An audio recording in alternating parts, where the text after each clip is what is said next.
Come on. First W. Let's go!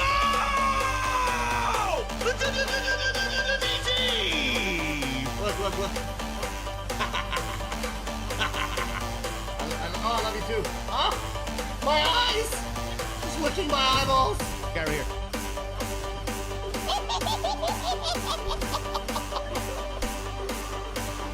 What are you doing, bro?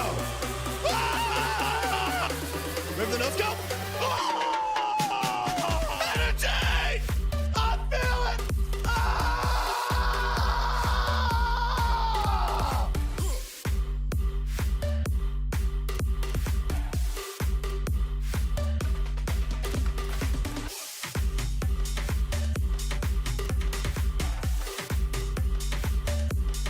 I wanna be you, bro.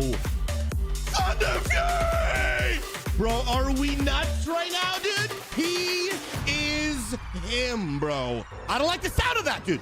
Ah, what do you even mean? Why would you make this game?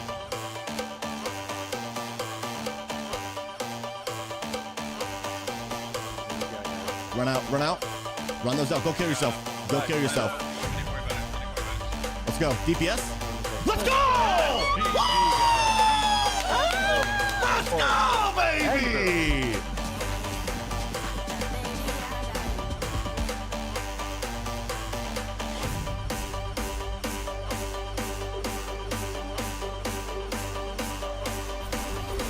Oh, I almost body blocked long enough. I'm insane! Are you kidding me, bro?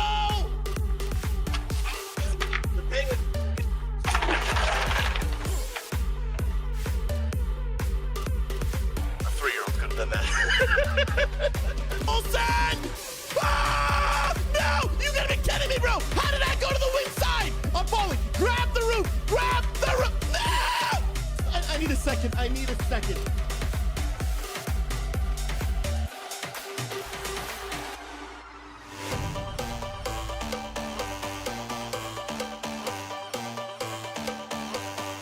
Get the grab behind us. Dude, look at all those cogs and great stick. All paladin rage for the win, baby.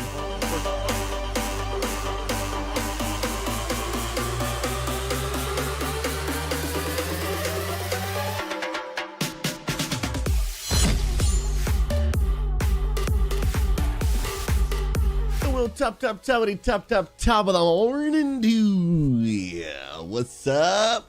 We got McBeck, bro. New date, new name. Who this? I only know as the legend goes _ I'm McBeck. I don't know who this MCB3C is, brother. Who is this stranger in my chat?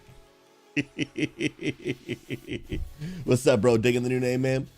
Desert Dwarf, God bless, brother. How you doing, friend?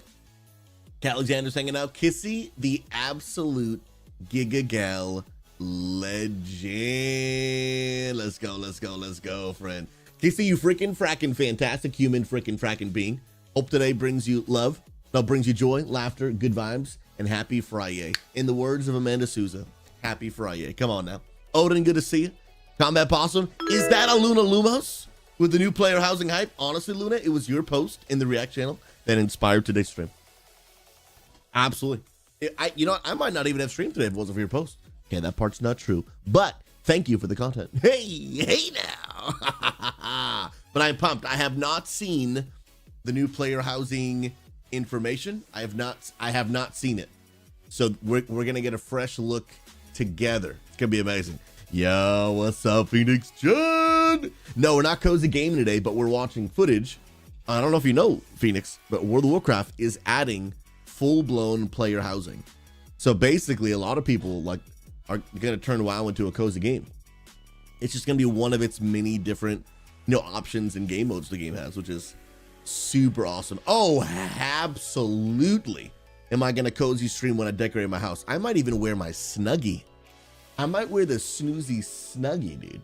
It's gonna be insane. Come on now. Crossover Gaming, I'm gonna need you to take your Valorant gameplay out of your intro video. Absolute poser. Bro, that was I need to remind myself of a time in the stream where I played a game that was better than you. That's why I keep it in there, brother. Crossover, you realize you're getting married in like less than 3 weeks, bro? And I'm gonna be there, dude. I'm flying across the entire country. The entire country for you, bro. Cancel the plane ticket. Bro, I'll take that refund. Those are expensive, bro. Dude, purchasing those plane tickets was an act of my love. Dude, if I knew I'd be in Oregon when you asked me to be in your wedding, I would have said no, bro. I would have said no. No, I'm kidding, bro. I love you, man. I would have said yes because I love you, bro. It's an act of love. Is that a pastor influence? What's up, baby? Yo, Phoenix, now we can just live in WoW. My dreams are coming true. My wife Amanda is playing with Warcraft. There's player housing. I mean, what more do we need? Yo, by the way, Logan, welcome my TikTok friend. Good to see you. Hopefully you're doing well. Guys, I am pumped, man. I am pumped. And I think player housing is one of the things that my wife would have needed to be addicted to WoW. Because my wife, she needs a good old cozy game. I mean, her favorite game ever is Genshin Impact. She is like giga addicted to that game. Giga addicted. But she loves a good cozy game. She really, really does. Insane. Combat, hear me out. Snuggies are good, but robe length blanket hoodies are superior. Robe length blanket hoodies. I don't know if I have seen one of those. Robe length blanket. Well, now we gotta Google because now I'm too curious. Robe length blanket. What a name, dude. What a name. Oh shoot, dude. This is something else, dude. So this is like it. Well, first of all, bro, no thank you. I paid like $30 for my Snuggie, bro. This is not the vibe. Are there cheaper ones? There's this one for $191. I'm not paying that, dude. Dude, that's insane. Dude, it's pretty much a cloak, Totem. You're not wrong. It's pretty much a cloak, bro. It really is. Yo, Carolina, welcome, my friend. I appreciate that fantastic follow on the good old TikTokers. God bless. My name is Pastor SouZy, and on this channel, we're on a mission to bring an end to toxicity and loneliness in the gaming community. I'm glad you stopped by. If you're looking for a positive place to hang out, search no more, my friend, and click right up top here if you want to join our positive Discord, Unity Gaming. Right here, my hand is. You'll see a profile picture. Click that, and you'll see one link in my profile. Give you everything you need. Purple platform link, YouTube channel, Discord. If you want to check out XP Church, the church that I'm a pastor of for gamers, you're more than welcome to check that out too. Whatever you want. It's gonna be in that one place, easy peasy. But welcome, welcome, welcome. Crossover, can't confirm on the robe length hoodies. Some of them are weighted in S tier. Oh, dude, weighted would actually be a vibe, bro. That would actually be a vibe. Okay, Icon, you got one on Amazon for like $30. Okay, that's much better because that's how much I paid for my Snuggie, like 30. Dude, that would be a vibe because like on the days where like it's real cold, but I don't feel like turning on the heat just yet because sometimes I'm like trying to save $1 here or there, you know what I mean? I will wear the Snuggie and then I will also put a blanket on like my legs. But then this seems like it would accomplish both. That's kind of a vibe, dude. That is actually kind of a vibe. Icon, the one you have actually has sleeves. And then let me check this out. Let me do a little, we got a new follow. Call it. Oh, I don't think this is the same. I don't think so. Yo, by the way, Miss Lola, welcome, my friend. Miss Lola, hope you know you're loved and valued. I mean that. Thanks for stopping by. We are about to get into a player housing convo here in a few minutes, but we are actually that timer reset. Let me make sure that timer's changed because it should now be actually should now literally be down to like boom. No, not that many. There we go. In a few minutes, we're starting the new housing conversation. But Miss Lola, do you play with Warcraft? What games do you play? Would love to connect. Or if you just want to lurk, oh good. But I like ask people questions because I like to see how they're doing. Thanks for stopping by. Odin, I don't mind weighted blankets, but I need to have my feet out in order to sleep. Oh yeah, bro. No. Let me just make a statement. If you sleep with socks on, straight to jail. Straight to jail. You might even catch yourself a perm bam in the channel. I'm just saying, dude. Like socks while sleeping, straight to jail. Hands down. That is like not even a little bit of okay. I can't, dude.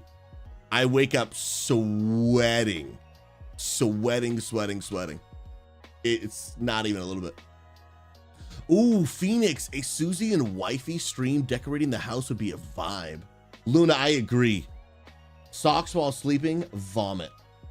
Vomit. Oh, this is it right here. Hold on. How do I want to open this link up, but I want to open it up in. Okay, this should actually be good. And then that timer is going to reset again. You know what? It won't reset. I should actually have it here though. On the bottom of, let me just add this real quick. Dun, dun, dun. Dun, dun, dun. That way, the timer won't keep resetting. I thought I already had this though. There we go. Yeah, this is much better. I don't know if this is actually the same thing, but these prices are a little bit more what I'm talking about. Come on now. Thanks Yo, Levi. for the sub. Levi, welcome on the good old YouTube, my friend. God bless you. Good morning, Pastor SouZy. How are you this blessed day? A friend of mine got me to Warframe. I have a good friend. His name's Unworthy Seraph, who plays Warframe, and he loves that game. I played it a few times. It's not bad. I enjoy it. But I'm doing well today, Levi. How's everything going for you? God bless. Hope you're having an amazing Friday. Let's go. And then Myth 32 with the absolute legendary 2-month resub. Welcome back. And again, if you need anything in the Penguin Palace, you ring that Butler bell, and Esteban and the Penguin Butlers, they got your back, friend. Appreciate you. Guys, what's the caffeine of choice today? Yeah, Kissy, the socks, illegal. I'm about to add it to the Unity Code of Conduct, okay? Like, don't wear socks to sleep, or you're not welcome here. I'm joking. But am I? Matt fans, students, love you, bro. I don't know what I just called you. I haven't said enough words yet to get longer names to make sense yet. No shot. Influence, did you just say socks in bed is so good? Dude, I'm not gonna lie, the inner toxicity in me, dude, that's just hidden so deep down in the depths of my soul that I'm still working on it because I'm an imperfect human. Just wants me to just tell the chat to full blown grab the pitchforks and just full send, bro. Like, just comfort you, dude. Like, I have your address and everything. I'll say it out loud right now, dude. That's so dark, dude. That's so dark, dude. That's so dark, dude. Oh my goodness. Levi, better than I deserve. Drinking some good old s'more coffee. I respect the s'more coffee. Mag, you would sleep butt naked. I'm not surprised at that at all. I believe you. I actually fully just believe you. Not a doubt in my mind, dude. Not a doubt in my mind. I told him you should make the drive, dude. You should make the drive. So much for the non-toxic streamer. No, I just said non-toxic Discord on the stream. I mean, anything goes. I mean, Magnificor is around here. You know what I mean? Like, I can only do so much. You know? I can only do so much, lady. You know what I mean? I can only do it. Influence, if you sleep with socks on, you know what? I'll just have to adjust my thoughts about you. It's all right. I mean, I'll recover. It's not like it's gonna end the friendship, but things may not be the same from here on out. But we'll I've been let down before, and they're calf high socks, bro. Not bro. I need a minute. I need a minute, dude. I need a minute to recover from that. From this truth, dude. Guys. Socks while sleeping? Calf high socks? Bro, aren't you a millennial? Dude, millennials wear ankle socks, chat. Millennials wear ankle socks, and it's the way, dude. What are we talking about here, chat? Trenador! He hit instant dad mode. Dude, Phoenix popped out her first baby, And she was like, where's my husband? He's literally at the store buying calf high socks, dude. Instant dad mode.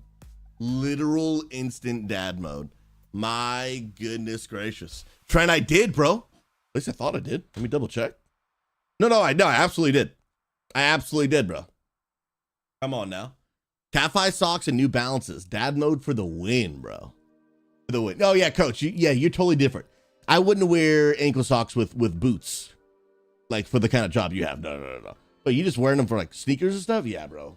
Dude, millennials wear... Do me a favor. Put a 5 in the chat if you're a millennial and you wear ankle socks. Because, dude, we're like... It's what we do, bro. It's what we do. Myth, Gen Xer here, and ankle socks are the way.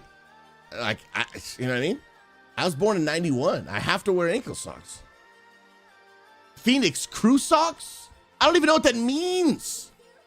Hold on, we got to start this video here in a few minutes, but I got to know what crew socks are. What are crew socks? Hold on. Images? Yeah, I can't. You know, my wife actually, depending on the day, wears some of these. Depends on her outfit. And I'm like, babe, you've changed. This is not the woman I married. And I'm like, we were millennials together. And then she went all whatever these socks are on me. Crazy. Yo, Arrowmeth, welcome on YouTube, friend. Hey, what realm are you on? And is there a guild? There is absolutely a guild. We're on Illidan, but in modern day WoW today, you can be in the same guild even if you're not on the same server anymore. They removed that from the game. As long as you're not on a European server, because we can't play together, unfortunately. But if you're on any NA server, click the distinction. I can't word today, bro. I need more advanced UD. I can't word today. Click the link below the description, and it has all the information you need, including the Unity Gaming Guild, Unity Gaming Discord. You'll check it out right there. We would love to have you, my friend. I mean it. We'd love to have you. Let's go.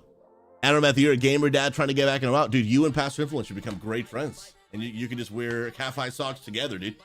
I think it'd be a vibe.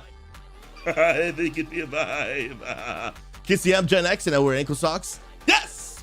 Unless I wear fun printed socks that are crew. I can't wear socks that match. Interesting. I can't wear socks that don't match. I respect that.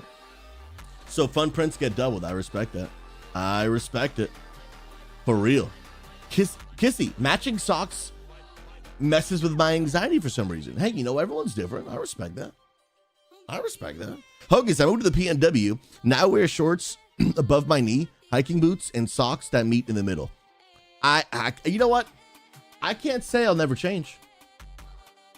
I'm just saying, as of right now, I wear ankle socks. And I'll say this, I'd like to continue it. But I'm open to change. I've changed many times in my life. And, you know, as a person, I try to be open to growth.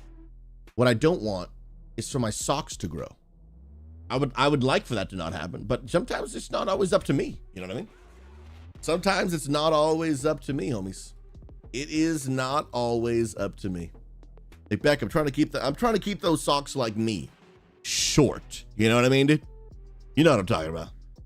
Dude, dad bod SouZy be such a vibe. Well, here's the deal, bro. I already have one. All right. I just don't have the son. Okay. I make the dad jokes. I have the dad bod. I'm just missing the kid. I feel like I should just have a child just so I can stop like being a poser. You know what I mean? Amanda! Sorry, she's still sleeping. I don't know, bro. Maybe I should change up my plans for the Friday night. All right, we're done. We're done, dude. Now you're like 85% you need the outfit. Oh, I don't have the outfit. That's for sure, dude. That's for sure. Mega. Oh, I love it. Waiting for her to pop on stream and be like, hey, I didn't sign up for this. Ox, you don't have a dad bod, but you do have a father figure. I respect it, dude. I respect it, bro. Bro, I'm trying to cut down the pastor pounds. Just slim out the pastor pouch, if you know what I mean, dude. Trying to get rid of that bishop belly, if you know what I'm saying. I'm trying to get down to that SouZy slim. I have too many. It's a problem. Too many alliterations. I can't stop it, chat. It's actually an addiction. It's actually an addiction. Pray for me. I can't help it. I can't. At some point, I just think I don't know how to. I don't think I know how to use words that don't start with the same letter. You know what I mean? Sometimes I think it just. I forget, dude. I forget. My goodness gracious.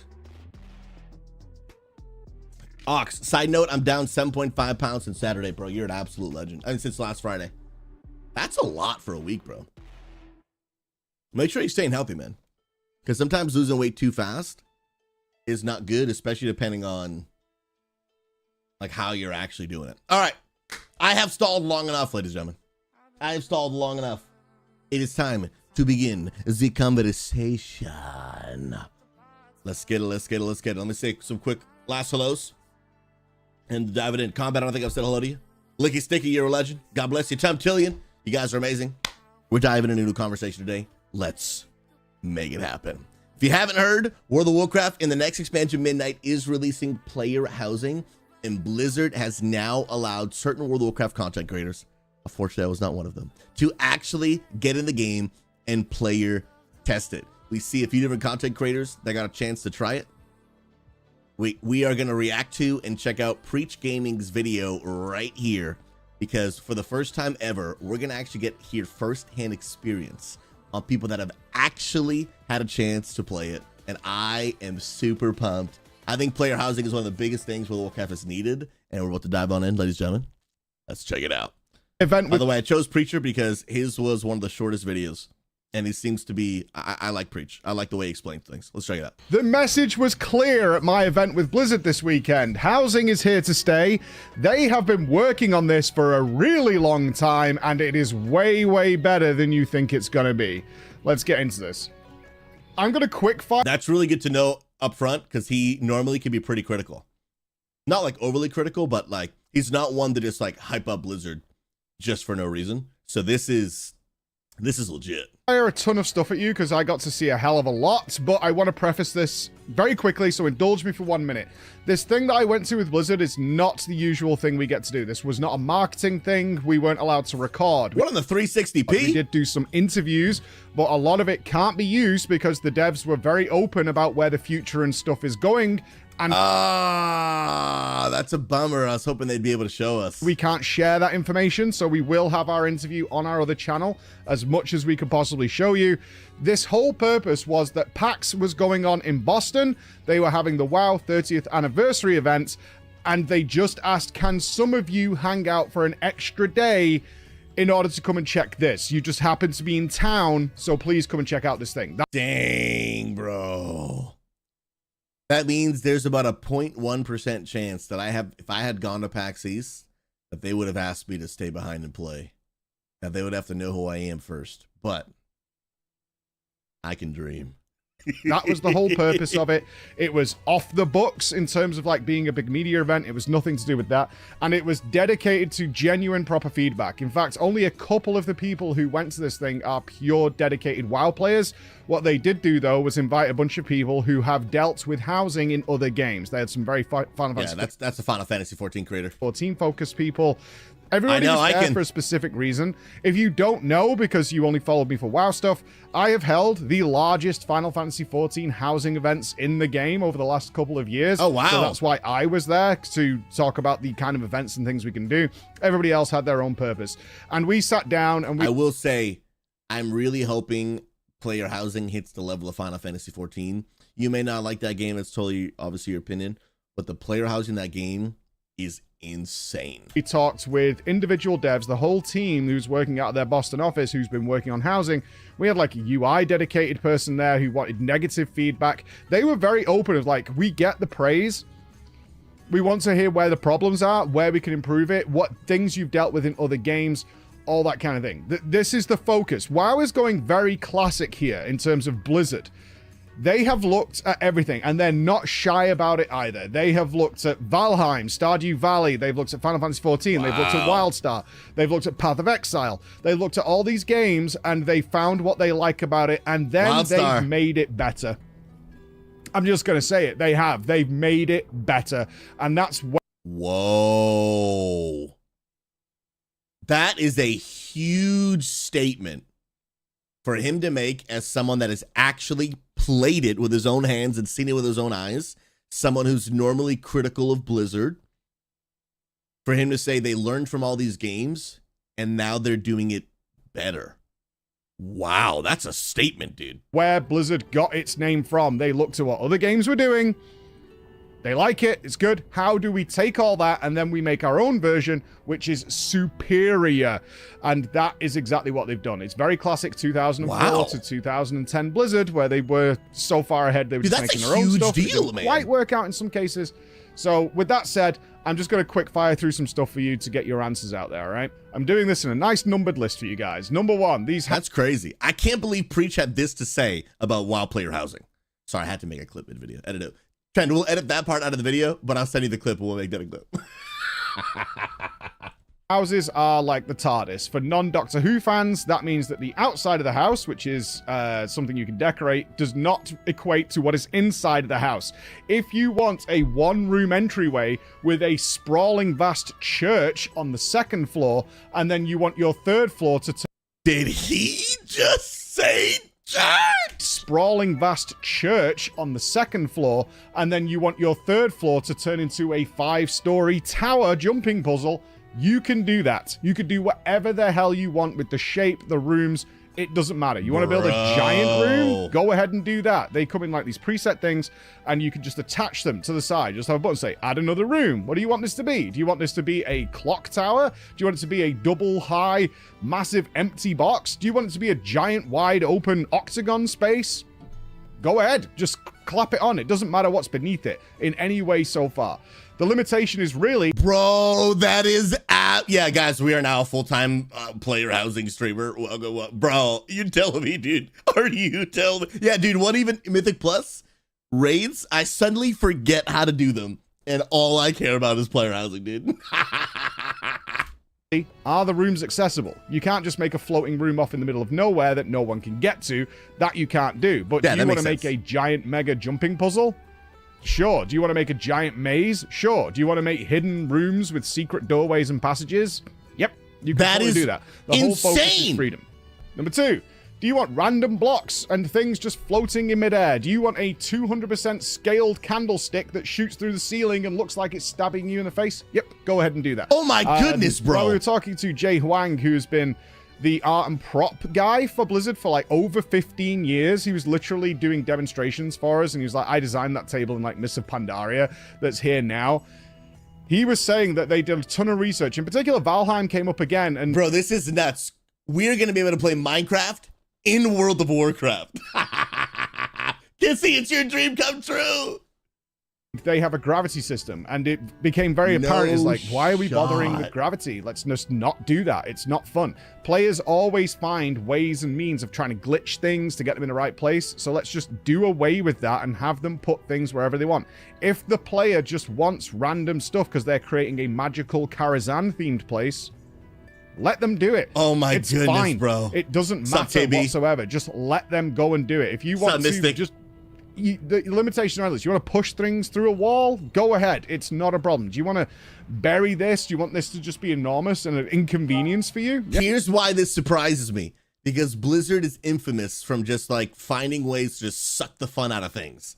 They're like, hey, we're going to give you this option, but we're going to find ways to just have it not be fun. Finally, they're just like, this is a video game and everything is fake anyway. Have at it. Full send. Blizzard, thank you. Yeah, go ahead and do that. You can literally just put stuff in free floating space wherever the hell you feel like it.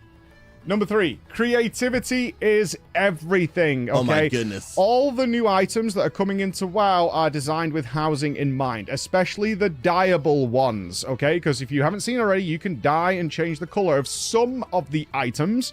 Not all, it's the new ones, and that is going to be the focus going forward, which we had confirmed with new assets coming into WoW. So they've got two problems they're dealing with. One, a lot of the old items literally don't have like a bottom or a side on some of them because they were never going to be seen by the player. So why would you bother putting a bottom into it, right? So some tankards and carpets and things like that just don't have an underneath. They were never going to be seen. So they are retroactively going back and adding stuff to that over time. That's a lot of work, and I respect the commitment to be able to do it. And they pointed out that we get basically a push every other day of brand new items that are being added to the library that have been fixed by the art team.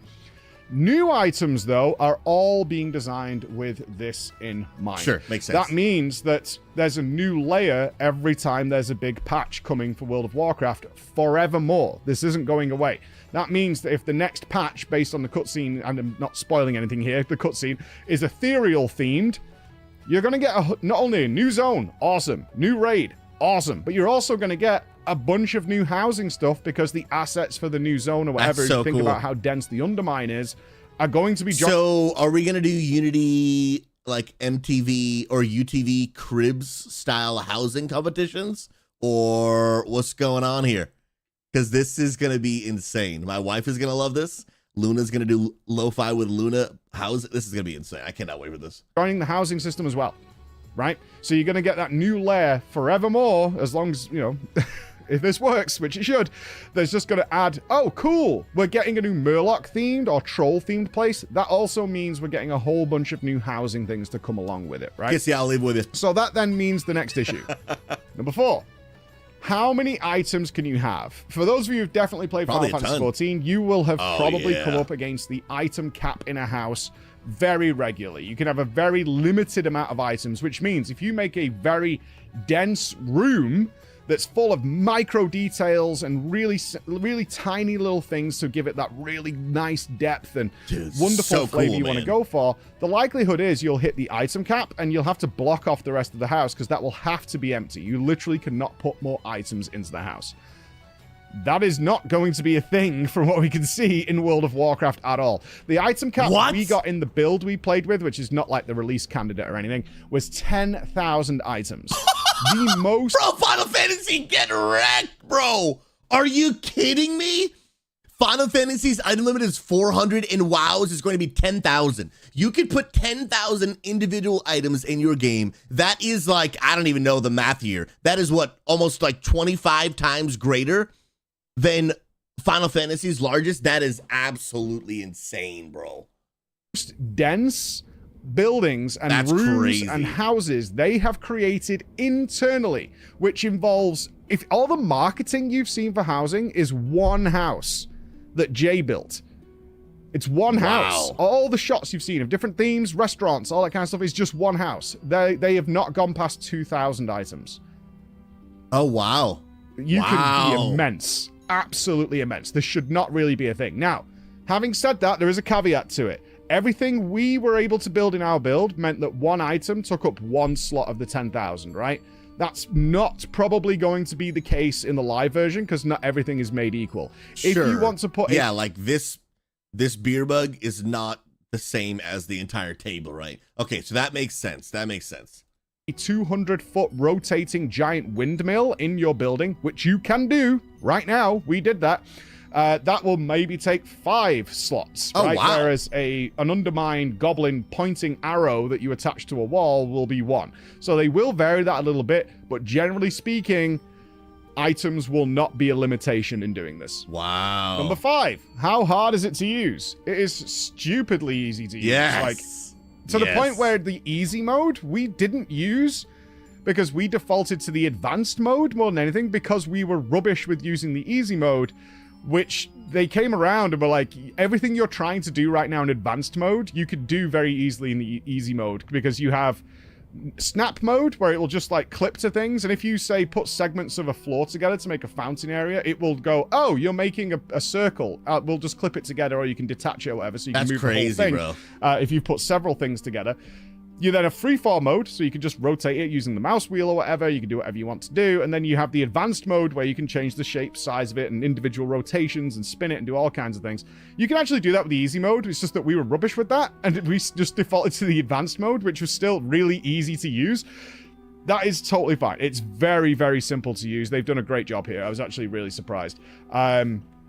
There are some limitations That's based legit. on the feedback we gave, which is going to be added to the game. Like, I want to make sure you understand that everything I'm talking to you about now has been directly fed back to them, and they're fully aware of it. So, such things as a quick bar. If you're building, like Draknos built this very intense maze to get lost in, you're probably going to be using one piece of wall many, many times. So, a hotbar to put that on, so I can just click that hotbar and keep going. That Because you makes can sense. keybind everything that you're doing here, which is great. I Cool. rebound all my keys to housing very quickly, and it worked out super well. Is you probably want that on a hotbar and a favorites list. That's all coming into the game. One thing that is missing right now that nice. they're working on is a history mode. I'll talk more about that later in the limitations. But generally speaking, cloning is more difficult. So if you make...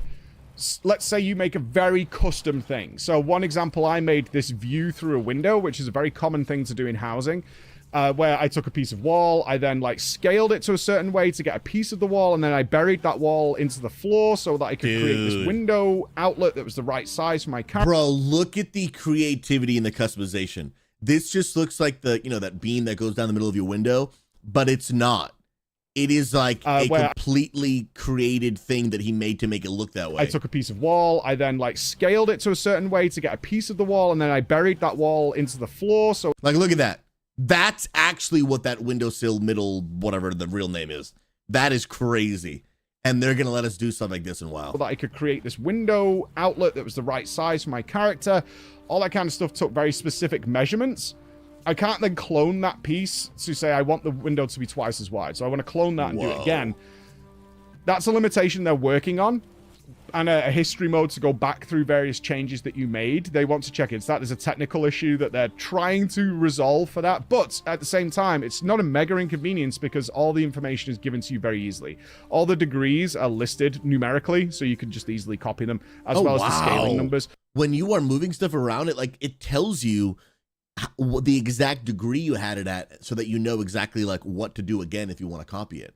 Dude, that's like super advanced. So it's a minor inconvenience, nice to have for those kinds of things that you want to have. Number 6 then, performance. Wow. You're probably worried about performance, right? Fine. Like, actually really, really fine. You've got to think about it. This is actually not going... It's no different than a building in WoW without the rest of the outside world loaded either. There's a lot of things in there. I will say, I'm not going to mention any names. Some people did try to crash it by filling the 10,000 slots and didn't manage it. They've tried. They tried to lag it by making the most ridiculous things you could possibly imagine.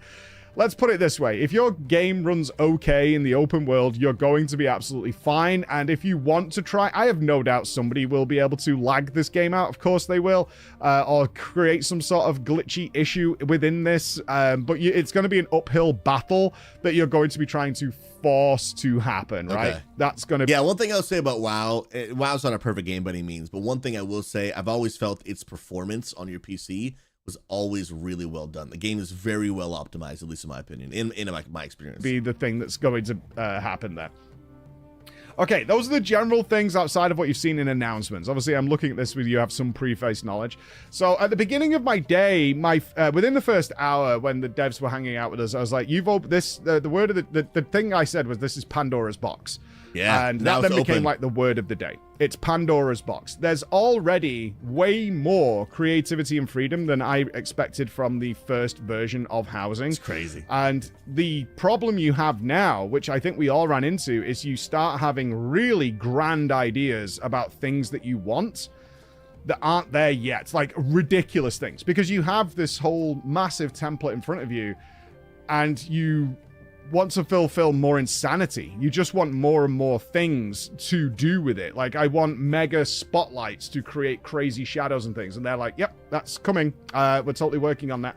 And now I want like tailored music. Can I get music to like be in this zone of the room? And then the music shifts here so I can almost tell a story because I can predict this like horror themed place where I want somebody to see something in a corridor and then the music shifts. And I'm like, yep, we're working on that. All those kind of things. But that's their issue they're going to run into, so I'm going to move into limitations and things now. Again, completely unrelated, but man, look how much weight he's lost from then to where he is now. Mad respect, bro. Mad respect. To reiterate, everything I'm about to tell you, we have already fed back to the devs. Dude, and they're aware of it, and they're looking at it, and be under no illusion. Everything I'm talking about right now is one of like infinite avenues that Blizzard now has to explore over the next 10 years. Man. So number one, import export. All right. Let's face facts. What's that? Most of us, especially me, are not creative geniuses when it comes to housing. His editor, dude, put anything up. That's hilarious. Trainer, don't get any funny ideas, right, brother? Don't get any funny. Actually, just creating. I don't have the patience to do the minute detail. But there are those people out there, and this opens a whole new avenue for super users and truly amazing creative people to build wonderful, wonderful things. Now, here's the issue you run into, and this occurs if you're not aware of or you've not played a game with housing before. This is actually a genuine thing. Is you're opening the possibility of account sharing because you want those people to come and do your house. Hell, we do this not with account sharing. Is we commission people and they build things in properties they have access to for us, be that for the Race to World First, if we're doing an FF14 Race to World First, or for our parties and themed parties that we want to do. We have commissioned artists who go out and create these properties for us. We're going to be able to have like Unity parties and like, this is going to open up a whole new avenue. This is crazy. Kyle, God bless you. Good to see you too, man. And they're phenomenal, right? These builders are absolutely phenomenal. Similar to what we have already in WoW with loadouts and talents and things, import-export is a massive deal for me. One, you want to curb any possibility of account sharing whatsoever, or you want to be able to give moderation rights to another player to say, like, you are the server's... S-Fand actually had a really good point here. It's like, when in Classic, somebody gets the recipe of, say, Lionheart Helm, that's the Lionheart Helm guy, and you want to speak to that guy and get them involved. That is going to happen with housing with these very creative people and gives a whole new lease on life for the game. Wow. Is you want them to either be able to come in and work on your property, right? Or you want creators, new, fresh YouTubers and streamers and things who build these magnificent things and are then able to upload it and share it so that you're curbing that. And also people can have wonderful, glorious houses that they just not are creatively inclined or have the patience all the time to invest in and to share in what those guys create. So that would be a huge plus. If you've ever played Path of Exile, you'll... So it seems like he's saying would like to have this in the game, but unless I'm misunderstanding, I don't think he's saying that it's yet in the game, where literally someone builds this masterpiece of a house. They give you the copy and paste code, you enter it in, and now you also have your own masterpiece of a house, but you didn't have to build it. I'm sure some people actually want the cool house without having to actually put the time in to make it. But I don't know if he's saying that it's doable yet. I think he's saying he wants it in the game. I'm not fully sure. No, this is a huge thing. People create these wonderful and also, outlandish housing arts to do things with. 2, longevity. This is a big concern of mine. Dead neighborhoods are a very real thing. Especially in FF14, everybody wants a house. Everybody can get a house. And wow, it's far easier than ever to get a house. Nice. Everybody has access to one. And then the internals of the house are completely untouched. They have the house, they have their plots, and then they don't do anything with it. An enormous percentage of houses are just bare empty inside. Now... And that's so crazy because in Final Fantasy 14, like, not really everybody can get a house. Like, it's basically the rich, the patient, and the lucky get a house because it's like a lottery system, and so that must drive people nuts. Because I didn't know that most houses are just empty and unused. So it's like that's almost frustrating that there are people dying for a house so they can actually use it, and people are hoarding them and doing nothing with it. That would make me mad. This is where the neighborhoods are going to come in because. You'll know how it feels, right? You will be very excited week 1 to come into it, and then you're like, okay, I'm going to leave it alone now, right? You don't want that to happen. So neighborhoods are something they weren't able to publicly, I'm dancing around it here, tell us much about. That's what I'll say, because they're not ready to give detail on that. However, we were with the neighborhood lead, Toby, who was, I'll say this for the public viewing, nudge us in the direction that they're going with this. So They were very clear. We do not want housing to be something that's like bolted onto the game, and that's a separate feature of the game. So you have World of Warcraft, and then you have WoW housing. It's kind of got this distinct line between it. And that's where neighborhoods will come in. They're giving you like low 50s, so they weren't specific. It's like 50 to 55, depending. Housing slots, which should be more than large enough for a good active guild. Obviously, if you're in a crazy cesspool guild with like hundreds and hundreds of just nameless people in there, that's not quite big enough. Have multiple neighborhoods. But for, you know, the vast majority of active interactive guilds, that will be fine. But they're going to be holding events there. Seasonal events and things like that will be happening. Outside construction will be going on. And hopefully the activity to create events will be a big deal. Yeah. In order to incentivize you actually going back there. So this isn't, say, Siren Isle. I go, I get my ring, and I just leave, and I never go back there again unless I want some pets or something like that. That's not what they're going for here, because that is a real issue in other games where housing is a separate game. 14 would be an example of that. And if you're not into it, you just never see it again. I have a house because I got the achievement. You have a house, right? Number 3. So return. Number 3 then would be return visits. Coming back to this, if you go and try and do what you can, they're going to have a progression system, right? So let's say week 1. This is another big concern of mine that I made them aware of, and they're working to make sure this doesn't happen, is that they will have some sort of progression system, right? I got to play, as the rest of us did, with basically a fully unlocked housing system. Okay. However, if this system comes in, and week 1 I am that super hype guy, and I've got all these ideas, I go to my house, and I obviously, depending on what your past history with the game is, it's going to unlock a bunch of stuff for you immediately. If you've got achievements and things, it'll go, oh, you already did this. So it's just unlocked for you. But you will have limitations. So you want to build this crazy jumping puzzle that's going to be like 6 stories high. It's going to have a connecting bridge across the middle that connects to something else. And you've got this huge idea. However, you go week 1 and you're kind of limited to floor 2 and maybe like 4 rooms. And you're like, oh, okay. And it's not until you get to like progression track 5 to get more things. But by the time you hit that, you've kind of lost interest. That excitement has dwindled away. And you just can't be bothered, right? It's kind of just fallen into, oh, okay, well, I've unlocked it. I'll go and check that weekend maybe or anything like that. That is a real problem that I don't want them to run into. People should be able to do some pretty amazing things day 1. I think that's a vital part of this. They're aware of it. They're going to do stuff to incentivize you there. I want to be clear on this, though. If you don't want to engage with housing, they were very clear on this. Then you don't have to, right? They want to incentivize you going back and investigating your neighborhoods and going seeing it, so it's not unfamiliar. It's not a forgotten part of the game. This is evergreen. This is something that's going to be here forevermore.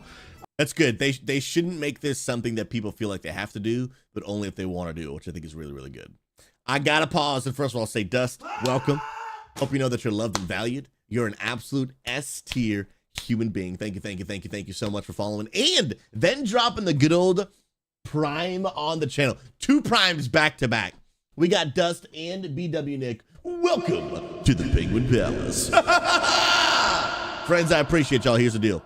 I gotta introduce you to Esteban.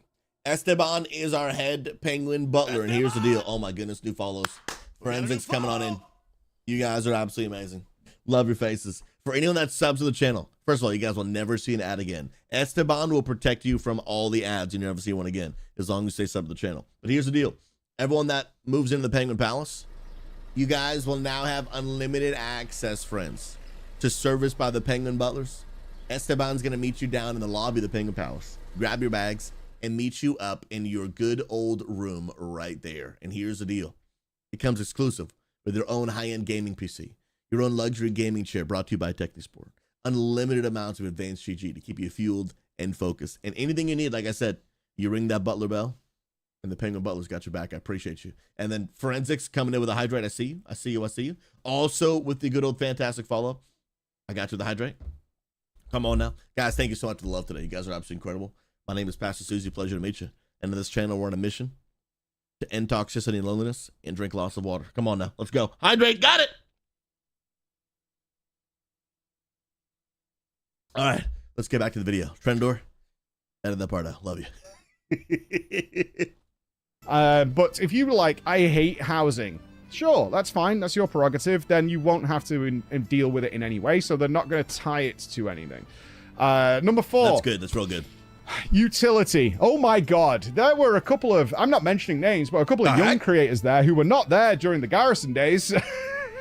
I was really lucky in the, I don't know if they're releasing any of the pictures because they took a lot of us during these round. We literally had big bunch of chairs in a circle where we were all shooting back and forth. My goodness. I was sat next to Paul Cubitt.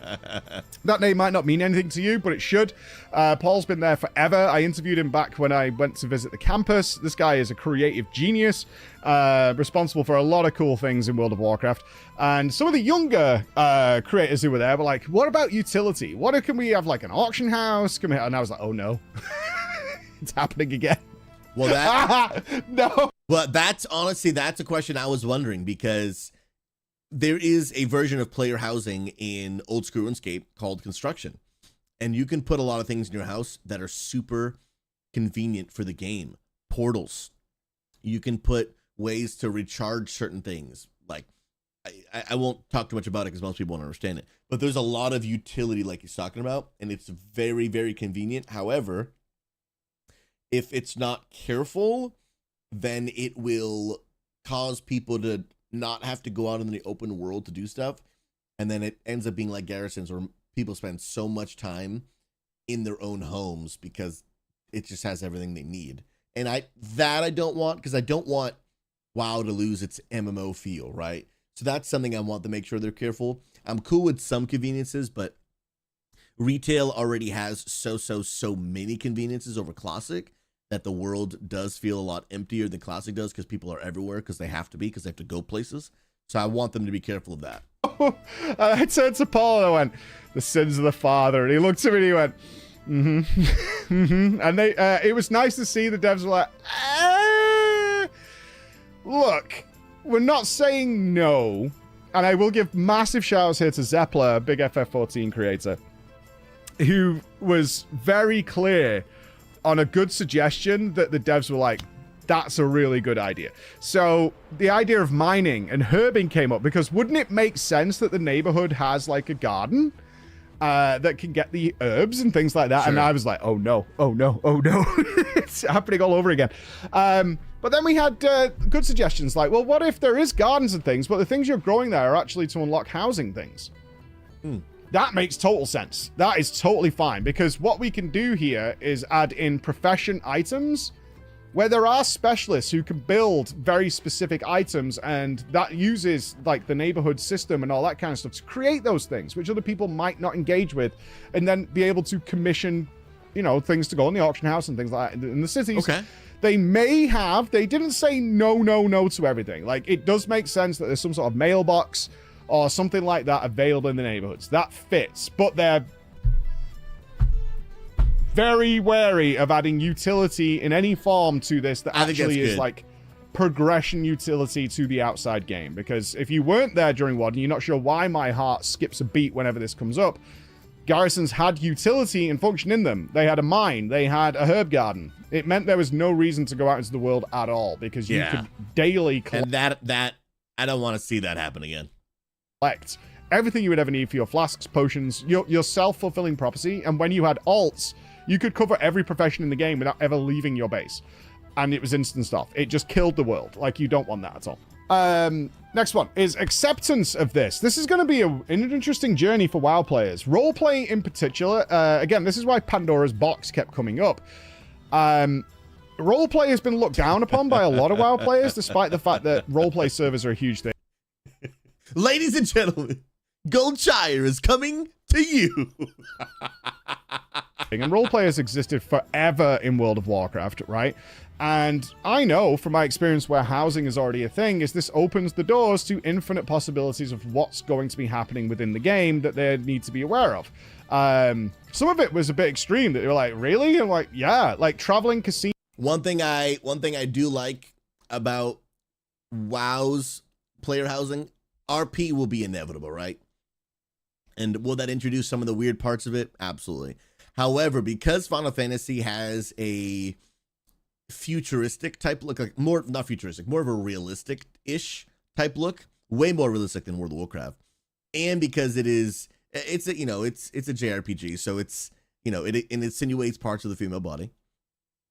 Then RP type moments like this become weird, right? WoW is very not like that. First of all, it's very cartoony, not super realistic. It doesn't have a lot of the things Final Fantasy has. So will RP like this happen? The weird ERP erotic roleplay? Is that going to happen? Sure. But here's the deal. If they're doing it in their own house, I don't have to see it. The thing about like Goldshire is it was happening in a public place. That's why that place became so weird and notorious for that. But if people want to do something in their old house, I mean, that's their decision. But I don't think it'll be as extreme as Final Fantasy because it's very cartoony. Some people are still into that, whatever. But I don't think it's going to be as bad as Final Fantasy is. But I mean, I guess we'll find out. Casinos, right? Gambling is a big no-no in World of Warcraft, but you're going to have traveling casinos because players figured out a long time ago how to have active gambling within the game, especially with trustworthy organizations, which are now going to be a thing in World of Warcraft. You're going to know the proper Gallywix Casino Discord, and these guys will turn up and they will provide bars and they will provide various different gambling games that can be played without any of the utility of the game itself. Between players, they can play blackjack together and all this kind of stuff with /roll, and all these kind of things have been done before. You're going to have that. You're going to have strip clubs, right? You think Goldshire is bad, and some people go, strip clubs. Like, dude, this is already in the game in a long way. Check out Drama Time on a Friday. This already exists in a huge way, and now you're going to have organized ones, like genuinely organized ones with proper parties and things going on. That is absolutely going to happen. Yeah. Well, on the less degenerate side, you're going to have things like the DJ population, which you guys probably don't even know about.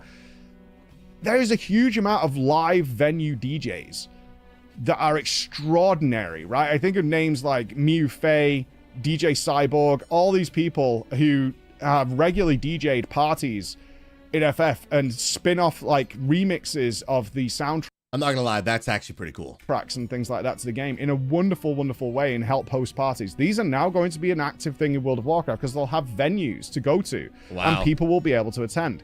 This is something I'm super excited for because I was skeptical, like many of you are, as to how this actually plays out because you always think it's cringe and people just ERPing all over the place. But like that's not the case at all. And I know you don't believe me, but when you visit these things, I encourage you to do, you'll be like, oh, that's not what this is. This is actually something really different and a lot of people having fun. And more importantly, player-made events.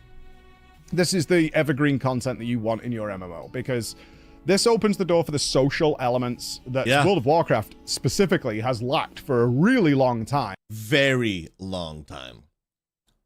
World of Warcraft for many years was if you either raid Mythic Plus in PvP, or you, for the most part, play the game by yourself and mount farm, do professions, farm transmog.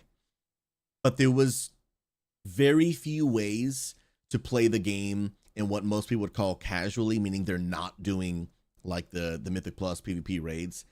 There was very few ways to play the game casually, but still together. Most people who wanted to do the non-combat forms of an MMO, which should not be the only elements of an MMO, you pretty much played by yourself. This opens up a world of abilities, of ways to play the game in a non-combat way, but actually doing it together rather than solo. I think this is going to be massive for the health and growth of World of Warcraft. With phasing and innocuous names and people being changed from their name to rogue or mage or whatever.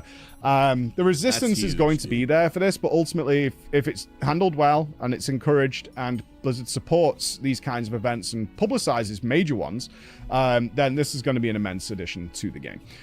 There's so much more that I want to talk about with you guys, but I want to keep it as short as possible. So we'll have the full interview over on our second channel. Like we're going to watch that too. But not in this YouTube video, but we are going to watch it on the stream.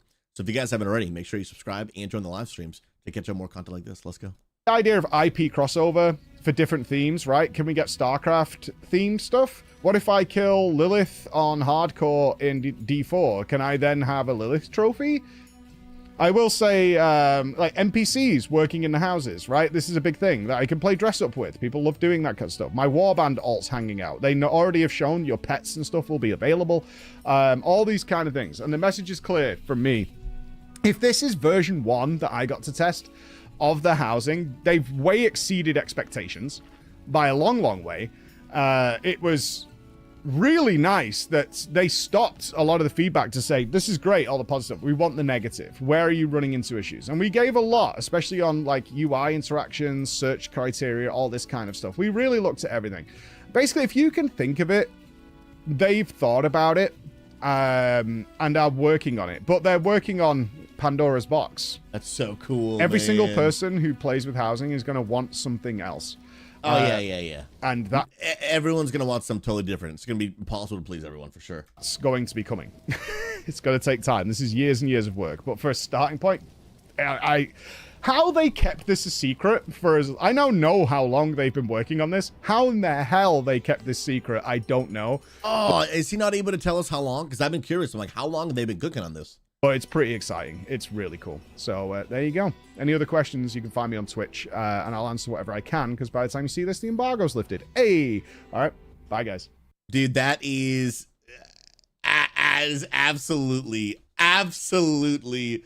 wild. I cannot wait for Unity cribs, you know, like house tours, house parties. Like, dude, like even just the social aspect. I want to put a dining room table and sit around it. I want to have officer meetings with my officers around a table. You know, like I want to do all the things, man. This is so exciting. And like I said, I think this is such a great just social aspect for the game that WoW has lacked, that a lot of other MMOs have. And so I am so excited for this. I think it's incredible. And again, if you want to join our Unity gaming community, links are all in the description below. If you're looking for a positive place to play World of Warcraft on a mission to end toxicity and loneliness in the gaming community, tons of community events, multiple raid teams, Mythic Plus Mondays, and just a great place to enjoy life and gaming together. Come be a part. We'd love to have you. We'll see you there. Perfect. All right. Hey, Mac, are you able to highlight that for me, brother, if you don't mind? I do want to actually go back and I want to watch his interview. I actually want to watch the interview between him and the devs. I just wanted to wrap up that YouTube video, but I want to watch this interview. I want to keep hearing more, because this just sounds so freaking good that I need more information. Like I need more of it. I need it. Sly Guy, housing won't bring it back to WoW, but I think it's super sick, and I'm happy people are getting it, bro. I think, oh, dude, I'm so pumped, man. Meg, sorry, I'm making a character on Moonguard. Absolutely get out of my face, dude. Absolutely get out of my face, man. And actually, you know what, Meg? I think I'm gonna wait. Why does that subscribe button keep popping up? Something's broken. I think I'm actually gonna re-record the intro, because now that I've seen the video, I think I can actually make a better intro that will be more appealing and more eye-catching. Let me think for like 5 seconds. I'm gonna record another one, and then Trent, you'll take this for at the beginning. Yeah, we'll do that. Let's go. World of Warcraft is now making a new player housing system and have now let actual content creators player test it. In this video, we're reacting to a video from Preach where he said this, that they've learned from all the other player housing across multiple games, and they're actually doing it better. And this is how. Perfect. All right. We'll put that at the beginning. Next video. Let's dive on. Let's go. Da-da-da-da. Hard part with the clipping of this is that the TV backdrop is being different. It's all good. Most people won't even notice. It's all good. All right. This is now the interview of Preach and Daddy Dratnos. Come on now. Actually interviewing, I don't know who these people are, but I'm assuming they work on player housing. We're going to actually get to hear specifically from the devs now on their thoughts, answering questions that he didn't talk about in the other video. This is what I really want to hear. All right, hello. We are here with a player housing interview. I'm Dranos. All right, hello. We are here with a player housing interview. I'm Dranos, joined by my close personal friend, Michael Preach Gaming. Thank you very much. And we have some incredible interviewees here. Why don't you go ahead and introduce yourselves and say what you do? Hi, I'm Toby Reganey. I'm a lead designer on World of Warcraft, and I am in charge of player housing, neighborhoods, and content. And hello, my name is Jay Huang. I am a principal artist, but I'm also the housing design lead for the decoration feature within housing. You've got one of the most, I said to you before, I think you've set yourself up for the next 10 years of work now. And you actually just did a huge demonstration for us for like 30 minutes of how the power user play and how to use it. And it was interesting to see you ran into the same problems as everybody else. It's like, you know what I really need? I need this thing. And you have the power to put it in. Right. How's that journey been of like, oh, you know what we need? Ovens. Yeah, that's actually a really good question.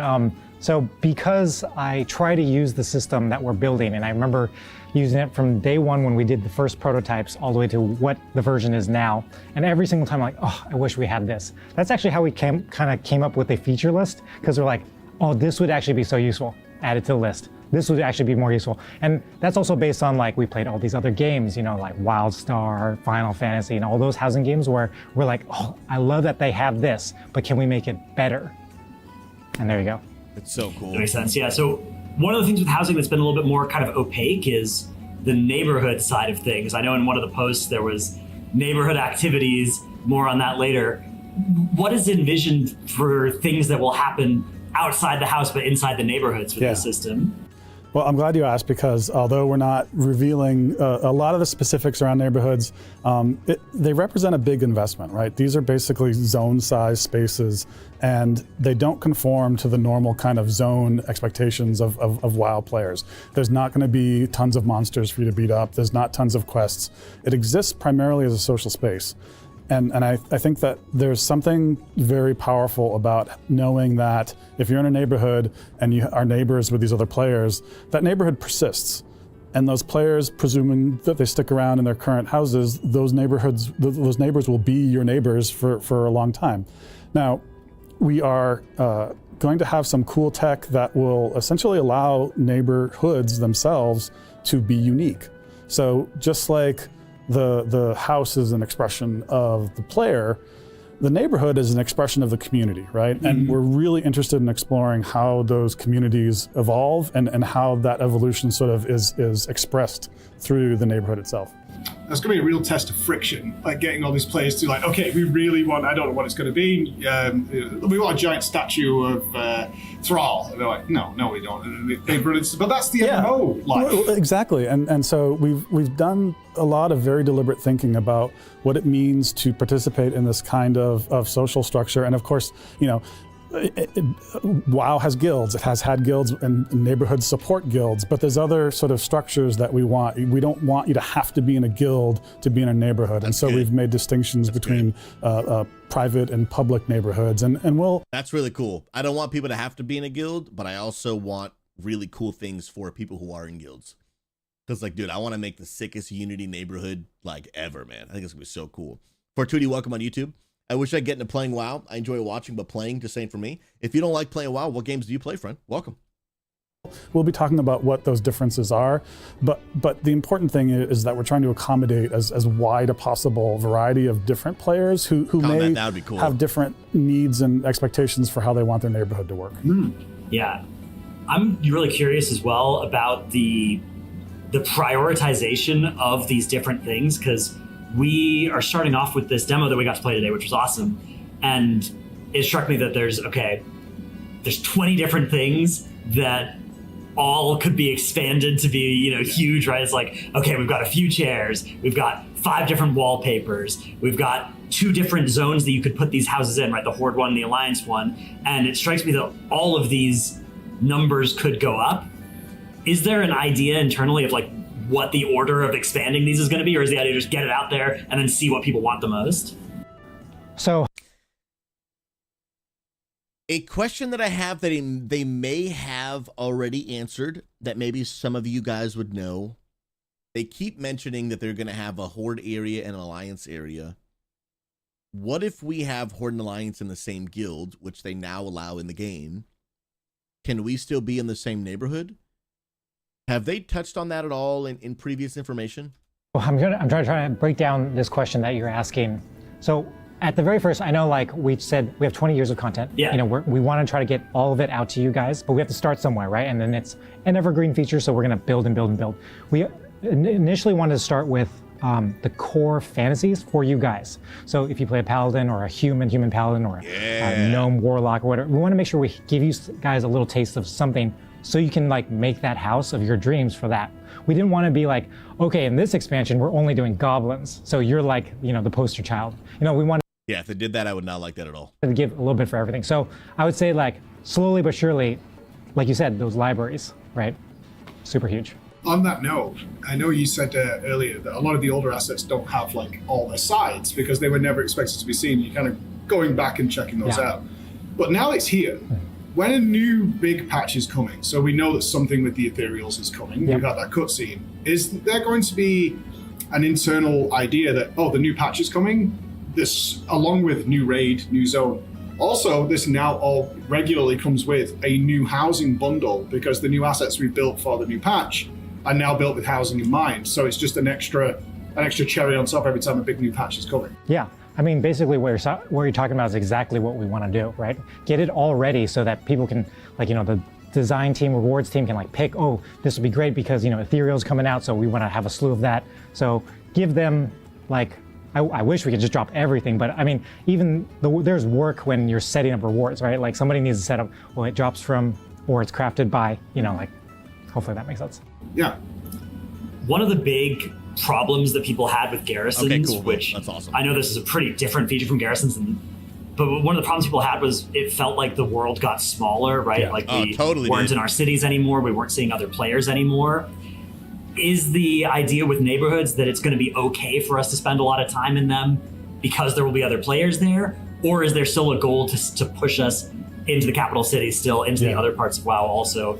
I'm glad you asked that because I think a lot of people are making the comparisons to garrisons, and you're right, it ultimately was an isolating experience, and we were very determined to not recreate that. And so a big reason why neighborhoods exist is to bring people back together. And one of the things that we'll be revealing over time is the way that we expect the sort of core loop of players coming to the neighborhood and then having reasons to leave and then coming back. And that cycle is something that we're thinking a lot about and we believe is very important to not just the success of neighborhoods, but housing in general. Because what would be an absolute disaster is if a player comes in, decorates their house, and then has no reason to come back to it, right? That is something we absolutely want to avoid at all costs. And so the neighborhood itself is very much part of that very important loop that we are imagining players, you know, potentially doing, you know, multiple times per session even, possibly.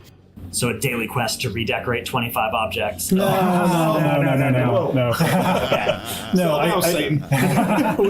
What I mean is specifically prompting players to engage in existing WoW content in a way that dovetails, you know, into, you know, whether it's the latest expansion content or maybe other elements of the game, and then things like, oh, I've looted some cool decor. This would look great in my, you know, blank, and then you have a reason to come back to your neighborhood, and that cycle is something that we see being a very powerful loop. We definitely don't want to treat housing like it's a standalone game within the game. It needs to synergize with the rest of the game. And we, from even early on, we're like, oh, like, are we sure we want to give out this really old 2004 asset, right? And we know we talked about, do we want to up-res it? You know, do we want to spend that time doing it? But it's like, no, I think we should actually lean into that nostalgia. You know, let them get it. If somebody wants to make a vanilla house using nothing but vanilla assets, why stop them? Yeah, if they've had their Warcraft 3 experience and that's where they came from, or even one of the early Warcrafts, that's kind of cool. Another thing that I'm not sure if this is a case of a question you might not be able to answer, or you just might not be the right people to ask this, but there's a circle that I'm not sure how it's squared, which is in one of the posts. It was, okay, we're not going to want you to go back and farm, right? We don't want you, if you spent years farming Invincible, to now be going back and farm Arthas's, you know, mini fridge or whatever that drops from him. That's so cool, by the way. It would be cool. It's cool if you want that. That's a free idea. But then also in that same post, there's a screenshot of a dungeon journal with a furniture reward from a Seat of the Triumvirate dungeon boss. So how do those two... 3CR Clark, God bless you, my friend. One more month till you get upgraded to the top floor of the Penguin Penthouse. God bless, my friend. Thank you so much for support. Much love. How you doing today, friend? Things, how can those both be true, that we wouldn't want to go back and farm old stuff, and then there's furniture that does drop from old stuff? So I think one of the ways that a lot of this is still something that we're actively thinking about and exploring, but one of the ways that we've, you know, considered solving that exact problem is that if you've already done that dungeon, we just put a vendor outside that will sell you the item that, you know, you would have otherwise potentially earned if you were just going through that dungeon for the first time. Since your player presumably had already done it successfully, we reward that previous activity, and that's the way that both of those things can be true. I think the one part we wanted to avoid was the 0.0001% chance of the thing that people have already did. So we want to, you would go back, you would still do stuff, but not that specifically thing. Yeah. That makes sense. On that note, I'm just really wondering, because there are a lot of other games with housing and building in. But I was drawn, and it was a conversation earlier in the demo room about Mario Maker, where they released Mario Maker, and then ultimately, like, this is just the best way of making the new Mario game. Right. Is this tech that you guys have created for this something that's actually going to transfer into designing parts of the world, like for the new landmasses of Midnight and things like that? It's like, this is actually, because we saw you develop a very dense, well-decorated room in like 30 minutes, which is a lot more decorated and dense than certainly a lot of the older content that we've seen in the game. I think the influence will go both ways, absolutely, 100%, right? We talked about this, this is not specifically something we're going to delve deep into, but somebody had asked a question like, well, would you ever allow like PvP or something inside the house? Because one thing we have thought about is like, well, if we did. Fight Club 101 Arena in the house, dude?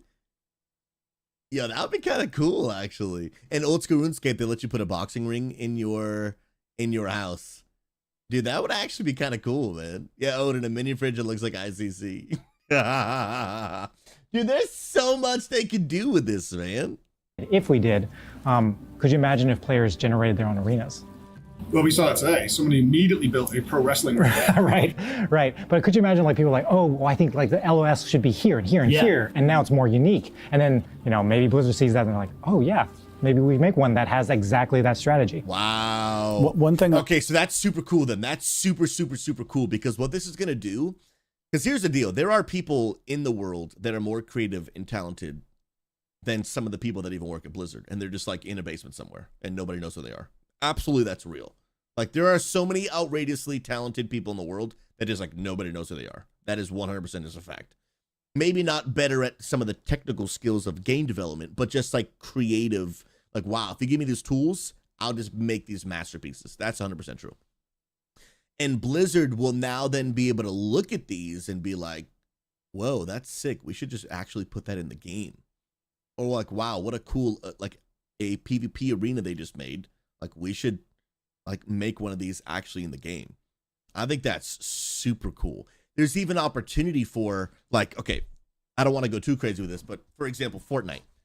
There is a creative game mode in Fortnite that you can just make all these crazy things.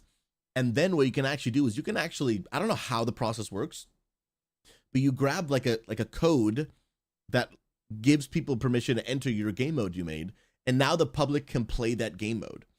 What we see right now with World of Warcraft is they're experimenting with these like outside of the normal version of WoW game modes. Plunderstorm is an outside of the normal version of the game mode. They're working on a new one that is a scary game mode, completely different than Plunderstorm, but it will be another outside of the normal game mode. Imagine if players could create these huge places with game modes, like the mazes they're talking about, these arenas, like the sky's the limit. And then they were actually also able to be like, hey, this is a really cool game mode. Let's share the code to this. And now people can come in with their friends and they can also play the game mode. I think that would be sick, dude. Like, I think that the potential is just endless. Oh, I really hope they do. I really hope this ends up being as awesome as they're making it sound, because I would, oh, dude, I'm so excited. I do want to address, though, is this idea that, like, I think some people have said, oh, they're just, like, releasing the tool set that they use internally. And that's absolutely not the case. No. Everything that you're seeing today is brand new technology operating in the client.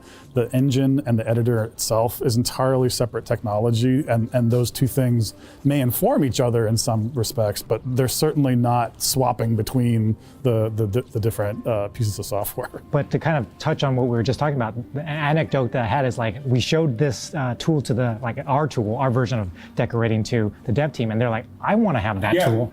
So kind of, we like influence each other, so. Yeah, it's like, can we move some of these tools into that environment? Would be backwards and forwards, right? What are we building? Big bang. So it strikes me that this system is going to be great for like a pure solo player that just wants to decorate their house. They're going to have a great time. And a player with a guild or community already, they're going to be able to just jump into a neighborhood with their friends and they're going to have a great time. Is there any plan to help somebody who wants to make friends, wants to join a neighborhood that's, full of people with a similar mindset of like, we want to make a themed neighborhood. We want to actually be here as part of a community, but they don't have that community yet. Is there a way to help them find that community? Yeah, in fact, we've spent a lot of time thinking about that because, again, the neighborhoods are something that we're putting a lot of thought and investment into, and we want that experience to be available to as many players as possible. So I actually didn't even think about that. Like, for years and years and years, there have been WoW guilds and communities that have formed around a similar interest, right? So, for example, you have raiding guilds, you have Mythic Plus guilds, you have people, guilds that just enjoy doing achievements and stuff. I absolutely think that there will be guilds of just like absolutely insanely creative, like player housing people who just want to find other people like them and all they just want to do is make houses.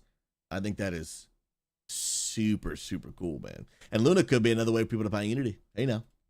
So the sort of extremes of solo quest and guild players, those exist, but there's a lot of players in between too. And so the way that you find a neighborhood and find your first house is something that accommodates the sort of spectrum of in-betweens there. And I think that's important because we won't reach the majority of players if we can't engage with them. And again, I think it's clear that like we want player housing to appeal to as many of the WoW players as possible.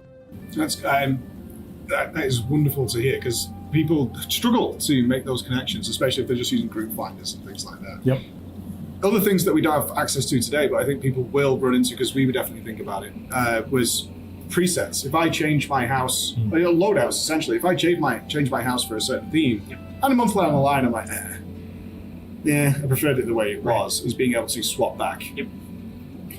One thing that I think we are going to... Can't keep asking. Well, so seriously though, one thing we are going to have available for people that don't want to start with a pure blank slate are these prefab rooms that have a certain amount of cosmetic stuff already in place. So it's less daunting than that blank page sort of thing. So that's something that we are gonna have initially. But the thing to keep in mind about housing is that this isn't just a feature in a single expansion. This is something that we're thinking about the roadmap years out from now.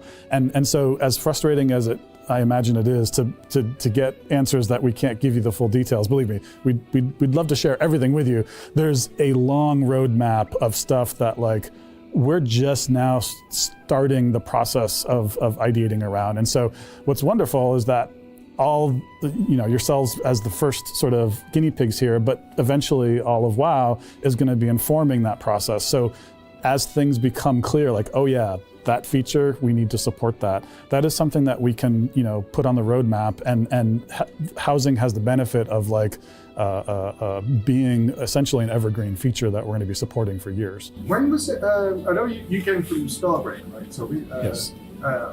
Was this immediately one of the things that were on you? When was this green lit? Because we've been talking about housing in the WoW community for what, 17 years? Since Garrisons, at least. Yeah, probably before then. Yeah, I think so. And the message was the engine just can't handle what you would want it to be. We could put housing in and it would be crap.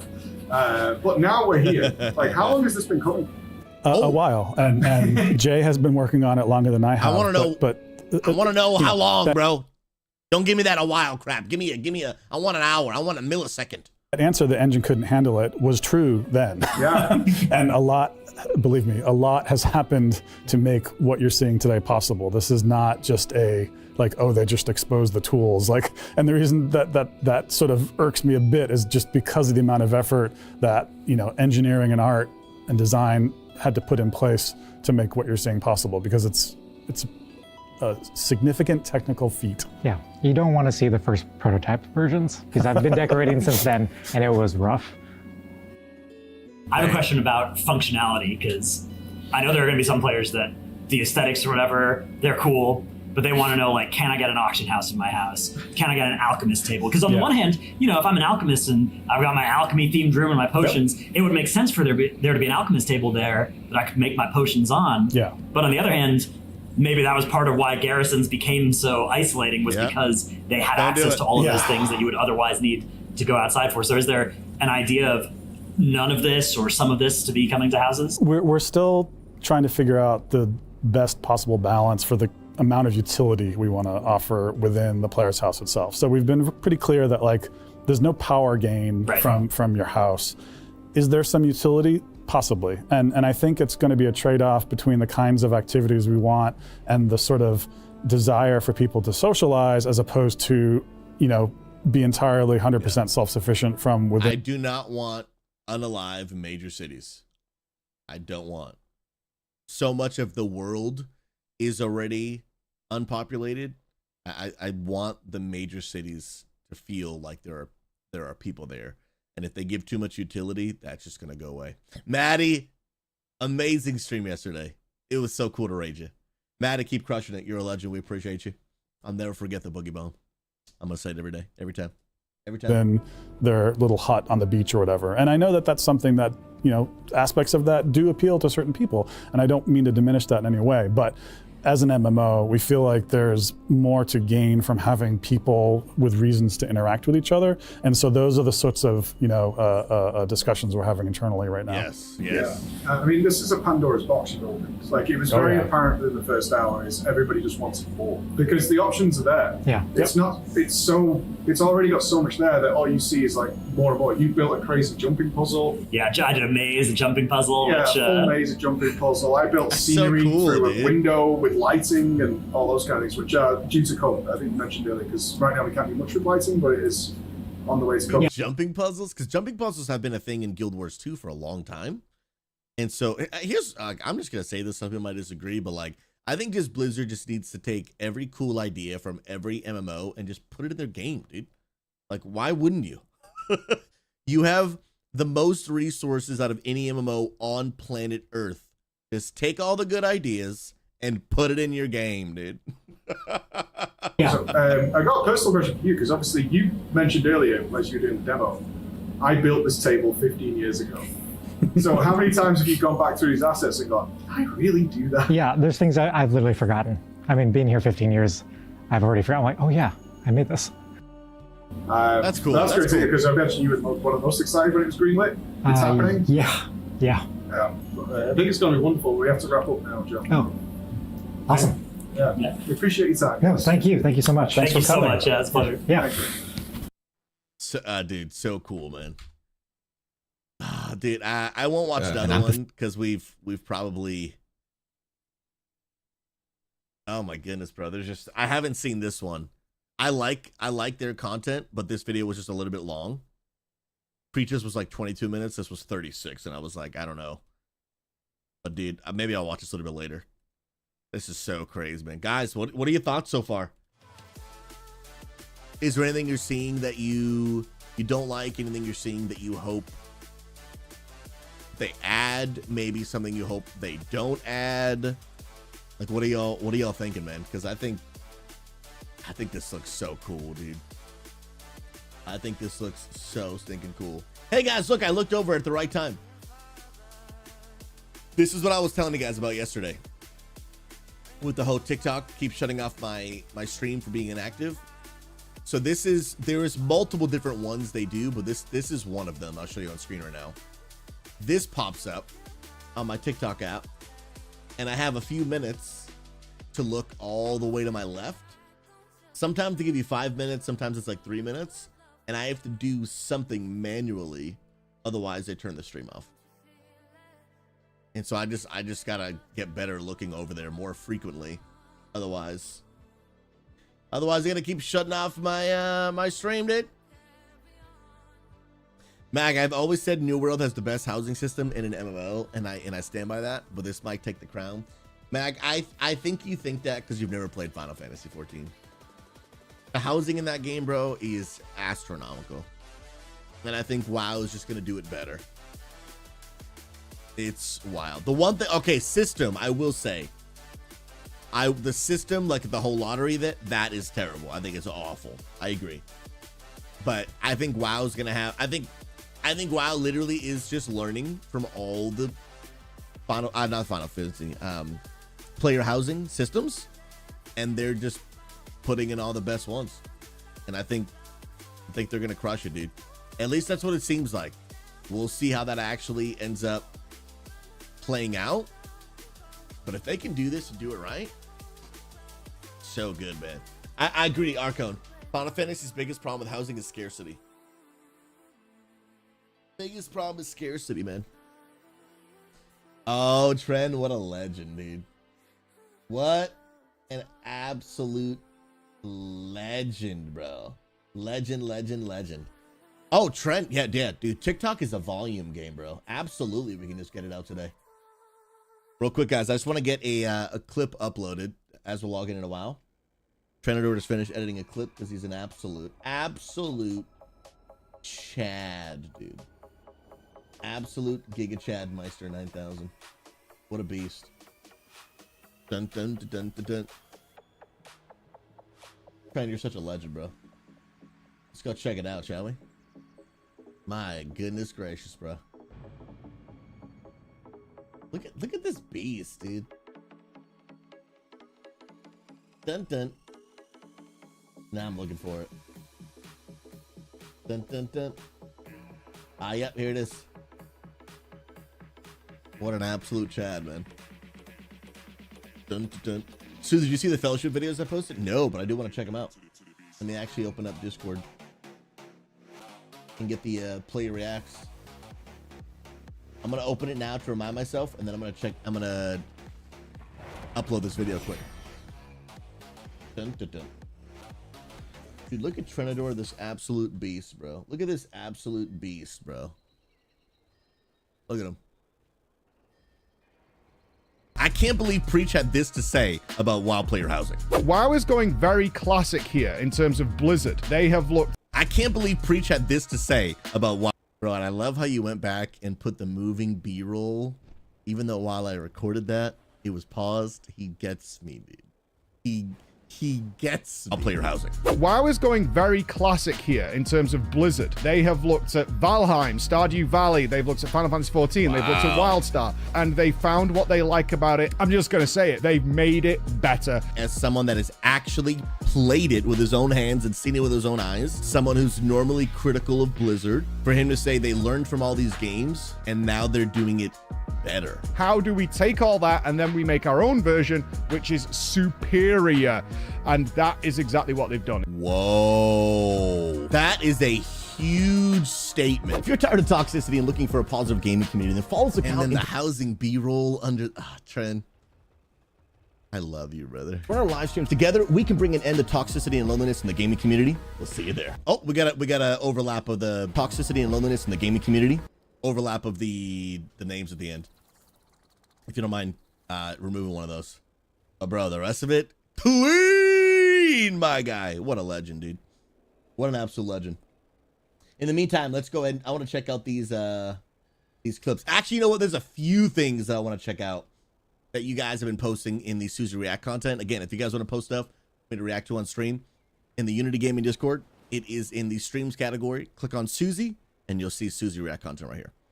There's a few things I want to check out, but I did tell Ox I would check out his clips from the, oh my goodness, Fellowship. Oh, yours in the Fellowship channel. Okay, we'll check those out first because I'll forget if I don't, and then I want to come back to this. Yeah, I do want to check out the New World hardcore mode, and then I do also want to check out the not Final Fantasy, Kingdom Hearts information as well. Casual John. Okay, before we watch this, we have to sing Happy Birthday for Casual John. Guys, I am the worst, all right? I am absolutely the worst. Yesterday was Casual John's birthday. And if you guys know me, anytime it's someone's birthday, I sing Happy Birthday to them on stream. However, he was in the stream yesterday, and he asked, not once, twice, for me to sing Happy Birthday. Twice. And I missed his comments and didn't sing. So we're making up for it right now. Then, Ox, we're going to get to your post. We're going to do it. Let's go, let's go, let's go, man. Coach, it's tough now for me to do songs because of now that I'm multi-streaming. DMCA is tough again. There's a workaround, but it's only on Twitch. I hate DMCA. It is just the worst thing literally ever. And guys, now I just want to play guitar, man. Sometimes I just pull out the guitar and I just You know what I mean? Like I see it, I hear it, and then I'm like, dang, bro. Playing guitar is just absolutely just the bomb diggity, bro. Like,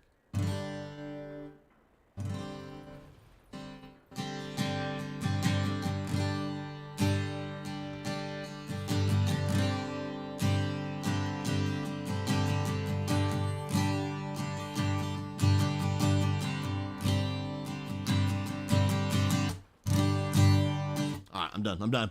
Casual John, this right here. This is for you. I need y'all to spam the birthday kick emotes, the hype, all the things, and all the platforms. Spam it, ladies and gentlemen. Casual John, this is for you.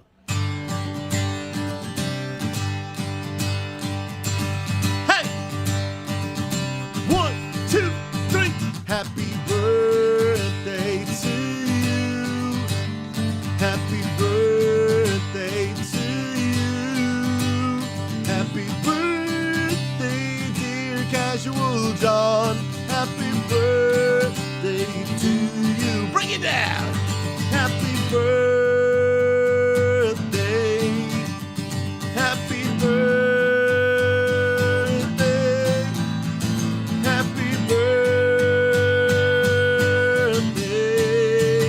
to you.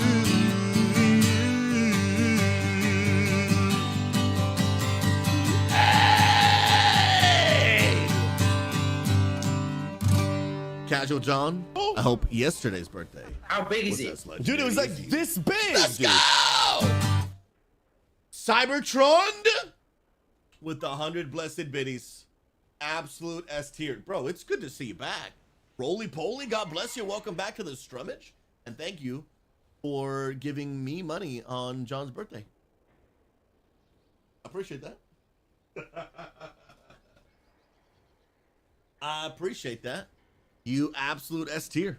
Cybertron, it's been a while, but welcome back, friend. Look at this legend. Casual John, what'd you do on your birthday, bro? What'd you do, man? Okay, so for today, he's at the hospital with the wifey right now, and she's getting MRI scans right now. Hoping and praying we get some good news for them today, man. I pray God's healing, blessing over your wife, strength over you, wisdom over the doctors to figure it out. And God bless you, bro, for real, man. God bless you, bro, for real, man. Yo, Keontae on TikTok. How you doing, brother? Good to see you, man. How's everything going, bro? Let's go, let's go, let's go. Dun-dun, dun-dun. All right, let's get back to the React content. I told y'all I would look at it. I want to keep my word. I want to keep my word. Up first, we're going to check out this video from Ox. It's about Fellowship. If you guys don't know what yesterday I showed Fellowship is basically a new game coming out. Think World of Warcraft's Mythic Plus, but this entire game is just Mythic Plus in raids. And these are new features coming out. I want to check it out. you some of the work in progress stuff that we have coming to our editable HUD in Fellowship. And today I wanted to show you just a little bit more. We've been getting a few questions about just how far does this extend. Let's see. If you played any of our last tests or have been following along, you'll know that we have our own damage and healing meters in our game. Yeah, which is and awesome, here you can by the see way. we've actually got the ability to hide them. Maybe you just want to chill and not be looking at damage and healing meters all the time, but you can turn them on and off if you want. You can also adjust the width. So we're starting to get some scaling options into there as well. And I know that our team are really hoping to extend this capability across a lot of our HUD elements, making sure that you can resize and really get this the way that you want it to look. More customization, the better. We really want to give players some options when it comes to editing their own HUD so it looks and feels and plays the way that they want it to. Are there any special things that you're looking forward to or hoping that we include in this feature? Let me know in the comments. Here's another one. So I've shown you a bunch of new things we've added for Ardios recently that you'll experience the next time you're able to play Fellowship, but let's take a quick look at some more talents.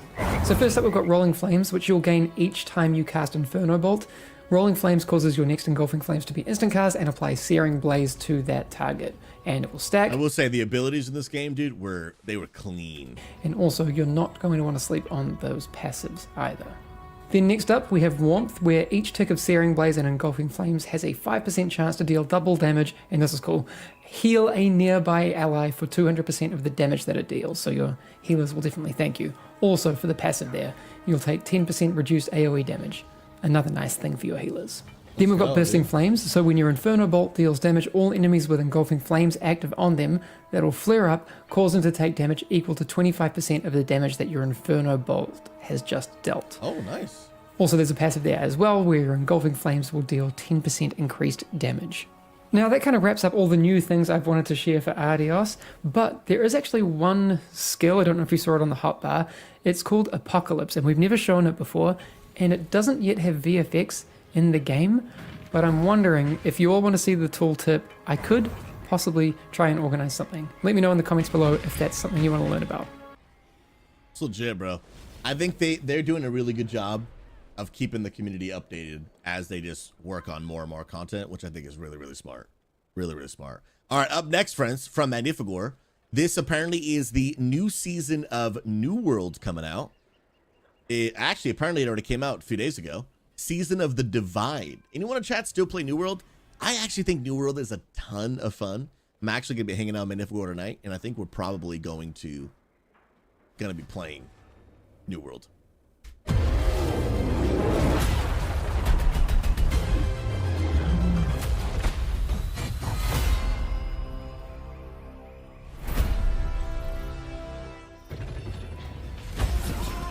Okay, new PvP map. Okay.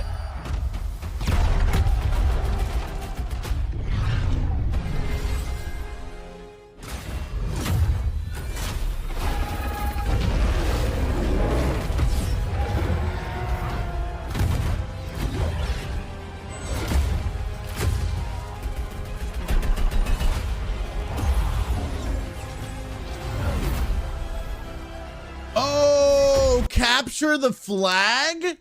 Dude, I love... Welcome to the Penguin I Palace. love a good capture the flag. Yo, Cannibal, thank you for the 2 months, bro. Welcome back to the Penguin Palace. And again, if you need anything, you just ring that butler bell, man. And the Penguin Butler's got your back. God bless you. Welcome, welcome, welcome, friend. Yo, Kazan, speaking of Halo, don't forget, I have a Halo community event for XP Church. Not tonight, but next Friday night. You don't want to miss out, friends. You do not want to miss out. Actually, you know what? Let me show real quick. I gotta just put this in OBS. I meant to do that sooner. This is under... No, crap. Wrong thing. Oh.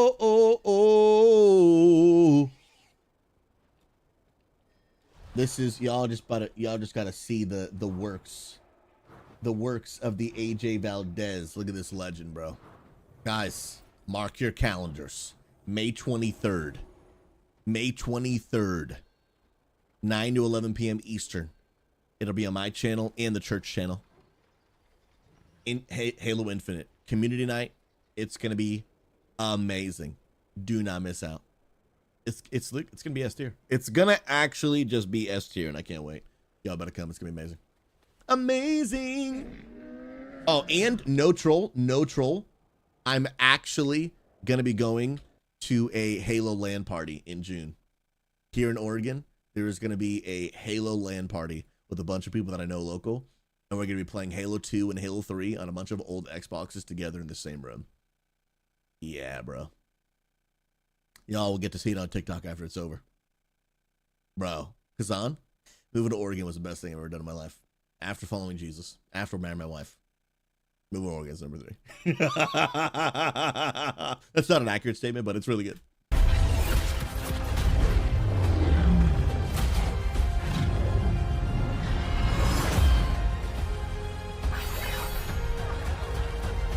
New feature, barbershop, that you have to pay for. Oh, man. Dude, this actually looks sick, man. This actually looks sick. New World, I really think New World is such a fun game, bro. Let me actually make sure it's updated so I'm ready to hang out with Mag later tonight. Yeah, it really is such a fun game, man. I obviously don't play it. It's hard to juggle more than one MMO, you know what I mean? Dude, I deleted it? I didn't realize I deleted it. Hold on. Do I not have space? No, I gotta have space. No shot, man. Did I delete this game? Yeah, I've got space. What the heck? Yeah, I got plenty of space. Why did I delete it? I don't know why I did that. And anyway, let's go. That's legit. And then, yeah, apparently they're making hardcore servers. No, it's not 205. I have 205 gigs left. But the game is not 205. I think it's at 78, something like that. I think. Oh, there's a second video about hardcore. Is it short? Yeah, in Ox, the other HUD video, I might try to check that out later. Maybe not. But the HUD one, the HUD one I think is cool, but not enough that I think I'm going to spend too much time on the stream. It's because it's just a HUD. I want to see like new spells, new abilities, like really cool things like that. And is this a quick video, Mag, or is it a long video? Let's see. Let's see. If it's quick, we'll watch it. If it's long, we won't. It is a minute 12. We haven't talked about this, and it's a new season, and we haven't talked about the seasonal server. Some of that is because with the Season of the Divide, we want to give the Coral Divide OPR map its time to shine in the sun, and the seasonal server will actually start later in the season. But we do want to talk about it. So Joel, what's going on with that? Absolutely. This one is our twist on what a typical hardcore mode would be for other MMOs. It's heavy focused on... Man, I really feel like he just dropped that. There was no like build, no anticipation. No, he just like said it. You know what I mean? on challenging the player's knowledge, putting them in the situation where we don't want them to die. The best rewards on this server that you'll be able to get will be things like beating the Gorgon raid, beating the Sandworm, beating mutated dungeons without dying. However, in this one, dying doesn't necessarily mean your character's gone. What it means is that for those other players that maybe have never even experienced this content before, we're going to give those characters a massive buff. They're going to get a bunch of attributes every time they die, up to, I think, like 125 across all stats. So you're going to be able to build your character in different ways. You're going to be able to hit different breakpoints on the attribute bar. Interesting. You're also going to be able to equip artifacts across the board in every slot. So 2 weapons, 5 armor pieces, 3 jewelry pieces. Interesting. So it's not really a punishment for dying, but rather a reward for staying alive. I mean, that is a twist on the hardcore, system.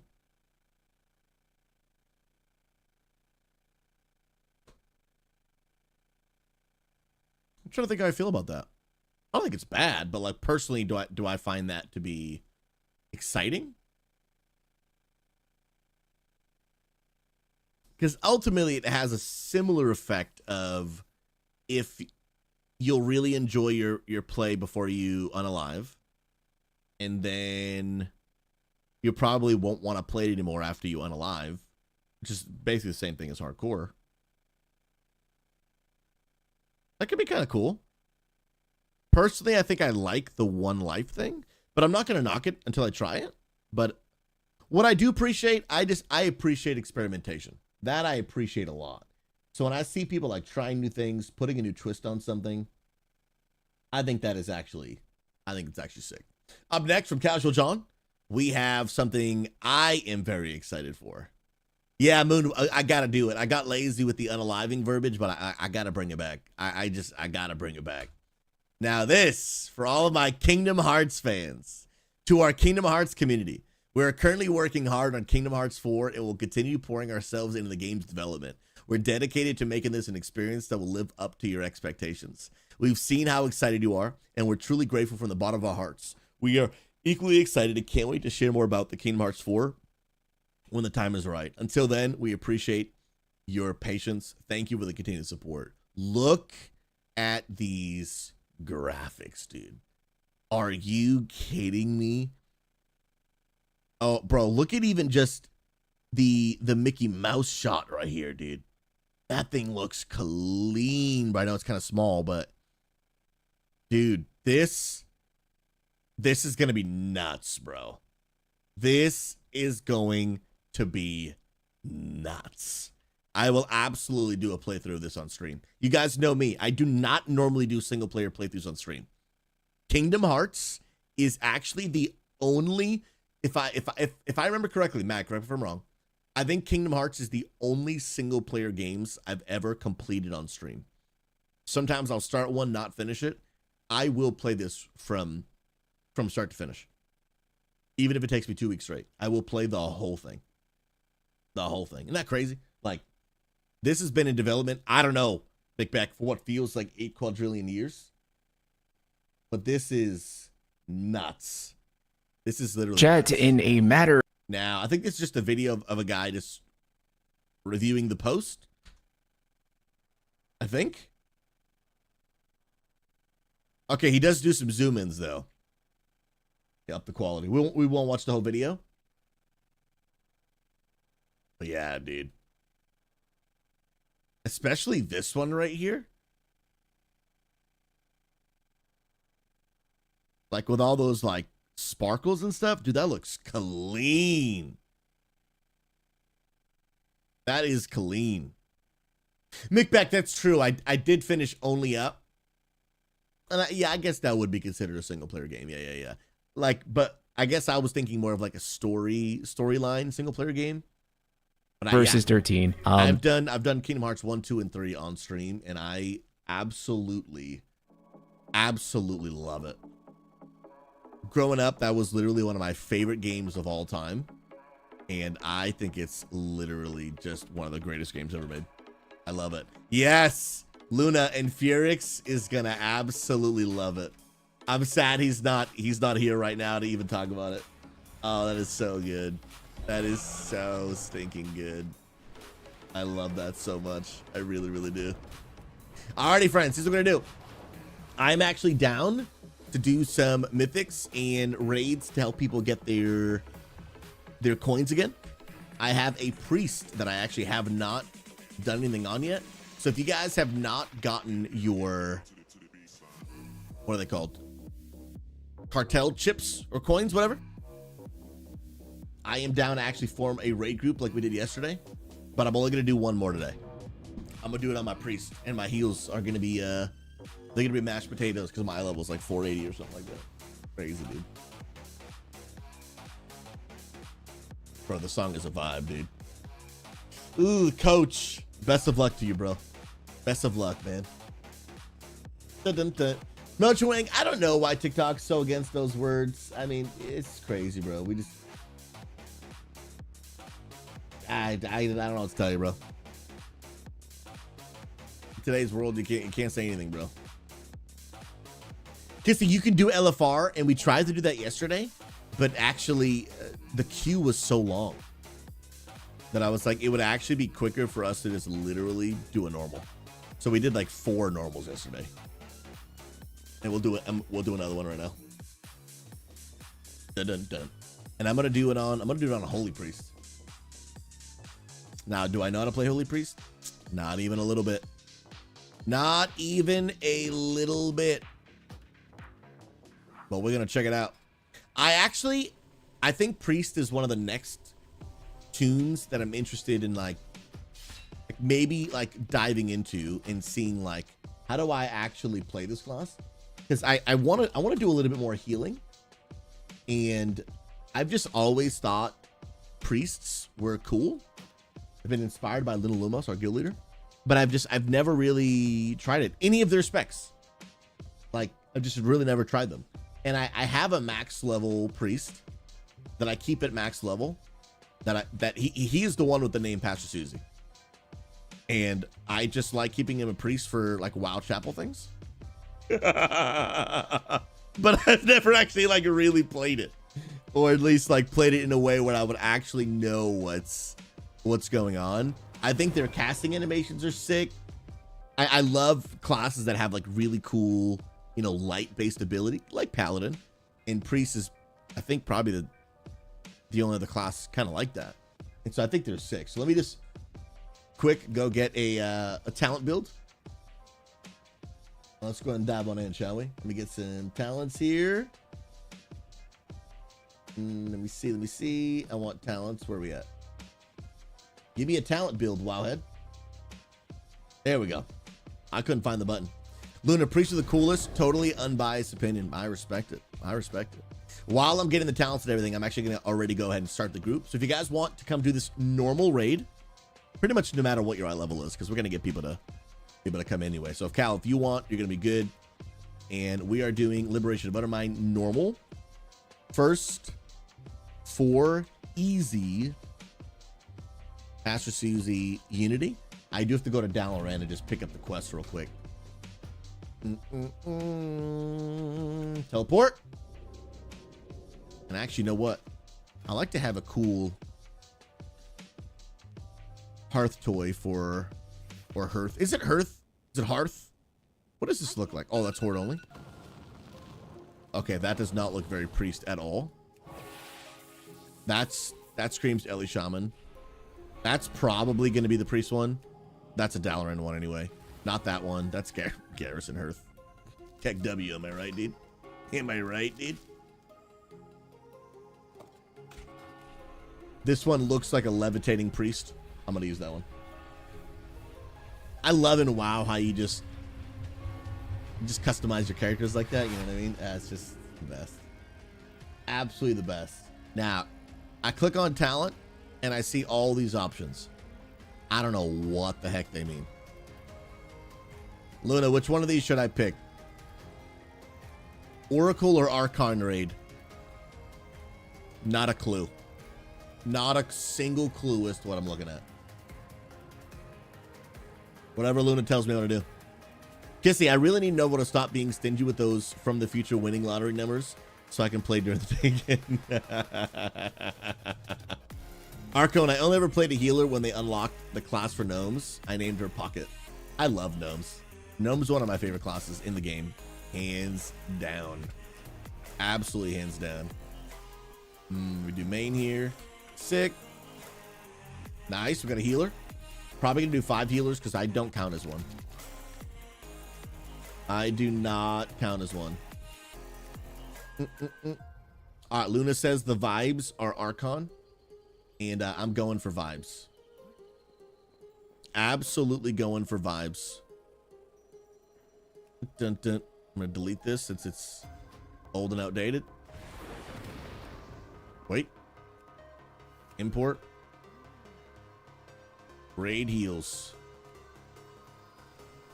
Let's go.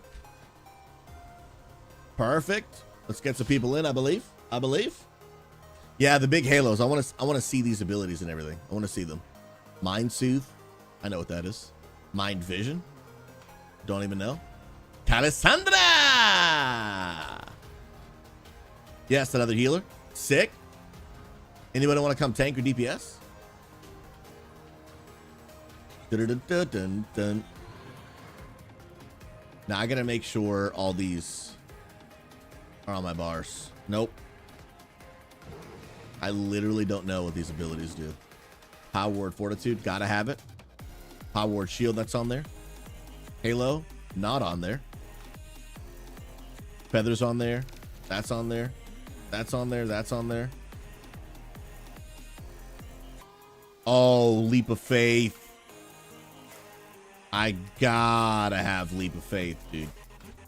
Absolutely gotta have it. Yes, turn into a raid. Sick. You're on there. Mind Vision's on there. Oh, Power Ward Infusion. That's actually pretty sick.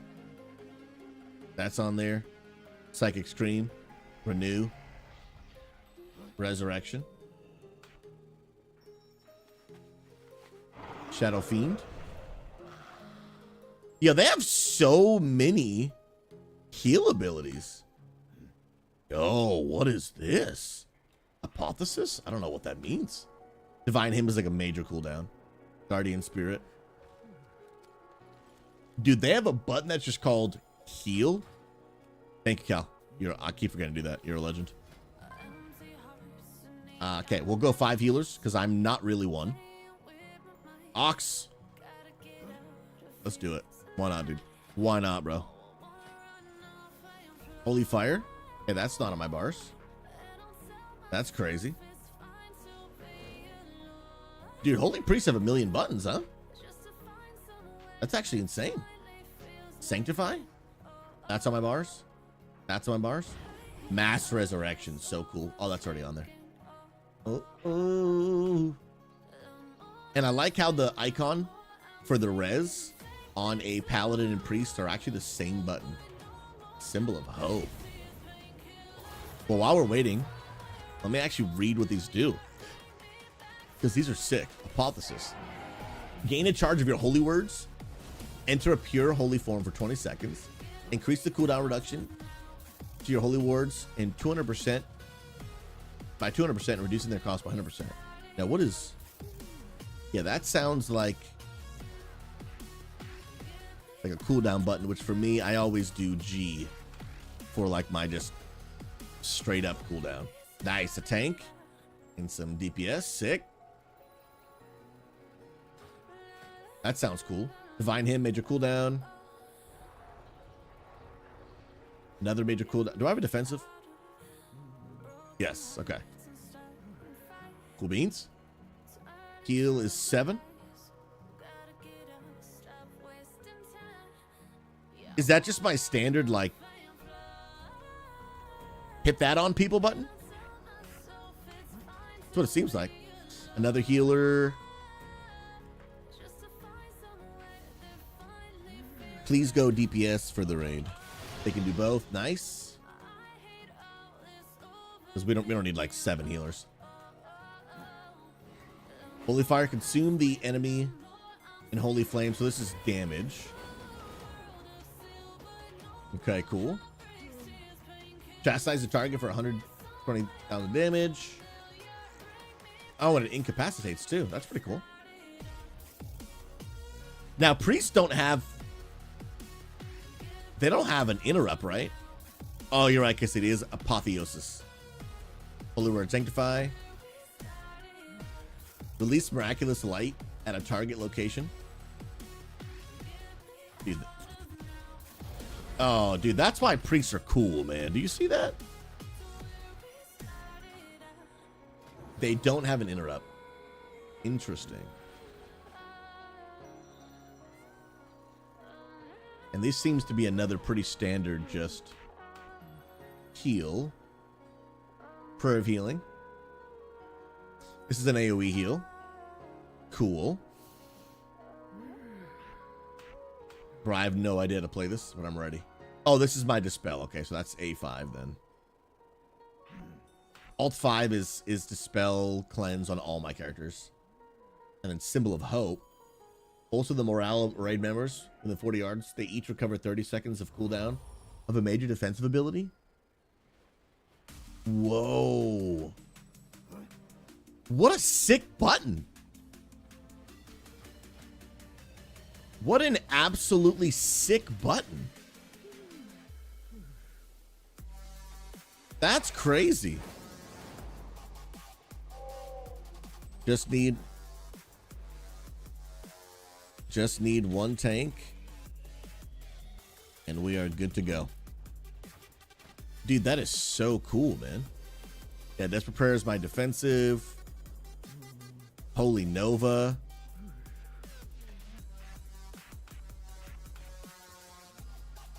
Dude, that is legit.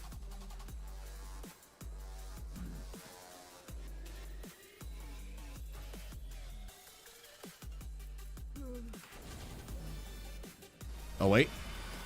I need Memoron's head, dude. This is like so 2020. This mount is so 2023, dude. What are we talking about here? What are we talking about here? Tren, you're an absolute Chad, man. Tren, we'll have to get you set up with the tools that I use. I'll post them for today. We'll have to get you set up with the tools, so when we do post them, they're optimal. Bro, you're a legend, man. And how many clips even are there? I'm gonna download. Yeah, I'm gonna download the Preach one. Dun, dun, dun, dun, dun.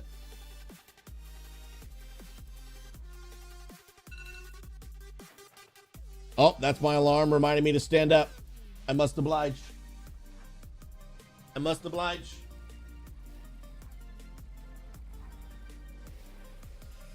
Bro, 3 posts. What an absolute Chad, dude. What an absolute Chad, bro. I just need a tank. That's what we need. Dun, dun, dun, dun, dun. Trent, thanks for being a legend, bro. Absolute legend. Imran's head is such a cool mount, dude. It really just is. The cartels are always hiring temp workers to pick up odd jobs. Dun, dun, dun, dun. Let's go, man. Yeah, Trent, I'll have to figure out with the vidIQ and the TubeBuddy stuff that I use. I'll have to figure out if you also get access to that. Primal, I bet you won't grip someone and getting ready. I shouldn't, dude. If it was a community run, absolutely would do it. Without hesitation. Without any hesitation. But since this is a group of pugs, I don't want to give Unity Gaming a bad look. And just flat out. Oh no, they already did trash anyway. They did trash. Yeah, we just need a tank. Elgari heal. Let's buy like 10 of those.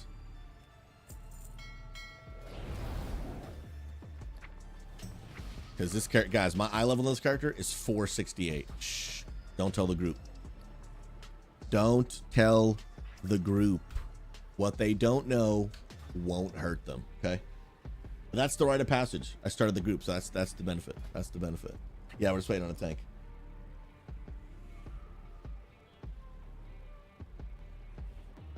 Why WoW's player housing will be the best. Actually, you know what? That's it.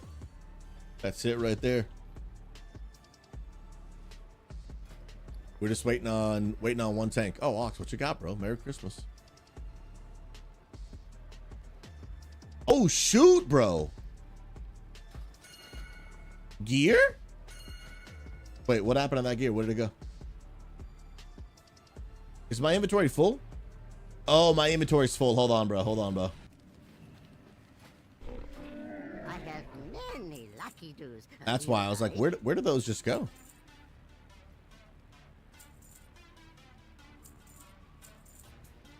Da-na-na-na.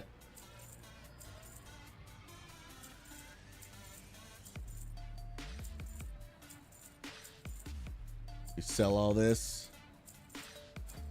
Still no tanks. Da-na-na-na.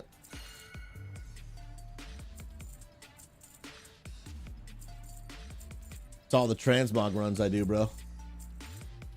Which I will be doing more on Monday. So if you guys want to come back for another attempt at Invincible and all the mounts, check it out this Monday. Ardox, now I'm good for a trade. Any tanks? Dude, no tanks, man. Anyone here able to tank? Dude, you're a beast, man. Thank you so much, bro. What's up, Zach, man? And Boof Tom, God bless, friends. How y'all doing? Dude, what an absolute Chad, dude. Now I won't be like just so much potato.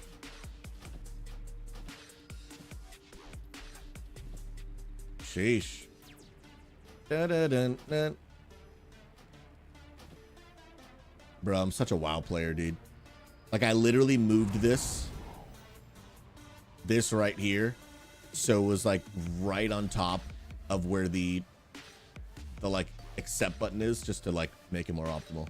I've been playing this game too long, dude. Like, you know, you're a WoW player when literally you find a way to just like, you know what I mean? Yeah. I've been playing this game too long, dude. Too stinking long, bro. Any other 603s in here? No, I think that's it. That's it. Bonicon, you want to come tank? Perfect. What an absolute legend. Bro, thank you so much, man. And I got you with the hydrate TV antenna. All right, group is good. Let's go. Okay. We got a tank. Dude, now I'm up to 557, dude. Let's freaking go, man. Thank you so much, bro. So hopefully I'll get some rings in this run. That'd be the goal. Now, let me break up the groups and assign the tanks. So the 2 tanks are this AV DK as well as body count DK. Main tanks. We split up heals. So XJO. And then Drac. 2 different sides. And then we also have mostly... Okay, mostly on that side. And then Mara... Oh, perfect. Okay, groups are set. Groups are indeed set.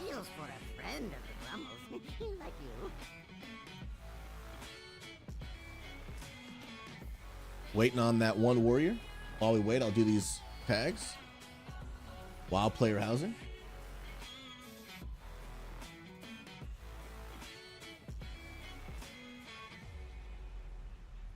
Sick.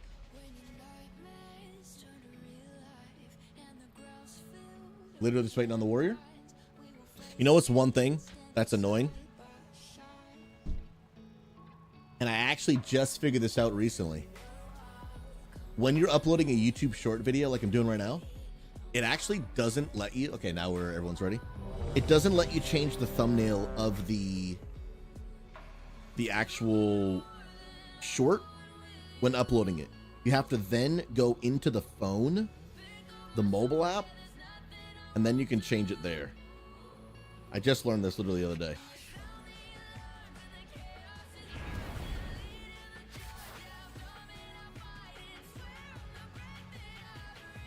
Okay.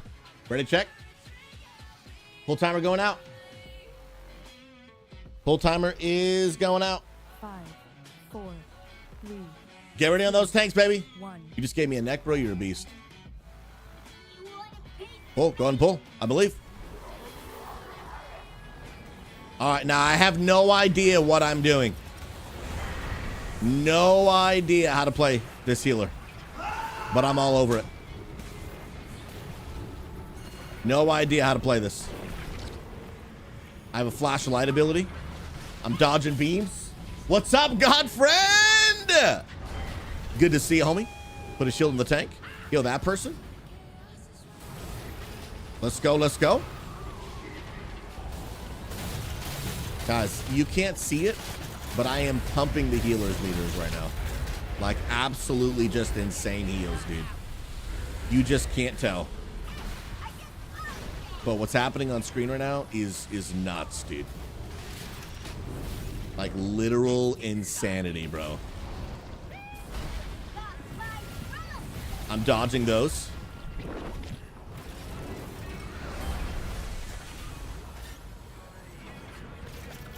Cracked out of our mind. Guys, is there any role we can't play? I'm just hitting buttons. I don't even know what they do. I don't even know what they do. Hold on. Applying a dot. I'm cracked out of my mind. Absolutely cracked out of my mind right now, dude. Come on now. Whoa, whoa, whoa, whoa, whoa. Popping 2 defensives here. I got Divine Him going out. Wait, is Divine Him a... Is that a channel? Dude, I interrupted the channel. It was a good time for Divine Him, but I didn't use it properly. I did not use it properly. And I kind of threw a little bit. I'm not using, what is this called? Prayer of Mending. I haven't been using that at all, dude. Throwing. We're getting there. We're getting there.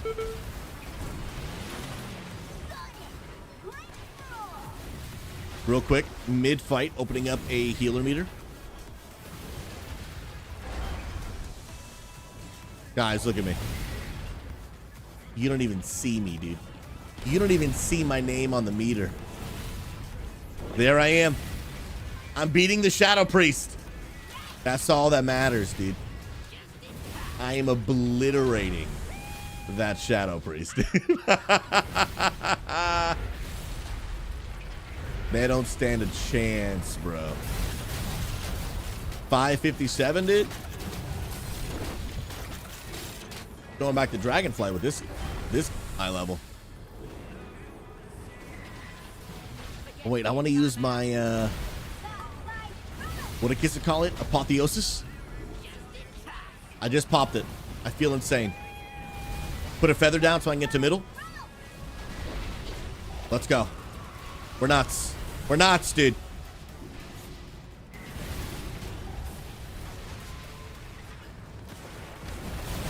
I feel way too zoomed in right now. Way too zoomed in.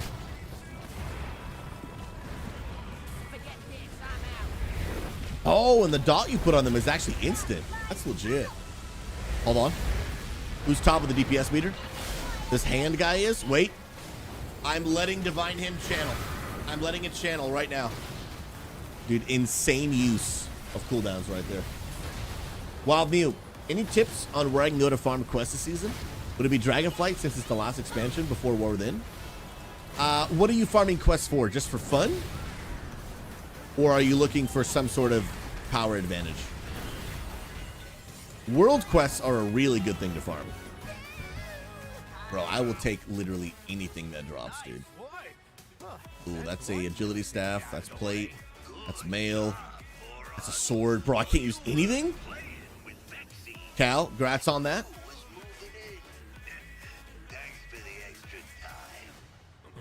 Let's go, dude. Let's go that way. I'll give instruction after I, oh my goodness, we're looking at potatoes. After we get to the boss. XP at the moment? What level are you right now, Wild Mew? Go for it, bruh. Do it. Body, I appreciate you, friend. Thanks for pulling. Yes. Honestly, we should be good just for like a huge pull here. Ooh, but a healer just got deleted. I'm pushing up. Oh, health pot. Bro, that health pot healed me 100% of my health. That is hilarious, dude. Lost. Somebody lost. Yes, thank you, thank you, thank you. Pop a defensive. Yeah, I'm stuck. I'm stuck on a piece of wood or something. There was like a piece of wood I couldn't move. Bro, you're gonna see what I got stuck on. Oh, it was this railing. I was like, why can't I move, dude? I'm alive. What? I'm dead. I'm dead. I thought when you went into angel form, you were done. Is that not accurate?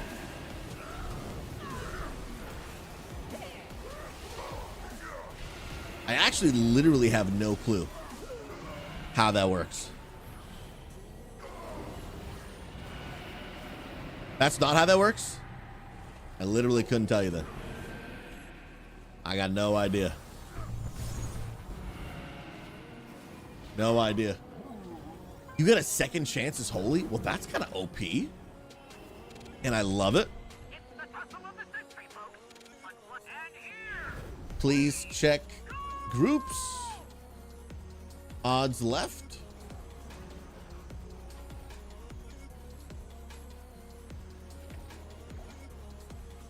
Evens right. Be sure to change sides when they meet in the middle and don't point the red beam at the other side. Easy peasy. Bro, holy's pretty cool, man. Except, dude, I have to transmog, bro. I can't even bear to look at myself right now, dude. But what is the name of the... What is the name of that I use? Little ready check. It's called Avatar.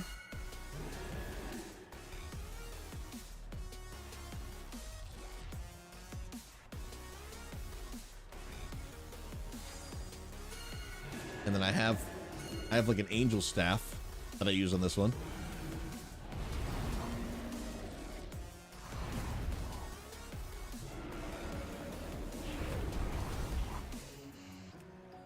Gotta have it. Okay, we're good. We're actually good. And everyone's ready? Full timer? I have many lucky. What group am I in? I'm left. 5, 4, 3, Okay, say that as a set. We're good. 1. Shield on the tank. Dot on the boss. Nice lust. And then I'm just healing, dude. Just spamming. I don't know what I'm doing. Oh, we are spamming. I'm in it. I'm gonna pop a defense. Oh, it's on me. It's on me.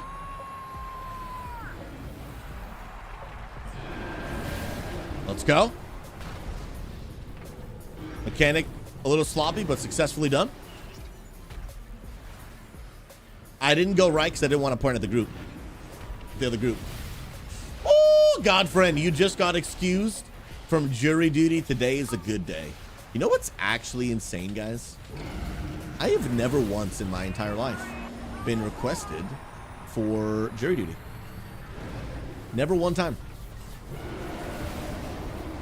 Never a single time. I know it's kind of crazy. Oh, I gave everyone priest buff. Good call, good call. Bro, literally no idea how to play this. Ox, 5 times? Guys, let me know in chat, how many times have you been picked for jury duty? Isn't that crazy? I've got that favor. Maybe a bad time for divine him because I'd have to move. I'm gonna take it.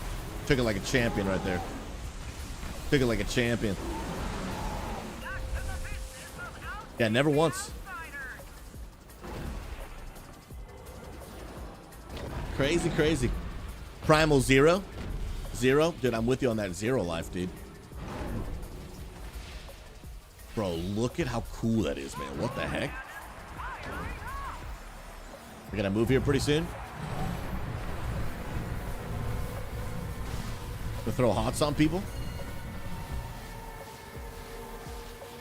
Let's go. Don't fill up that bar. I'm assuming on higher difficulties that bar fills up like way easier. I would assume. Don't know if it's actually true. AJ, twice since you moved back to the States. Dude, that's a struggle bus, man. That is actually a struggle bus. Oh, that hit me? I thought I could min-max that cast, dude.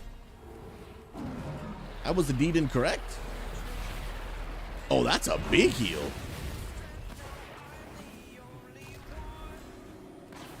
And why does it feel like this priest never goes oom?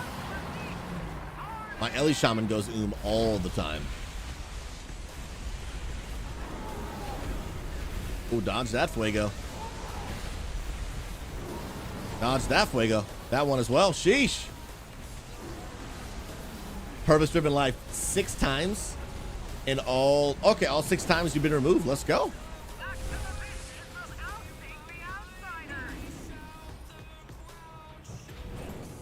Yeah, I've literally never done it. I'm sure at some point in my life I will.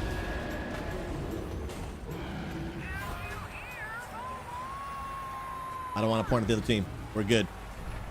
Ooh, that was kind of close, dude. I made sure the angle was good, though.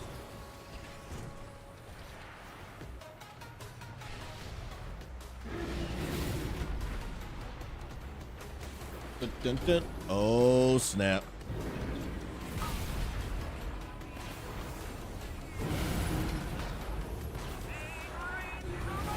Oh, that's a perfect position. Oh, why would they move it? Now get out of it. Now move. Oh, destroyed. Destroyed. Yeah, the first time you get it, I didn't know I had to move out of it either. And I did that exact same thing. Mac, does it work the same way in the UK? Where you can literally get chosen?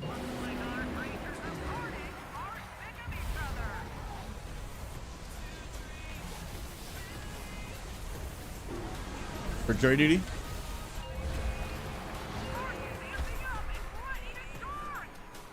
Kill this thing, dude.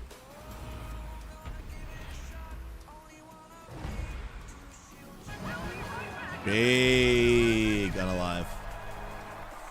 Bro, no loot for me, huh?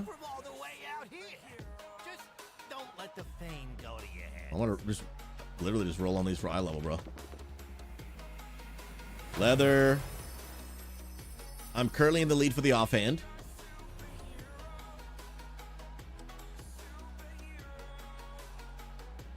Did Ox just roll but for me? Ox rolled for me, dude.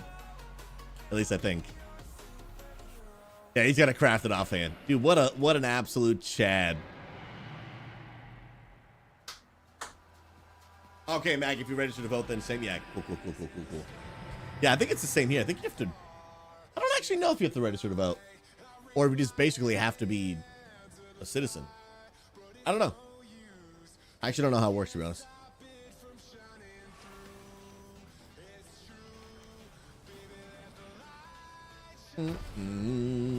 Oh snap! I'm in bad.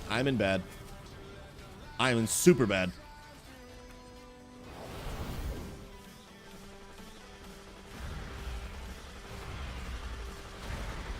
I'm just spreading my dots like crazy. It's not really my job, but I'm spreading it. Oh, dodge that, bro. No, thank you. Oh, Ox, you want it for me? You're a beast, dude. You are absolutely a beast, man. Thank you. Dude, seeing green numbers in AoE pop up like that, dude, so satisfying. It's actually more satisfying than, oh my goodness, than watching DPS numbers pop up.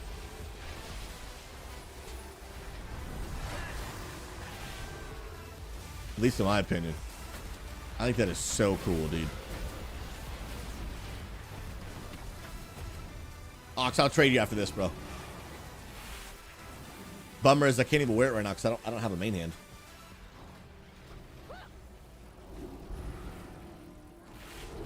Ah, they use your tax documents to select. Oh, in your ID. So there's pretty much no way that they aren't aware of you. Unless you're just living a super illegal life, not paying taxes, driving without a license. Oh, guys, I don't know if I mentioned on stream. Man and I now officially have Oregon licenses and Oregon license plates. We now officially live in Oregon. A lot of people don't know this, but I never actually even did that when I lived in North Carolina. We didn't even bother. We knew we were only going to be there for 1 year, so we didn't even bother changing out our licenses or license plates. I literally had Virginia license and Virginia plates until like 3 days ago. And I'm glad. Because, bro, it's expensive to change all that stuff, man. And I am glad I didn't bother doing it in North Carolina. Oh, snap.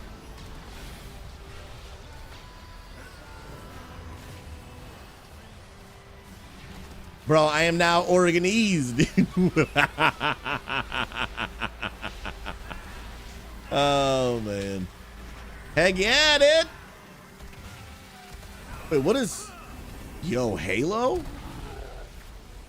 I have a button called Halo? Uh-oh. I didn't mean to pull. That's actually my bad. I didn't know there were mobs over there. LOS them so they don't unalive me.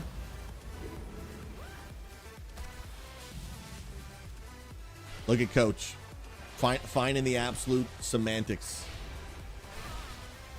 Dun, dun, dun, dun. How'd you renew your car registration if you didn't have Virginia address?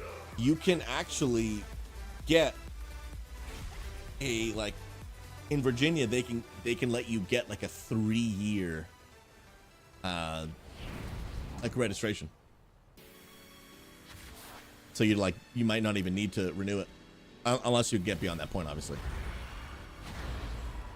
Oh! I don't know what just absolutely trucked my face. But something did, bro.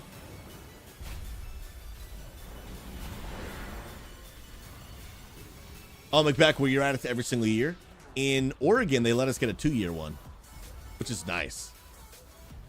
But Virginia, we could do up to 3. It's crazy. I gotta open my door. It's too hot. Yes. Let the air in, dude.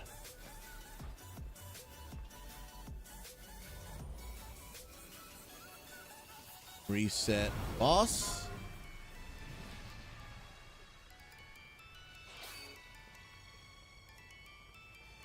Yeah, the multi-year registration, so helpful, dude. It is just so helpful. Nice job.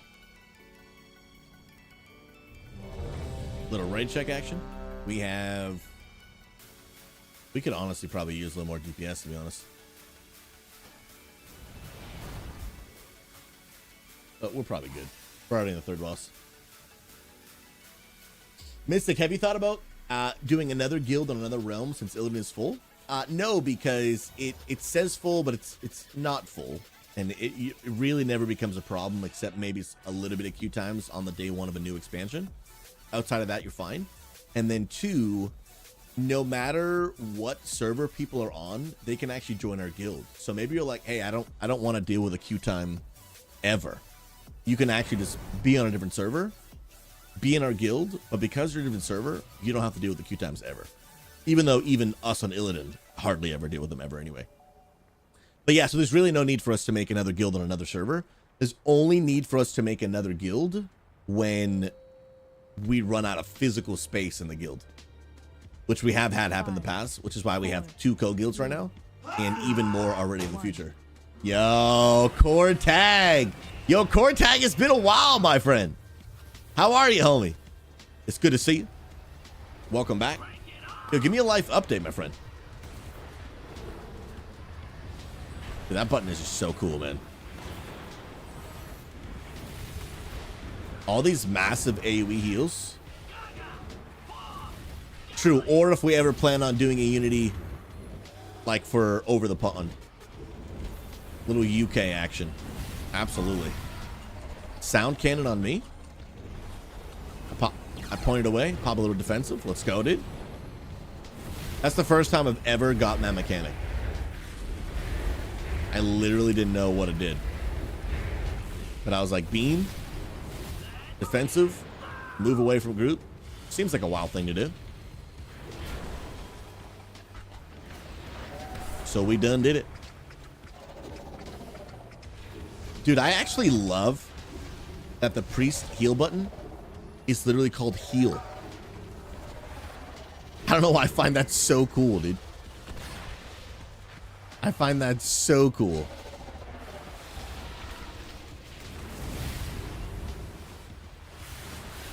Combat UK WoW was great until you're in the middle of a hair situation, but gotta stop because it's tea time. I just pictured Magnificor drinking tea every day.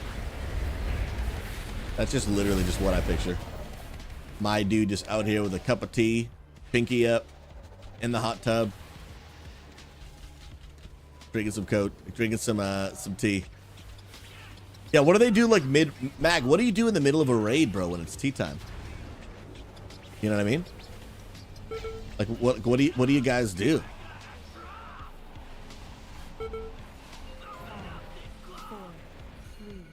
Anyone not gonna make it? I life crypt him in. I'm insane. I'm actually insane.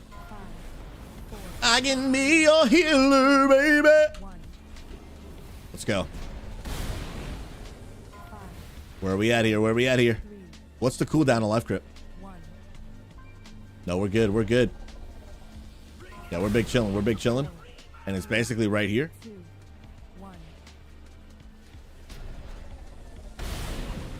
That's so weird. Life grip is already off cooldown, but I just used it. Unless I don't even know how. Okay, Cortac doing a lot of traveling. Nice. Now, is that a lot of traveling for work? Or is it just traveling for fun? Traveling can be fun. I'm not a huge fan of traveling. It definitely gets old quick for me.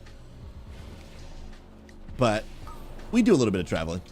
But now that I live in Oregon, for personal reasons, I don't see myself doing a lot of traveling anymore. I really only like traveling over here to the Pacific Northwest. But now that I'm already here. But of course, you got to travel for many other reasons. We got speaking engagements and conventions. But like, just to go on a fun trip, we'll just hop in the car and drive to a mountain.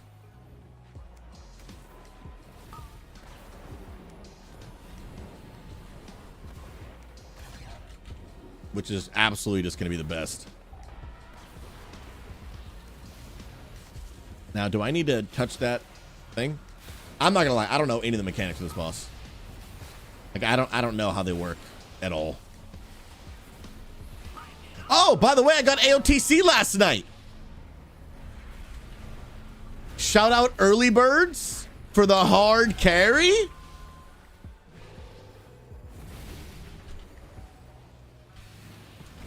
We got it. We got a lot. Dude, they were doing carries last night. And I had a few minutes for a date night. And I was like, bro, hello. All right, I'm coming in. Oh, crap. We're going.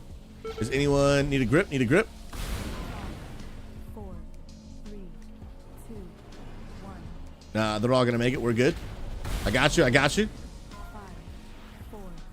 3, 2, I got you, fam. 1. 5, 4, Where is it? It's over here. 3, 2, Ping, ping, ping. I don't have a life grip. I got nothing.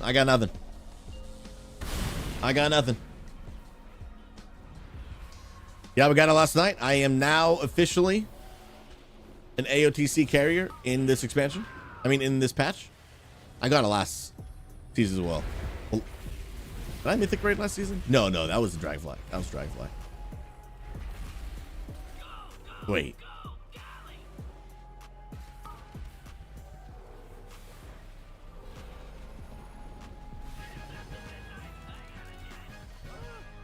Did I stop raid? When did I stop mythic raiding? Did I get 8? Okay, dude, I am having major brain fog right now. Last tier's raid was Ansurek. Oh, I was a mythic raider last season. Yeah. And I got AOTC like on week 2 or 3 or something. Dude, my brain just was not. Oh, I can't roll on that. My brain was just not having it, bro. It was not having it. Yeah, I mythic rated last season. Well, hey, to talk about your comment, purpose driven, the ads, they're thinking about changing them up. So I see you're saying like the volume control for the ads is obnoxious.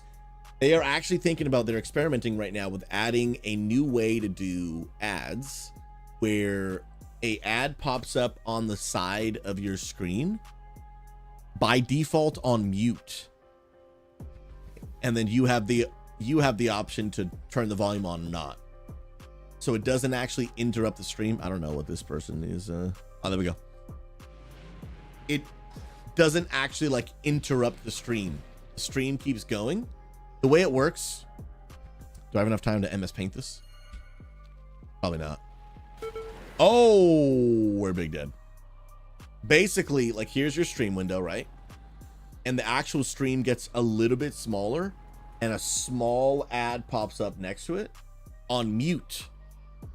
And then you have the ability to either turn it on or off. So if you don't want to listen to it, you don't have to.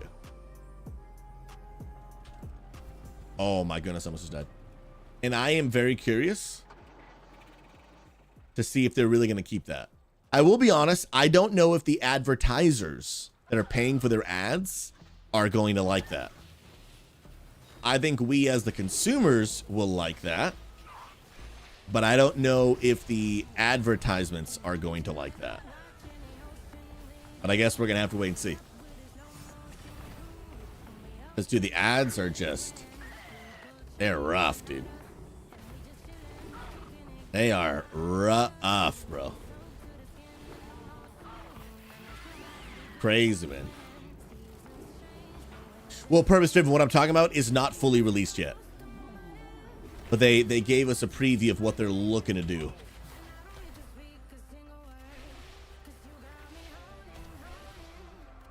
And we'll see how it works out. What's up, Hadouken? Let's go, man. Hadouken, started with people wondering, hey, is there a decent time to come back to WoW and put the training wheels back on and roll DK? Absolutely. Right now, I think is one of the best times to get back into WoW for a few reasons. I think leveling up is in a great spot. Getting gear is in a great spot. They've just added some new catch-up mechanics for gear, but also a few things that are coming to WoW in the very near future. One is what's called a rotation assist, meaning that you on your bars, if you turn the feature on, you don't have to if you don't want. On your bars, it'll highlight what is the next recommended button you should press to do the optimal amount of damage.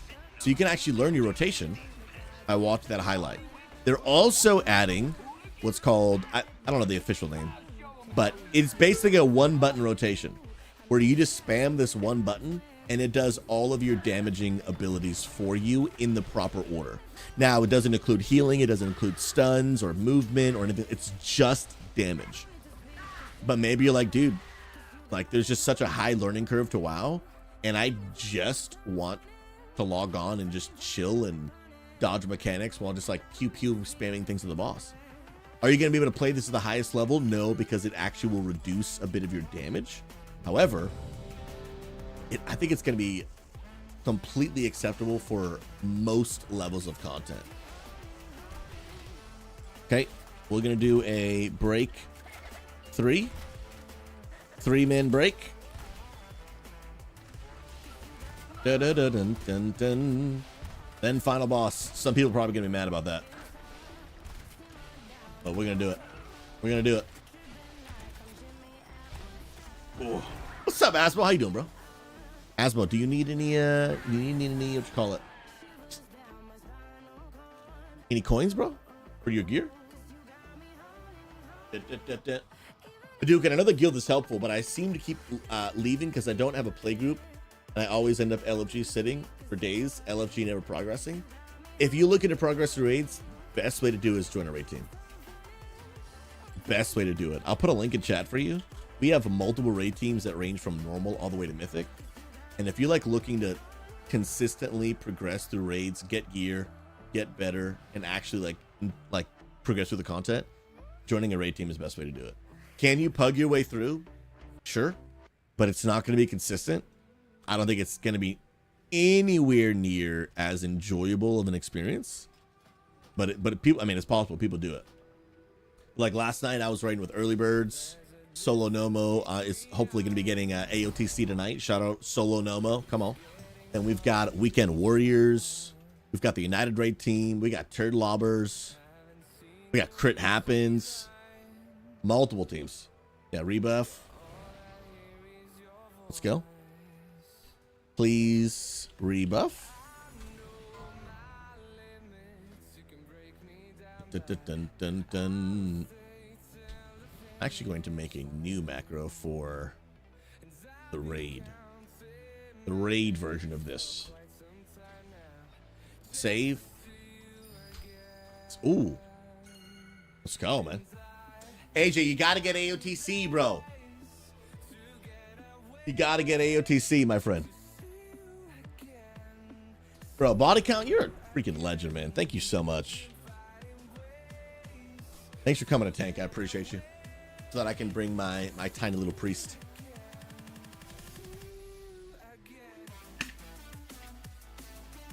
I'm actually very curious, guys, what next tier is going to look like. I'm very, very curious. Yeah, AJ got it last night, man. It was a last minute thing. It was like 5 o'clock my time, because again, I'm in Pacific. And Early Birds was raiding, and my wife needed a little bit more time before we started our date night. And so I turn on Twitch, and Early Birds is raiding, and they are doing carries to give people in the community AOTC. And so my wife needed a little more time, and I was like, hey, bruh, like, can I jump in? So I jumped in, got AOTC, jumped off, then date night with the wife. He did cook some dinner, steak and linguine Alfredo. Come on, homemade, baby.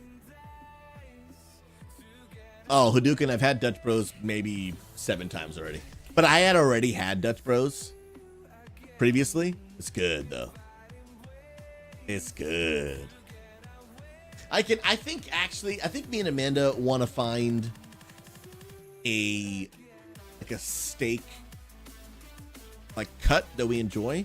We don't eat steak often, and when we do, honestly, I just kind of like just grab whatever off the shelf. I don't even really care about what like type it is.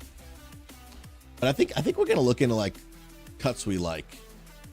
See if you good, guys. What are your recommended?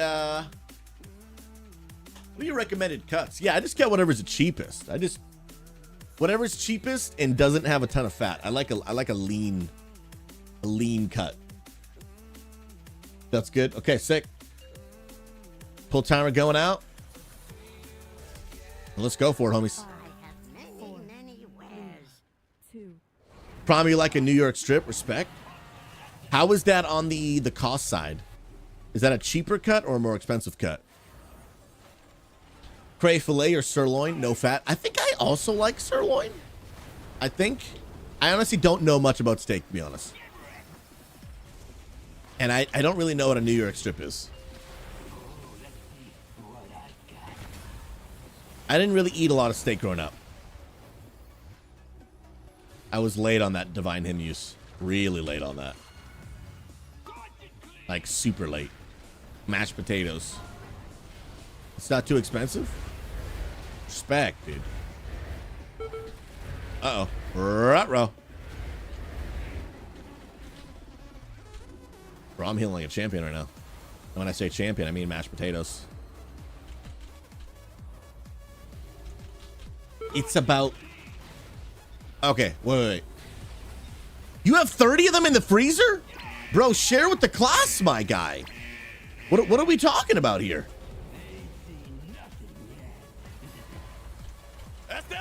Dang, my guy. We got a new follow. That's crazy. Yo, Sergeant Rabbit, welcome. You absolute literal living legend. Hey, my name is Pastor SouZy. Welcome to the stream. God bless. And on this channel, we're on a mission to bring an end to toxicity and loneliness in the gaming community. And I'm so glad you stopped by.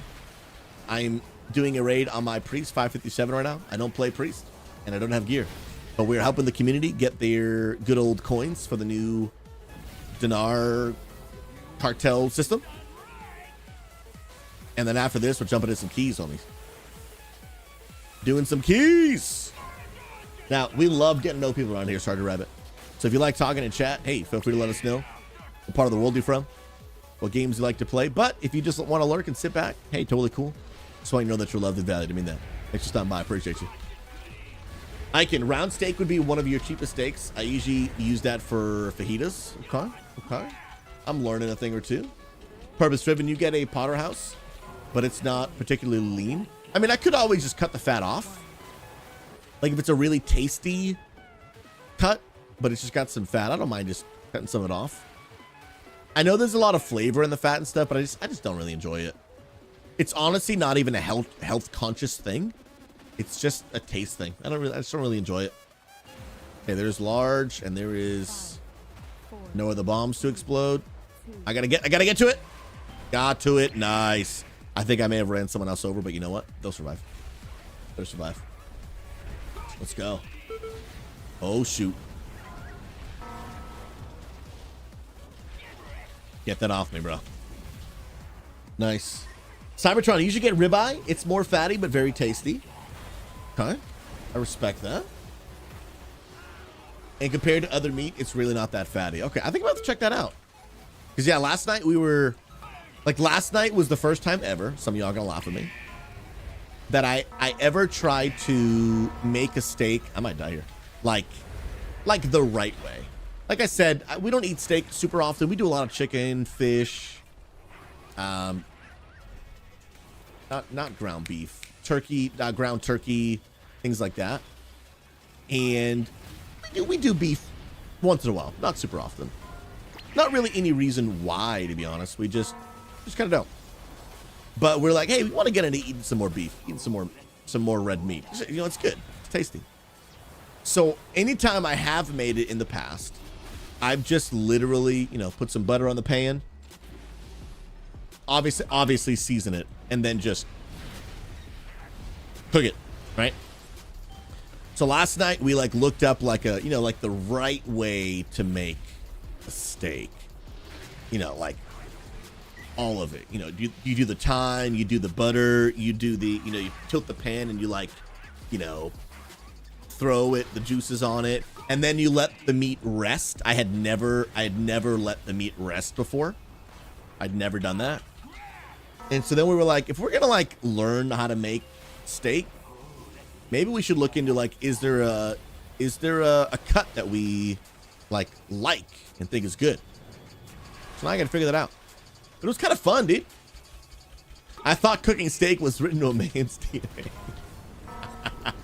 A big part of why I've never cooked steak like that is because most of the time I make it on the grill. Even though we don't eat steak often, when I do, most of the time it's on the grill. So obviously none of that I just explained happens on the grill, right? You just season it, throw it on there, flip it, you're good. But on the pan, I wanna learn how to make it proper way. I did yesterday, but you know, I need some practice for sure. But I'm like, I want a good cut, dude. I want a good cut. So we'll see. We'll see what we're gonna do. Yeah, I didn't do the cast iron skillet, and that's another thing that I've heard.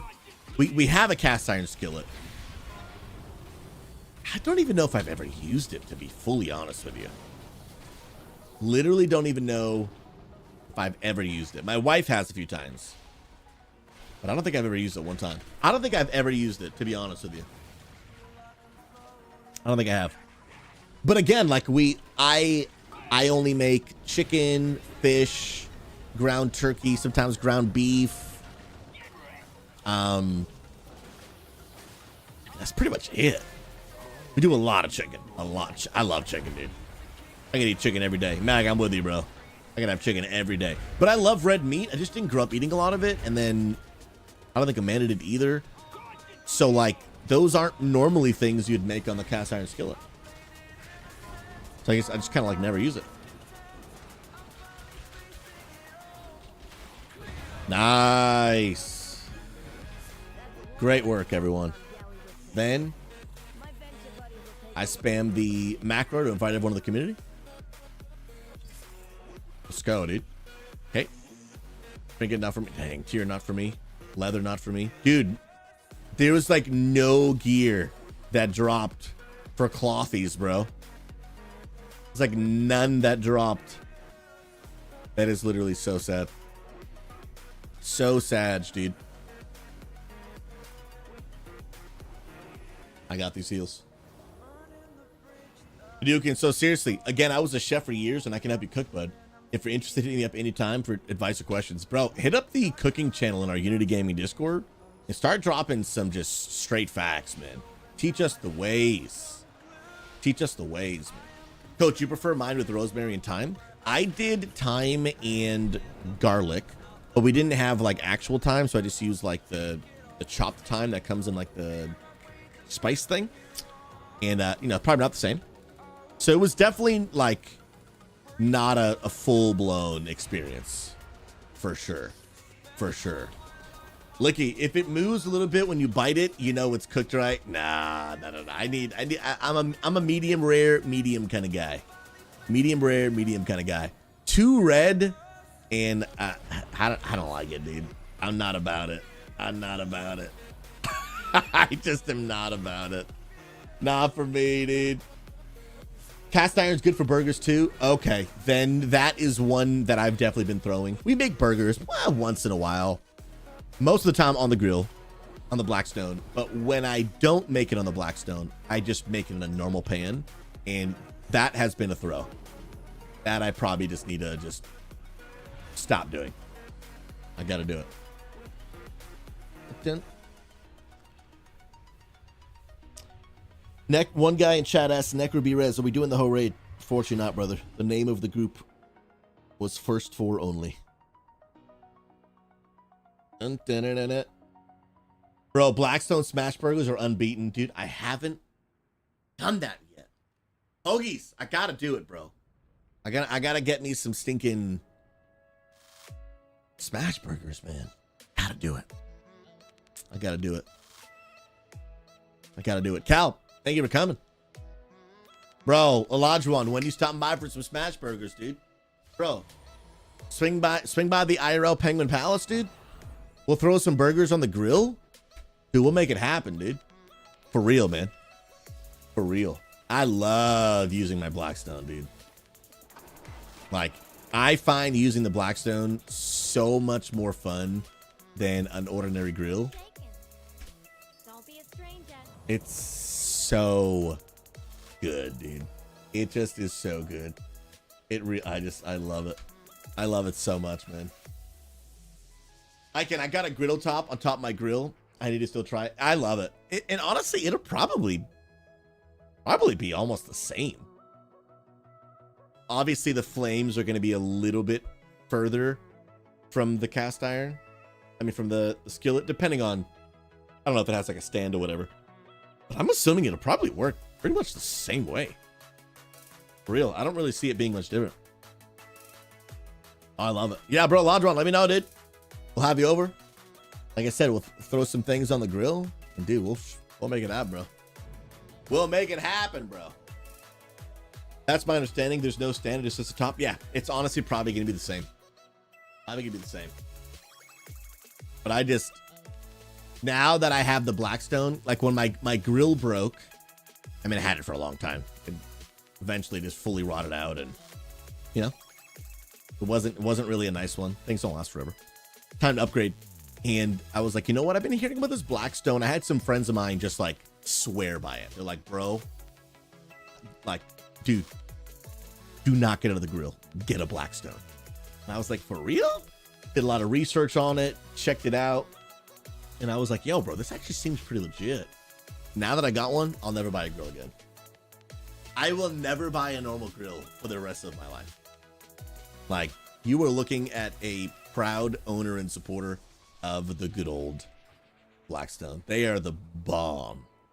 In my opinion, the only benefit of having a grill over the Blackstone is just only if you really live by that smoky taste.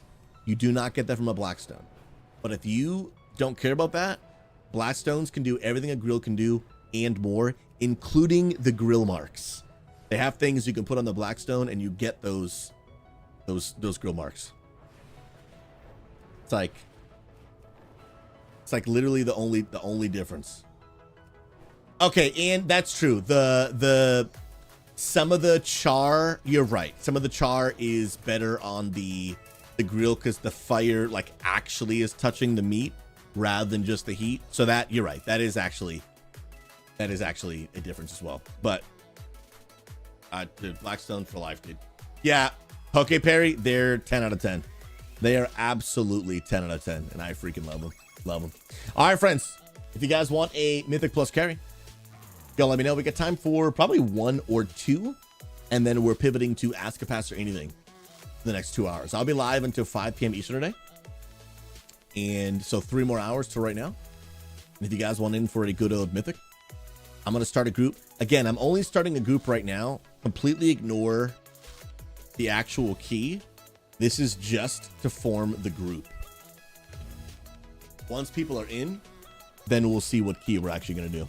And then I'll start the normal queue system, if we even have enough time to. Licky, putting my cast iron skillet in the dishwasher is signing your unalive warrant. I feel like that should be illegal. As someone who doesn't even really use a black iron skillet, I've heard that's like a crime. Just a flat out crime. Maybe I'm wrong. It is a crime. Okay, respect. That's what I've heard. That's what I've heard. I've heard it's just like straight up a crime. Punishable by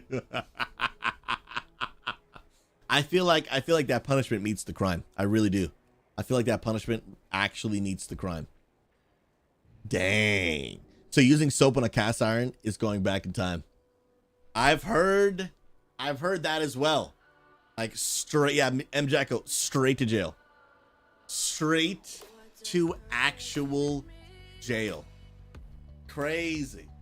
Yeah, it takes the flavor off. It's a similar thing like washing your Blackstone. If you just like flat out wash the Blackstone, you take all that flavor. I actually have to re-season mine. It's due for a re-seasoning. It is indeed. Oh, but let me ask this. Is there anyone in the chat right now who wants to actually run a key? If not, I'm gonna do some time walking.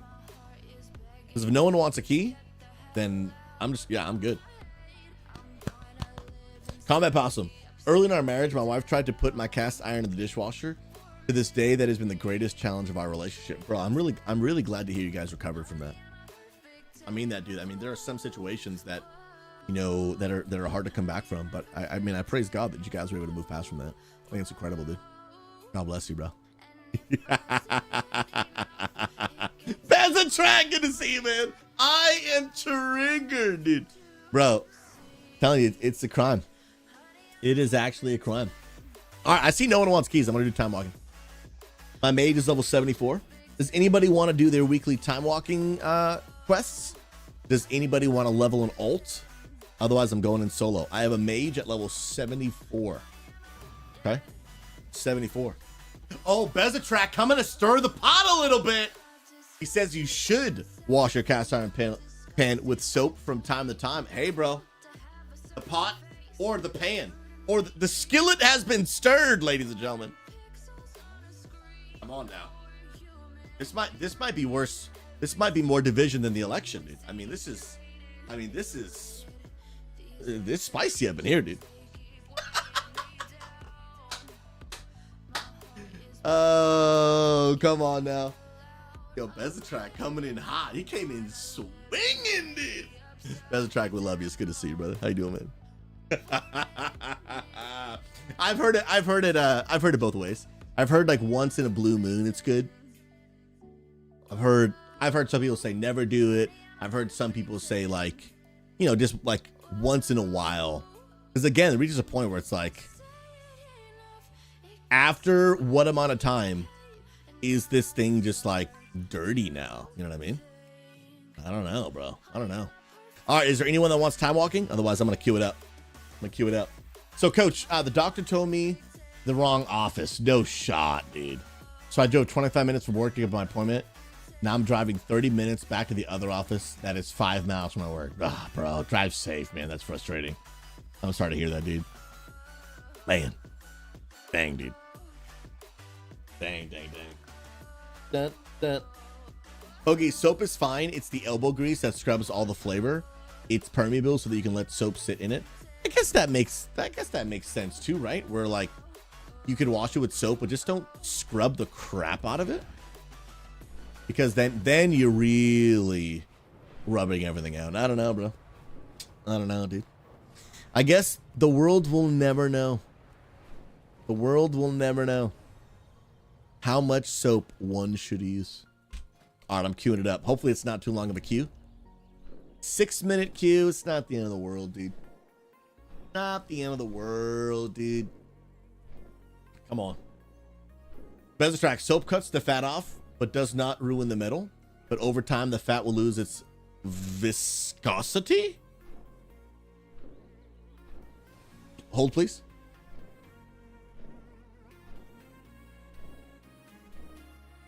Viscosity, the state of being thick, sticky, and semi-fluid inconsistency due to internal friction. Hey now. Oh, Marbles, I appreciate the love, but you are Horde, I believe, right? Oh no, Void Elf is Alliance. I forgot. Dude, look at the insta Q. What a freaking legend, dude. What a legend, Mac. I'm very big, bro. Oh, man. Hadouken. So here we go for the cleaning your skillet. Hadouken used to be an actual chef. After rinsing, after cooking with hot water, put that skillet on the fire and pour a handful of kosher salt in it and scrub it while hot on the scraping salt. That's from a professional. That might, I don't know, bro. I'm not a skillet expert, but that is coming from an actual professional. Hey now. Hadouken, the Lord sent me to save your cast iron skillets. Oh man. By the way, Bezza, thank you for helping me learn a new word today, brother. Wait, why am I fire? I want to be arcane. Oh, of course I'm in combat. Yeah, I think I'm gonna try fire, dude. I was watching a streamer for a few minutes yesterday do arcane. And I was like, bruh, arcane just looks cool. I don't know how to play it. I hear it's super complicated. But I'm gonna do it, bro. I want to play me some arcane, dude. Give my team the buff. And I gotta get some of that that's not necessarily kosher salt, but like the, you know, there's a word for it, like the rock salt. Because I just put last night I just put granulated salt on my steak, and I was like, I feel like there's a better way than this, bro. Excuse me? Oh, I'm gonna be, yep. I don't even know how that pulled. Bro, the clutch B-res, dude. What an, excuse me. What an absolute Chad, dude. Bro, I couldn't even tell you how to play this class. Well, we out here spamming buttons, dude. We out here. Oh, that is kosher salt? Cool. I gotta get me some.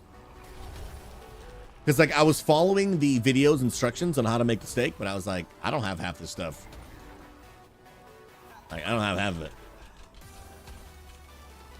What I love, Trent, about Fire Mage is just the animations look just so cool, dude. They really do. Like, you're just literally, like, on fire. I'm big dead. Just big dead, just slowly degrading.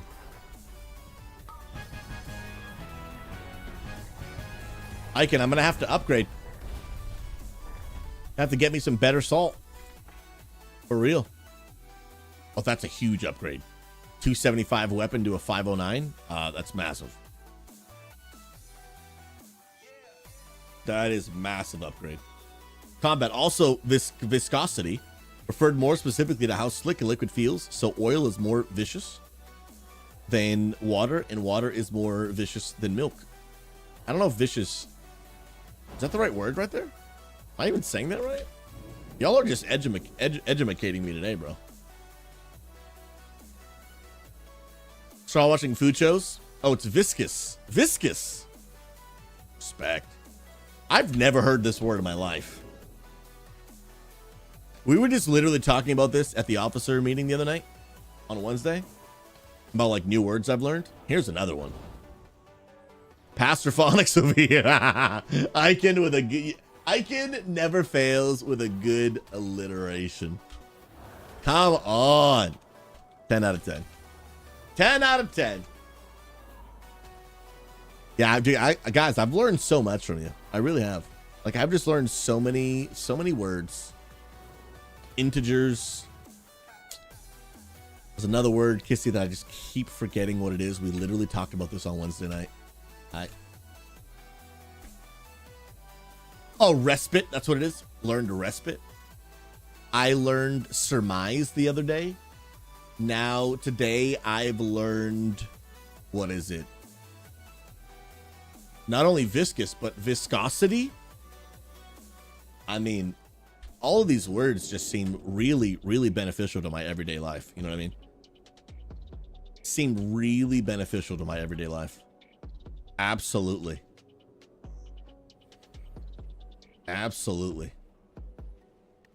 Crazy. You guys want to know a eye-opening stat? Malachi, this is retail. Welcome, friend. That I think it's, I have to look, let me see if this is accurate. That's what I keep hearing. Let me see.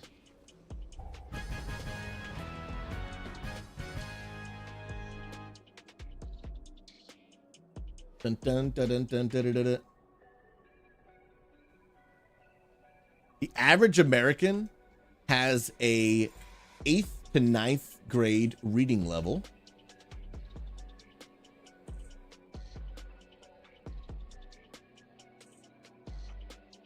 And I think, let me make sure this is correct.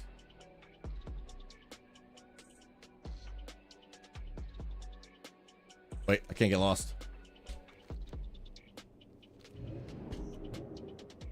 And I think it's something like the average just human has like the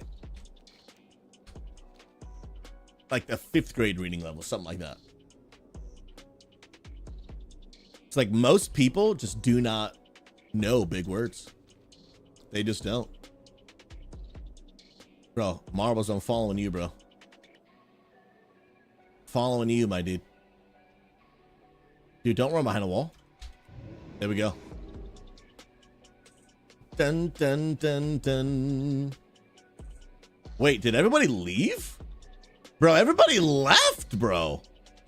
What the heck?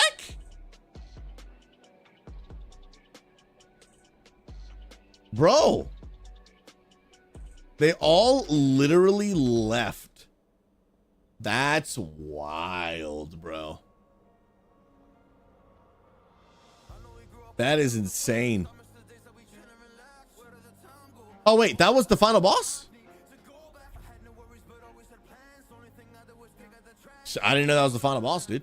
Yo, dance with me, bro. Dance with me. Dang. Combat Possum. So one way you've seen viscosity in person, SouZy, is if you've ever charged oil in your car, change oil in your car, the type 10W to 30 or 5W to 10, that is short code for the weight and viscosity of the oil. Dude, I've never heard this word, bro. Literally never heard this word. I'm learning. I'm learning, bro. Malachi, I'm very curious as why you're pressing Frostbolt as arcane spec, because I literally have no idea what I'm doing. I'm just out here spamming, dude. Should I be doing arcane blast? Probably should, dude. There it is. Learning moment. Appreciate the tip. I would have been doing that all the way to level 80. Is it even beneficial, Frostbolt, at all? Unless you just literally want the slow effect.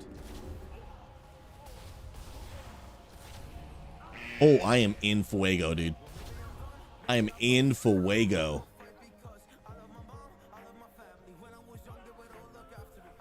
Okay, only for the slow, dude. Let's get it. Oh, snap.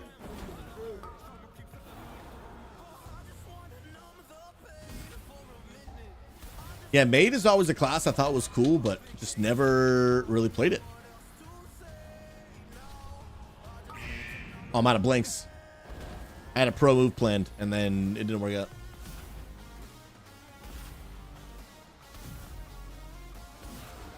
Ah, I see. So Arcane Blast builds up the charges that I then use. Oh, I see. I see. Yeah, I have been doing that totally wrong. Totally wrong. And I want a barrage at 4.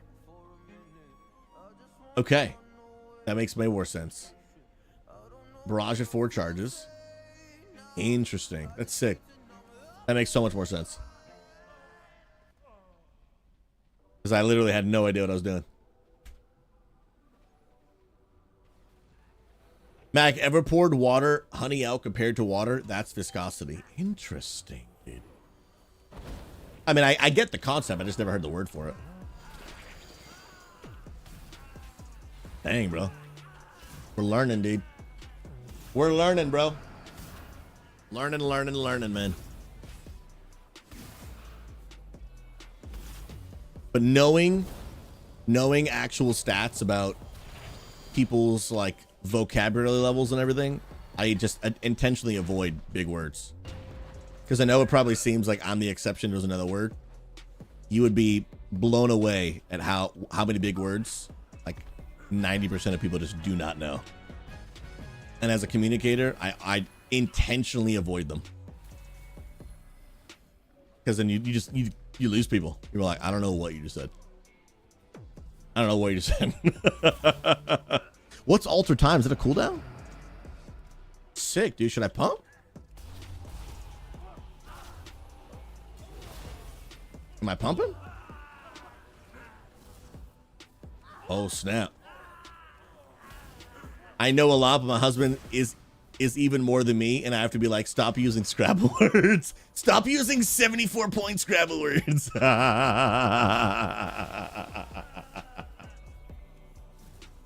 That's hilarious. Some people just have huge vocabularies.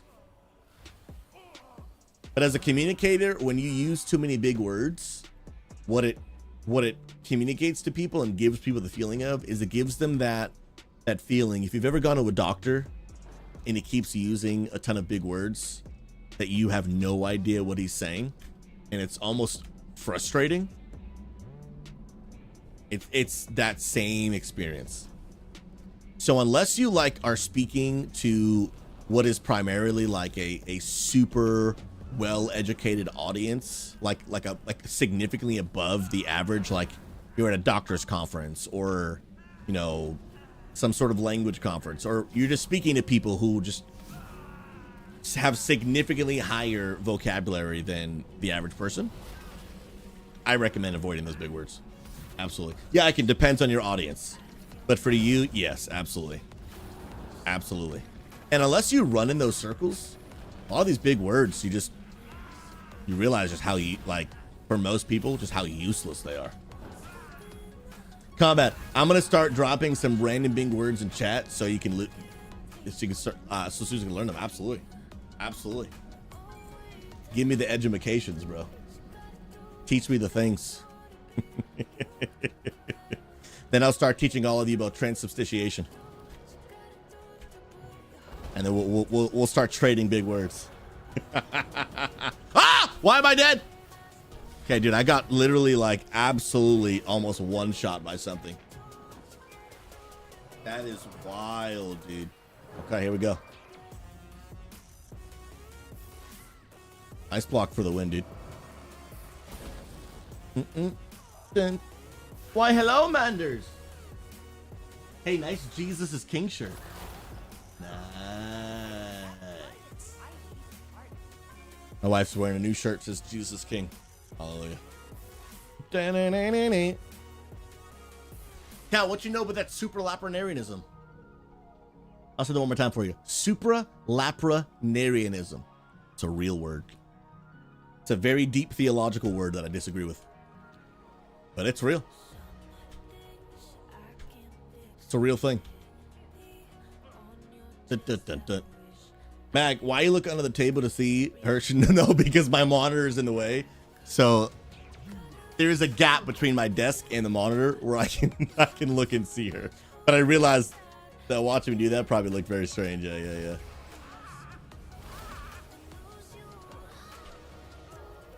I really like the setup. My wife can open up the door right there. Hey, Cal Alexander, come on now. Cal knows.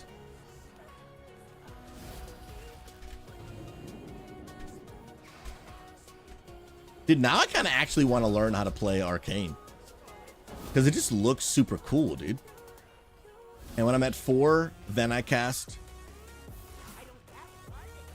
Arcane Blast. I do Arcane Missiles when it's off cooldown. Well, when it's available.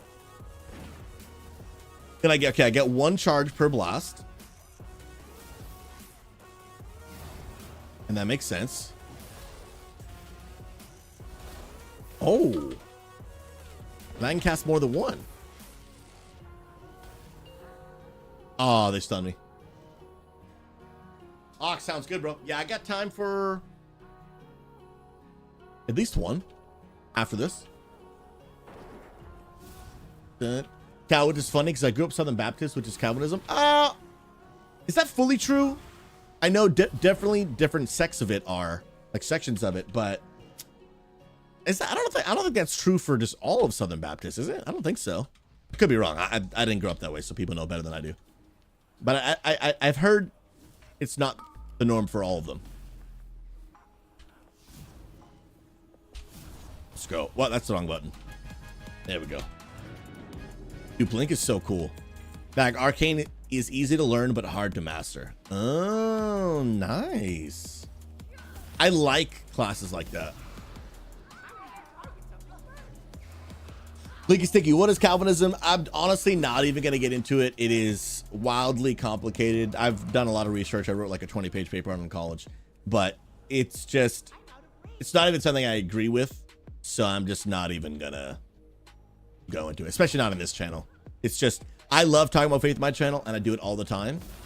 But there are some things to talk about that are just more confusing than they are helpful. So I just avoid them. Unless I'm speaking to like my church who is there and they're like, hey, we've come to learn about the deep things of God. But people who are like, hey man, I'm here for some encouragement and some WoW. I don't know what you're talking about. And it becomes more complicated than it is helpful. Dude, that ability is sick. I like that orb thing. Arcane orb. That thing is dope, bro.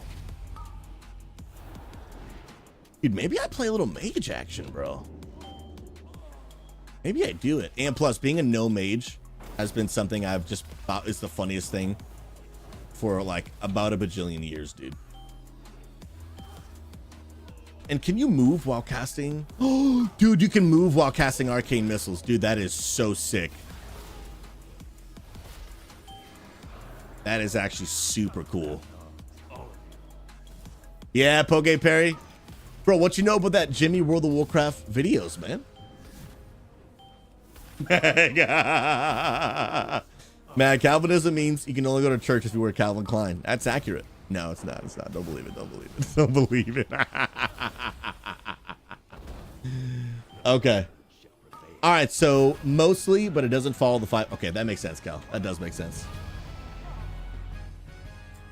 Purpose driven, really? Yeah. I did a 20-page paper on Arminianism versus Calvinism in college. I read multiple books. It's fascinating. Something I still look into to this day. I find it a fascinating thing to discuss, but I just don't talk about it often because it's not a super relevant really topic to be having with most audiences. Anyway, I'm queuing us up, bro. Oh wait, no, Ox wants in. Ox, go ahead and request. And actually, we can actually just back out marbles so that it puts us like the real world. What's up, boo? What happened? Thanks for the sub. Casual John with a 20. Appreciate you, brother. Did I do it? Red dot. Did I do it? Yo, that's the wife's thumbs up. Legend. Come on now. You know what they're from, babe? Let's go. Casual, I waited to do this for when I'm home. iOS subs are $7.99. They're $7.99, bro? Bro, Apple just be out here. Highway robbery, dude. Literal highway robbery. My goodness gracious, dude. That's crazy.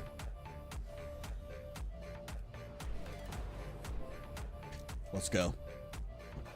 Icon, it's a Calvinism is a denomination of Christianity is the easiest and simple way to explain it. I mean, it's not accurate, but the understanding, I guess if you said it's kind of like a denomination, I guess that might work out, but it's not technically a denomination. It's more of a it's a theology. It's a school of thought that some people believe, some people don't. I do not, but I know some great people who do. Oh snap! But it actually, believe it or not, is one of my favorite topics to talk about. I love talking about it. It's fun. Now people are already getting their Ask a Pastor Anything questions out.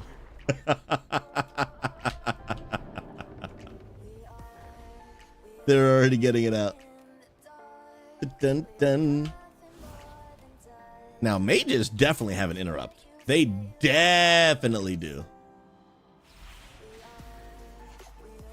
Isn't it called I know the name of it, I can't think of it. Counterspell, that's what it is. I was like, dude, I know what it's called, I just don't remember. And dude, it's a 20-second cooldown. That's not bad for a caster. I'm used to playing my balance druid, longest cooldown in the entire game, bro. My goodness. It's so long, bro. Crazy. Dude, I kind of dig Arcane. You know, I'm a sucker for a good builder spender class, you know? I really am.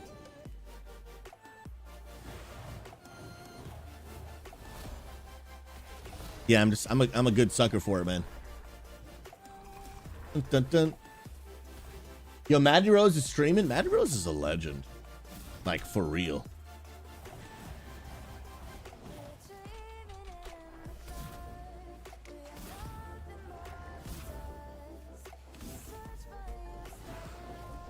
Yeah, dude, moving during arcane missiles is super cool.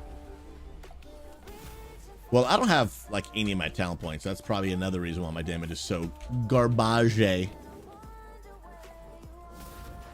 Manders lurked over there. Manders, are you even lurking over here? Would you like to eat food? Do you just not like paying the electricity bill? There she is. Give me that ad money, babe.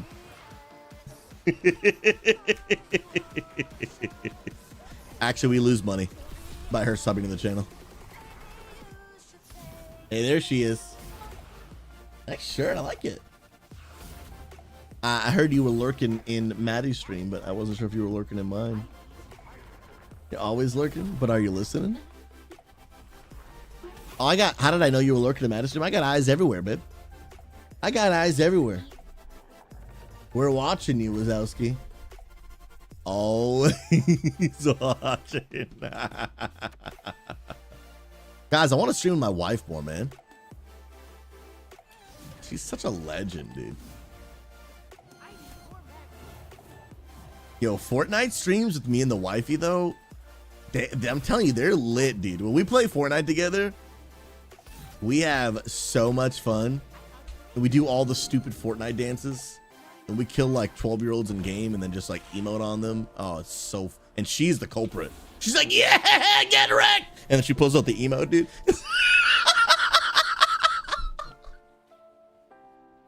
Oh, it's the best, dude.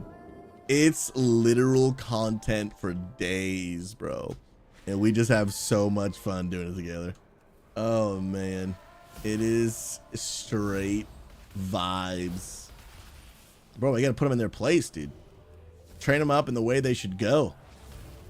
So that when they get older, they know who's boss. You know what I mean, dude? Hey, now. It's not exactly what the verse says, but you know what I mean.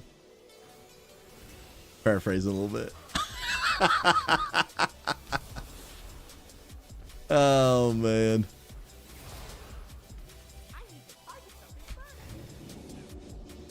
That's a good time, dude. Bro, combat, we love Fortnite in this house, dude. Guys, there was probably, Mac, what would you say, like a year and a half? Where I streamed pretty much nothing but Fortnite. Probably nothing but Fortnite, dude.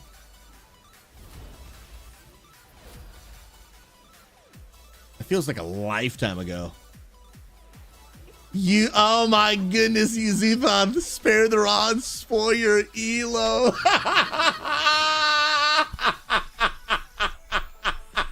Oh, that's 10 out of 10. Oh, that's 10 out of 10. So basically what Yuzuthos is referencing is there's a verse in the Bible that basically talks about like the importance of like raising your children, and that like discipline can be good. It doesn't necessarily have to be physical discipline, but like just letting your kids get away with anything and everything and never correcting them, never teaching them. That's the principle that the verse is describing. And the verse is, it's spare the rod, spoil the, what is the actual word?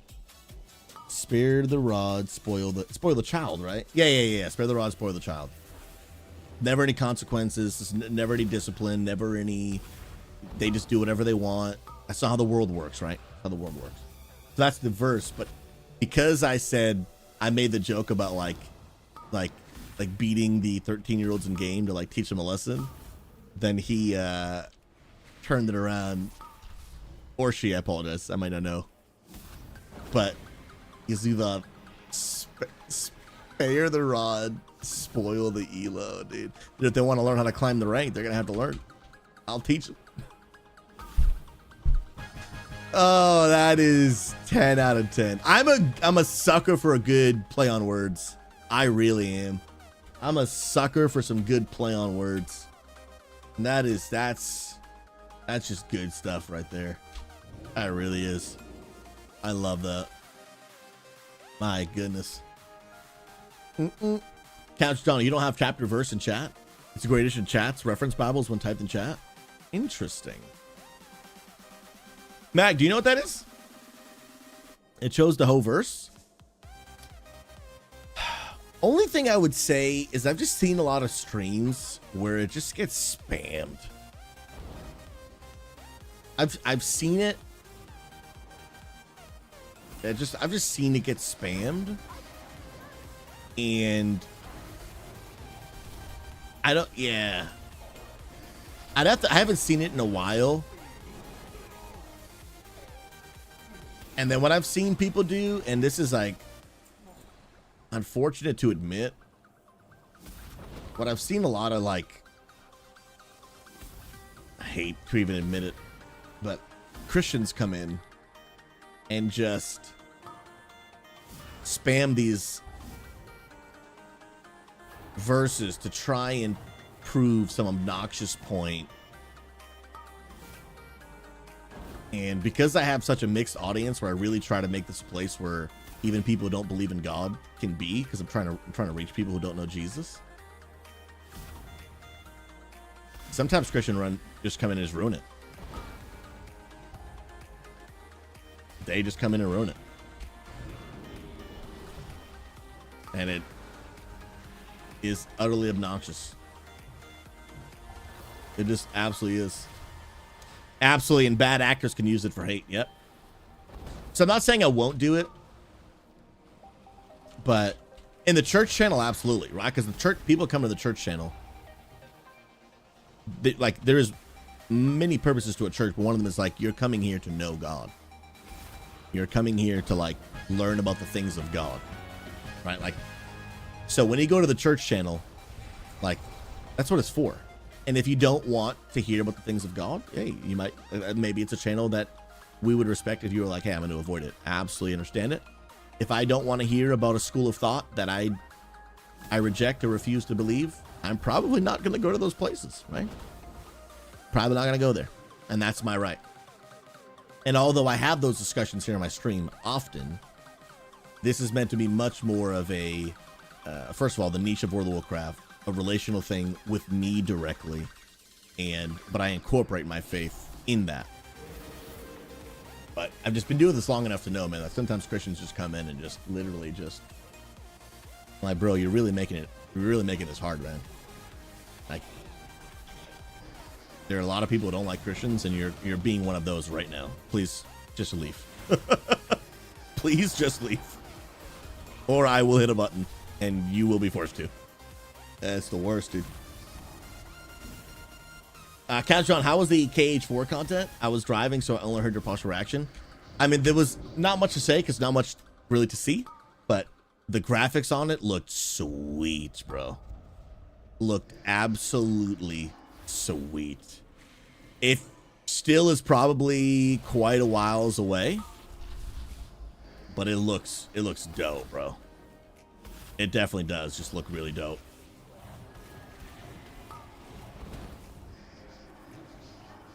I feel like I'm beginning to understand this a little more. Just a little bit. What is that F button? Arcane Surge? What does that do? Oh, shoot. I have no idea what that does.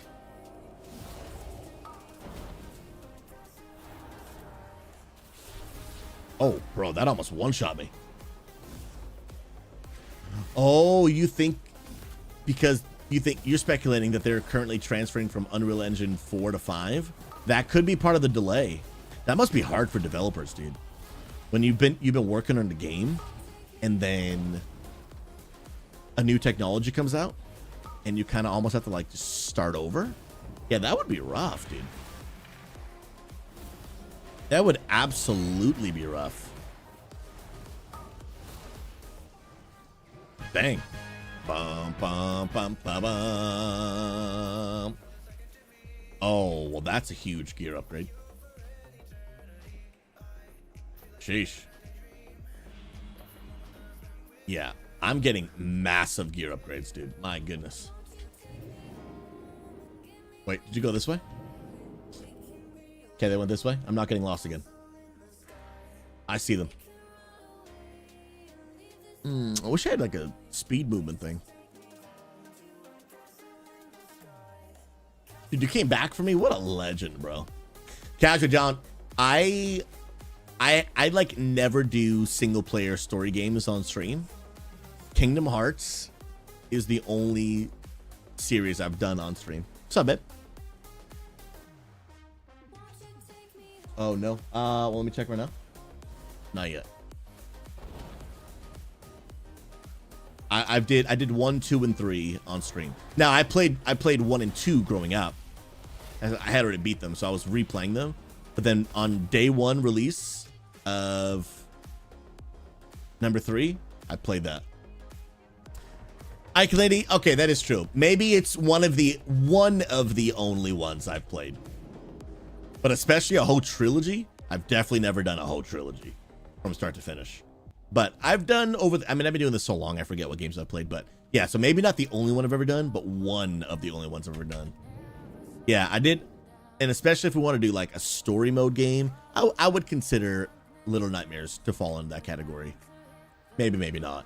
Only Up I wouldn't put in that category. Single player game, but not really like a story one. And then I've started a bunch of others and then just realized they just don't really work well for my channel. The reason being is because if they take a long time to play through, again, I'm not a 12-hour a day streamer. So if it's like a 60, 70-hour campaign, I mean, that's going to take me quite a while to get through on stream. Another reason is a lot of people watch my stream for just like the high levels of engagement. And when you're playing a story mode, you either don't engage with the audience very much because you are like playing the game and paying attention to the story, or you frustrate the audience by like skipping the story or like talking over the cutscenes and just not paying attention. And so in my stream, I've kind of found like I can't win.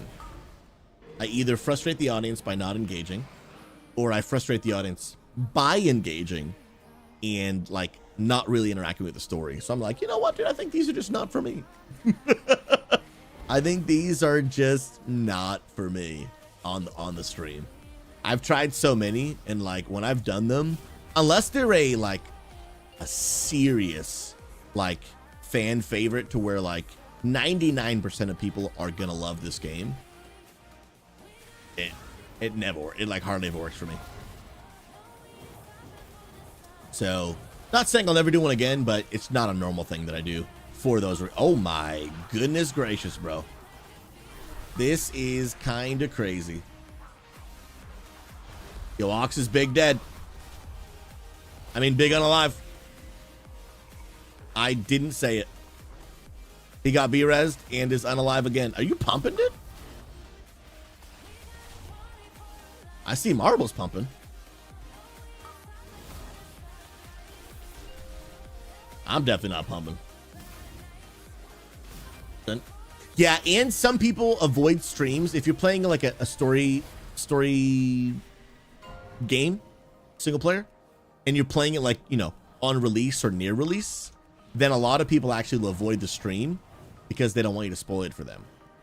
So then that's a rough part too. That's a rough part too. So again, just all reasons why I don't normally do single player games. And if I'm being honest, I'm just not really much of a single player story fan. Like they're not the kind of games I play in my free time. I play World of Warcraft in my free time.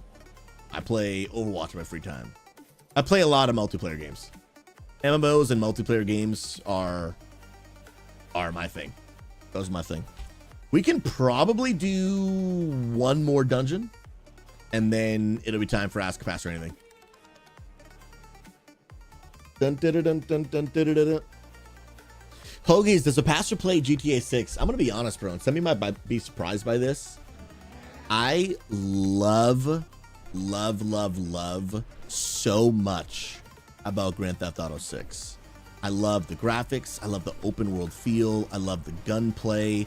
I honestly love, I'm gonna be careful when I say this, I love a lot of the missions in older ones like GTA 3, GTA 4, sorry, GTA 2, and then GTA 3, not GTA 2.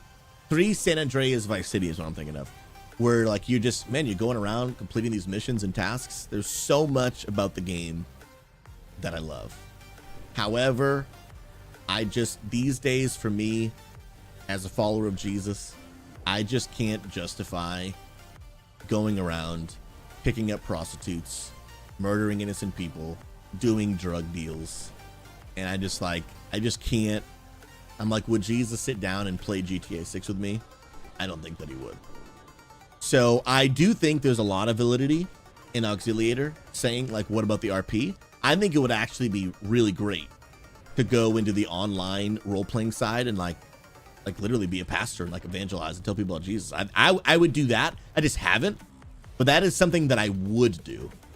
But I wouldn't just, I can't justify for me, not even just on stream, off stream at all. I'm like, I can't justify for me as a follower of Jesus, be like, would Christ be honored by me getting GTA 6, going through the storyline, and again, picking up prostitutes, drug deals, just all these just really, really bad things, right? And even though, sure, it's not real, it's a video game, but the amount of language, like, it's just, yeah, I can't in good conscience do it. Can't in good conscience do it. But honestly, it's tough because I'll be honest, I find them a lot of fun. But that is the part for me where, like, as a Christian, just because I find something to be fun doesn't mean that it's good, and doesn't mean that I should do it. And so it's one of those things where I'm like, man, I actually, like, as a human, I actually would love to play this game. I played them all growing up, and I enjoyed the crap out of them, man. It's so much fun. Dug so many hours into those games. But now, later in my life as a follower of Jesus, I'm like, I can't justify myself playing it. Just can't.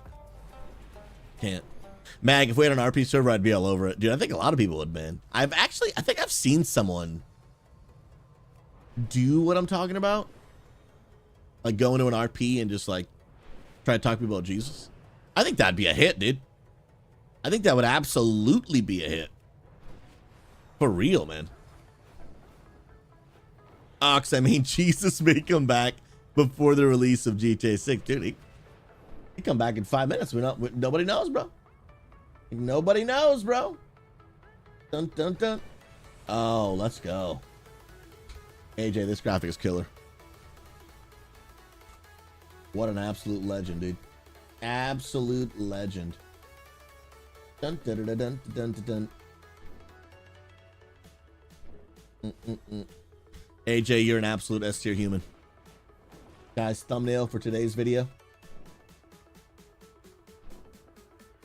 Look at that, bro. We recorded this video on stream today, and AJ already did the thumbnail, and Trendador already edited the video. What a bunch of chads, dude. What a bunch of actual chads. They're built different, dude. I should get that video downloaded. Let's check it out quick, shall we? Wait, no, it's long form. Dun, dun, dun, dun, dun. Look at this. Oh, wait. Oh, never mind. No. The long form is not done yet. Just the clips. Just the clips. What a beast, man.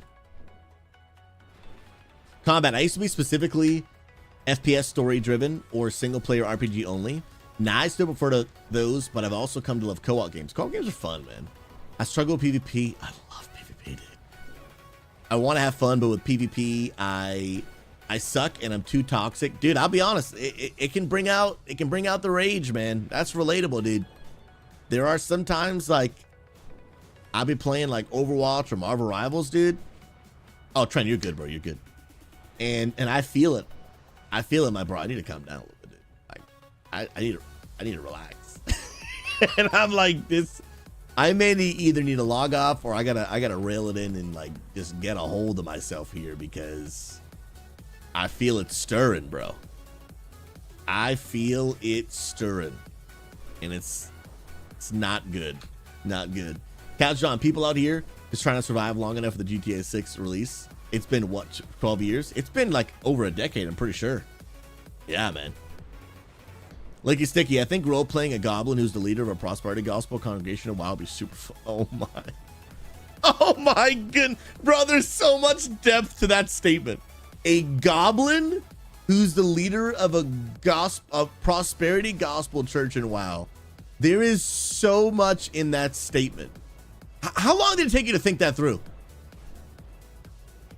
Because like goblins, at least in WoW, they're like greedy. They like want money and stuff. At least if I want correctly. And then like a prosperity, that's wow. That's too deep. That is literally too deep. Dang. Icon Lady, definitely. I think GTA 5 hadn't been out very long when my husband and I started dating, and we've been together for 11 years. That's crazy. That is crazy. It's been a long time. And people still play it till this day a ton. Like an absolute ton. It's insane. Combat, I haven't tried Marvel Rivals yet, but Overwatch makes me cuss. Though I do love the Star Wars Hunters, which is SW clone of Overwatch, but it got overshadowed by Marvel Rivals, and it's closing down this coming October. Dude, Marvel Rivals just, it came in hot, dude, and just dominated. I was a little worried that, honestly, Overwatch was going to just shut down. I'm glad it didn't, because I personally love Overwatch. Overwatch, I still log on once in a blue moon. But like if I have 20 minutes to myself and I want to play a game, I'll normally open Overwatch. But if I'm with a group, I'll normally play Marvel Rivals. Most of that being because everyone else wants to play Marvel Rivals, at least the people I spend my time with. But I think it's tough. I still love Overwatch, man.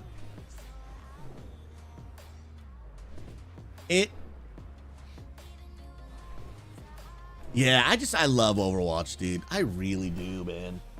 It's just such a good game. And I'll be honest, I'm a Blizzard fanboy. I'm gonna keep it real. I'm more likely to play a Blizzard game of a certain genre than another game. Honestly, because Blizzard made it, and I love Blizzard. I just really do. I think they make fantastic video games. Like 10 out of 10 video games. It is so good. Licky, you have a lot of Overwatch tattoos. I'm not gonna lie, dude. I may get a tattoo one day. Maybe I will see. But I would totally get Blizzard tattoos, bro. World of Warcraft stuff. Just stuff that I think just looks so cool, man. I really would. It'd probably, honestly, a lot of it probably would be WoW related. Because WoW, dude, it's just been such a major part of my life, dude. It has just been such a major part of my life that I think I would get a permanent tattoo of it. I wouldn't do like the WoW logo, but I would probably do something Paladin related. I don't know, something, bro. Yeah, dude. WoW's different, man. It just is, bro. It's just so different. It's just, I've been playing it for like 19 years, bro. That's a long time, man. So much of my teenage years, my adult life, now so much of my life obviously is revolved around it. The game just means a lot to me, bro. It's definitely more than just a fun thing to do. That is for sure, bro. Guys, I gotta start thinking through my my transmog for this mage. Oh, I just got into one? Nah, I'll leave Q because we gotta start the Q&A in like 5 minutes. I might just even just start a few minutes early. But I don't think I have. Like, let me go to mage tier sets real quick. Do I have any? Okay, well, first of all, that looks dope. Whatever this is, that was kind of randomly there, but I dig that. Yeah, these are the different mage sets, and every time I level a new class, my first question is, what transmog am I going to wear? That's true. Let me open up transmog and then go to sets. Good call. That's an easy way to do that as well. Sets. Yeah, do I have any cool ones? This is a trading post one. That is kind of cool, though.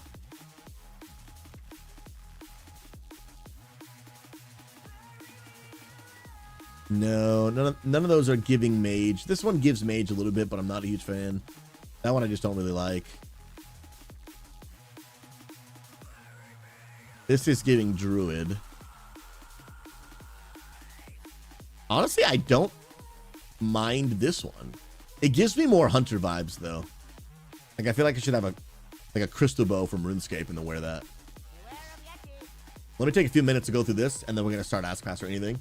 It starts in like 3 minutes. Which ones do I like here? Ooh, okay. Oh yeah, I was like, that looks like the classic one. It is. It's 20th anniversary. Ew. That was the Nerebar Palace one? No thank you. No thank you, kind sir.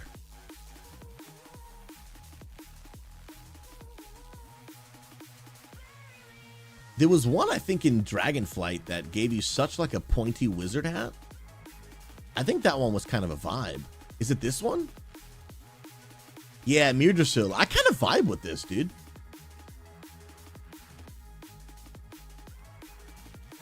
I kind of vibe with that hat.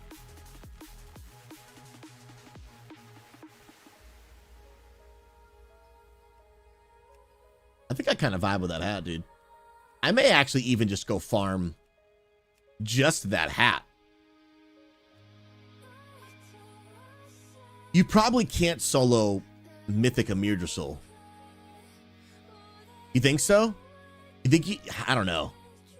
Can you farm Mythic Fyrak? I'm going to say probably not. Yeah, normally the expansion right before this one on Mythic, especially if it's the final tier, normally you can't. Not at all? Yeah, okay.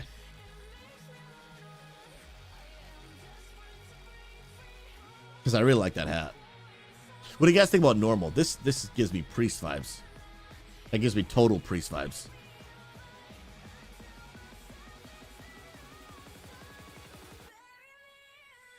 Dude, I find this to be such a fun part of the game.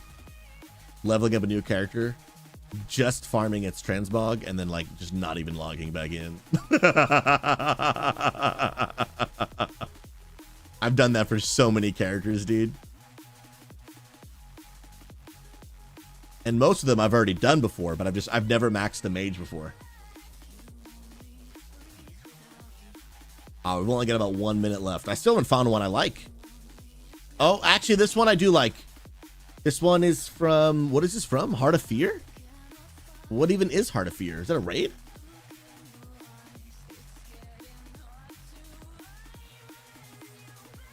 Is this Firelands trend?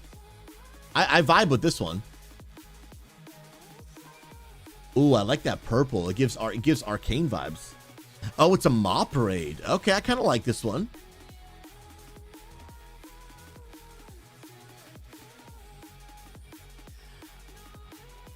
I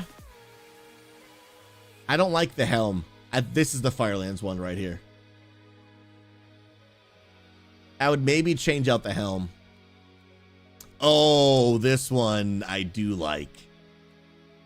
I actually do like that one. That one's pretty cool. Some of these, I like the hood ones. This one's from Nax. From Wrath. I do like this one, actually. This might actually be my favorite one so far.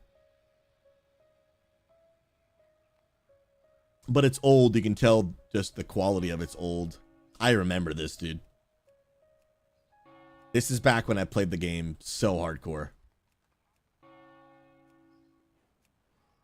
Okay, that Heart of Fireman might be the one that I do. That might actually be the one that I do, bro. Let's go. Ox, I'll actually just be kind of just chatting. Doing the Q&A. So I'm going to go ahead and change my title and everything. Dun, dun, dun. Bum, bum, bum. And then it is now time, ladies and gentlemen. I'm going to go ahead and turn on all of the XP Church channels. And we're diving on in to Ask Pastor Anything, homies. I'm going to get the list up right in front of me. And then we's rocking and rolling. Dun, dun, dun, dun, dun. You get the restream chat open. Dum, dum, dum, dum, dum. Launch chat. Boom, there's that. Perfect. All right, turning it on now. Dun, dun, dun, dun, dun, dun. Let's go, let's go, let's go. Welcome, friends, for everyone tuning in for the XP Church channel.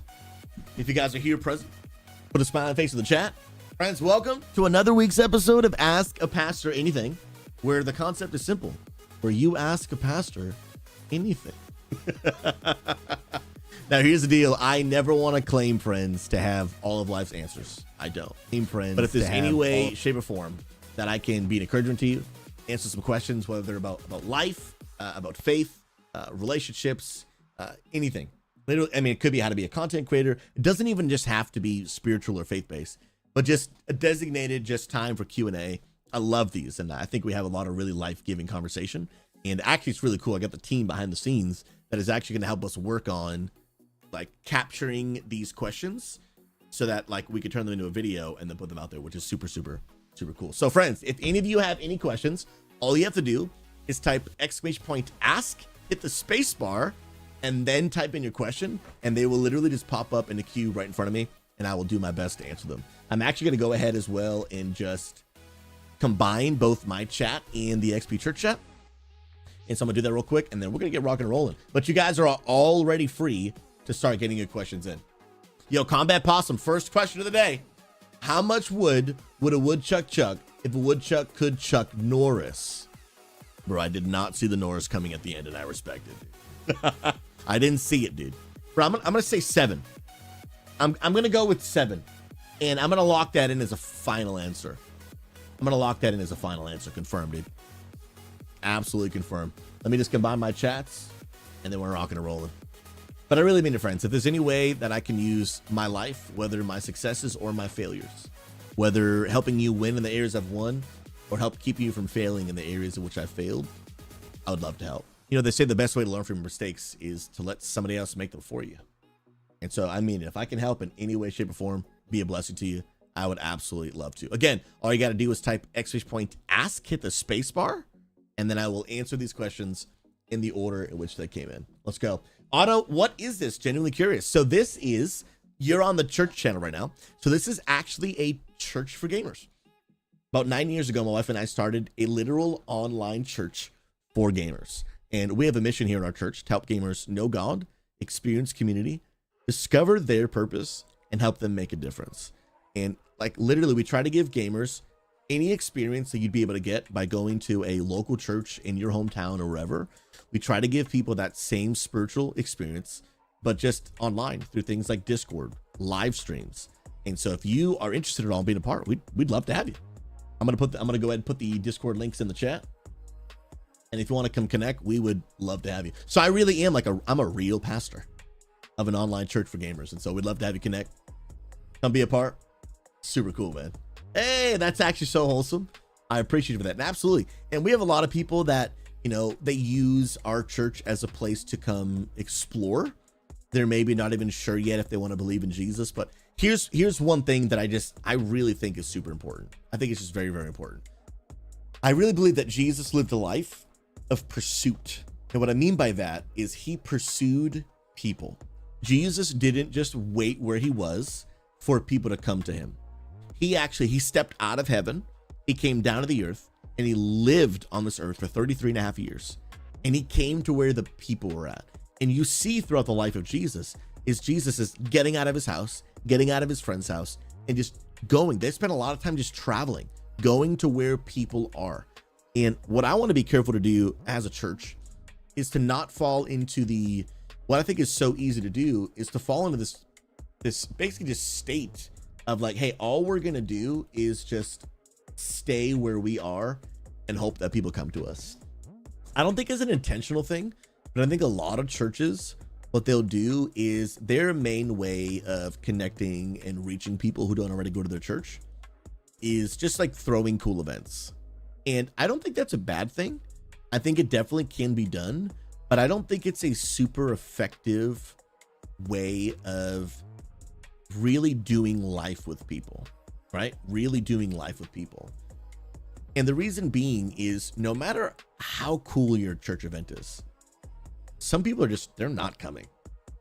Like no matter what you do, they're not going to come. And I think finding ways to serve the community, which is something I'm currently thinking through, like how do we better just like serve the gaming community? How do we better just be where people are rather than like for example, I don't think the best outreach approach, even for our church, is, hey guys, we have a church experience on Saturday, where we do sermons every week. We use video game analogies to help people understand the truth of the Bible.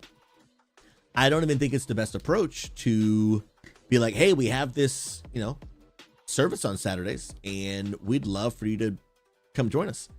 That is a method, and we do that. I don't think it's the most effective one because, again, that is, here we are in this place. Now you come to where we are. I don't think it's the most effective. And after doing this online for 10 years, there are way more people. It's not even close to the amount of people who engage in Discord and my personal live streams, which are not like a church service. They're just relational connection and content, and like exponentially more people that do that than people that are interested in coming to a church service. I'll be honest, we're actually experiencing even right now. Like our podcast is getting like decently more views than our sermons. And I think part of it, some of it's like the excitement of a podcast, and we're already seeing like maybe the effects of hype begin to fall off, and now we're like getting like new average numbers, and I'm already going back and analyzing what can I do better and what can I change, yada yada yada. My point is like going to a church is something like such a small percentage of people want to do today. And so I'm not saying we stop doing that, but if we think that is our number one way of connecting with people who don't know Jesus, I think we've really just missed it. I think people, that's just not something they wake up and they want to do for most. I think finding ways to be around people where they actually are, which is why we started streaming on Twitch. Where are the gamers? Well, most of them, not most, but a lot of them, they're watching Twitch. So that's where they are, then that's where they're going to be. Absolutely, Otto. Yeah, we have our experience every Saturday at 1:30 or 7:30 p.m. Eastern. We have worship and music, giveaways, and then again, a sermon where we use video game analogies to help people learn the truth of God's word. We have two different experiences. They're both the same. They're just shown at two different times for people with different schedules, time zones, different parts of the world. But you can come to both if you want. But just to be clear, it is the same thing. All right, friends. First question coming in from SG says, any advice to give a 12-year-old and or their father from a separated household who is always saying how much they hate their father when that dad only shows them all the love they can and their mother is toxic? Filling the daughter's head with just bad things about the dad really hurts to see, and wish there was something to say that would help. Maybe I should just keep out of it since it's not my own family.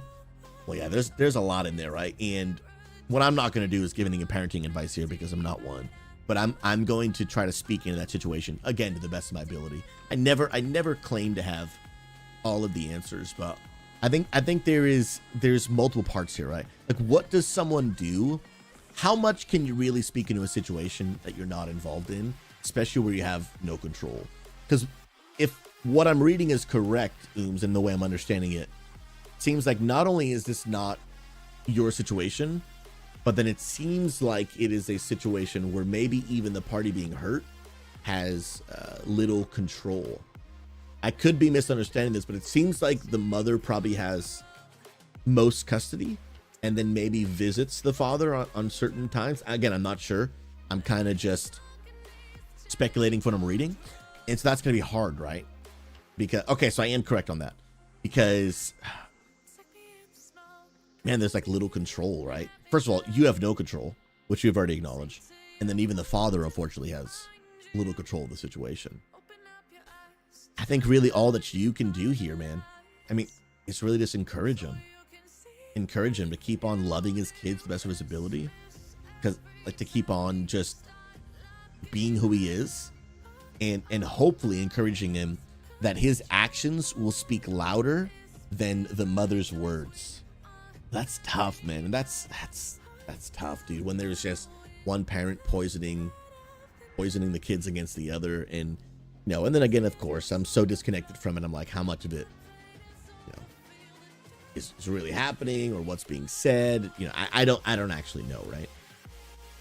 Yeah, I mean, I'll be honest, man. I don't really know much of what you can do besides just encouraging the father, man. Like, 'cause I mean, with kids, I mean, if there's a custody battle, I mean, there's courts involved, so like, there's very little control that even the father has, which is so sad, man. So sad. So I think I would just encourage him, man. I would just encourage him. Let his actions speak louder than her words. And as the kids get older, they may not understand it now, but hopefully as the kids get older, they'll begin to see for themselves, my dad's really done nothing but love me and try to help me. And this is what I would probably encourage your friend to do, is don't stoop to her level and try to poison the kids back, right? Because then as they get older, they're going to be like, my mom is always doing these bad things and always saying really bad things about my dad. And when I was young, I just believed them because I was, I'm a child, I'm naive. But now that I'm getting older, I see my dad doing good things, and my dad never says bad things about my mom. And as they get older, they begin to put two and two together. But one of the reasons why I think parenting is like the hardest thing in the universe, not even probably, it just is. This is my speculation from the outside in, because I'm not a parent. But I even see it in my own parents' lives, where when I was young, I didn't give my parents like a lot of problems. Like, I wasn't really a troubled kid. I didn't go out and get in trouble, but I had attitude and, being a teenager, all that stuff. But I'm like, man, so much of parenting is like you're playing the long game, Like, I think about my relationship with my parents. I have a great relationship with my parents now. I call them often, we FaceTime, and I verbally tell them how thankful I am for like all they've done for me, and we just have really great conversations where now as a grown man, I can understand and appreciate even just a fraction of what they did to invest in me. But they had to wait like 25 years for that. You know what I mean? Like, they had to wait 25 years for me to finally, for the first time, probably say like, wow, Dad, I understand what you meant now. And I'm like, bro, you waited a quarter of a century for that, bro? Like, you're different. I'm like, dude, Like, if I'm bored for 5 seconds on TikTok, I scroll. You waited quarter of a century? I'm like, that's different. So, like, the reason I'm bringing this up is your friend may endure this level of suffering for a long time until I don't know how old the kids are, until they're old enough to then realize, something's not adding up here. And I don't think my mom's really the one to blame. I mean, sorry, my dad's the one to blame. I think it may have been the mom. I'm not sure. I hope that helps. But I think to paraphrase, that's what I would encourage him. Encourage him, let his actions speak louder than her words, and make sure he doesn't stoop down to her level. And then hopefully when the kids are older, hopefully they'll put 2 and 2 together. Yeah, that's I think that's the best I can do to offer, man. And I hope it's helpful. I really do, man. I always appreciate that, man. He feels lost. Hopefully just being there will keep some sanity, hope for the future. Absolutely, man. God bless you, bro. Next question coming in from Hezekiah. What is your take on people attending digital church versus an in-person church? And if both are available and have a great option for spiritual growth, what should be chosen? Absolutely 10 out of 10. Should you go to digital church or should you go to a physical church? What are the pros and cons of both, and how can they affect those who go to it? This is a absolutely incredible conversation that I love happening. And as someone that started the world's first church for gamers online, I'll be honest, I do not think online church is like better than physical church. I also don't think that physical church is better than online church. I think they both have pros and cons, and I think that both have very different experiences for the member of the community, and I think everyone just needs to pick which one is best for them.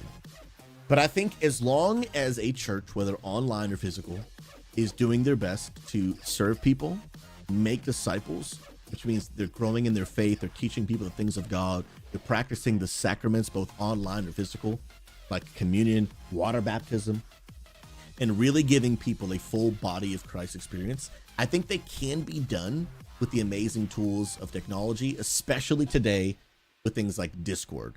I do not think you can really be an online church if you do not have some sort of community tool. Live streams, someone watching a live stream does not mean that they are like a part of the church. In the same way that you can walk into a physical building, sit in the back, show up late, listen to the sermon, and leave without talking to anybody is no different than just I watch a live stream and then that's it. You're not engaged in the body of Christ. And whether it's online or physical, both have to be done.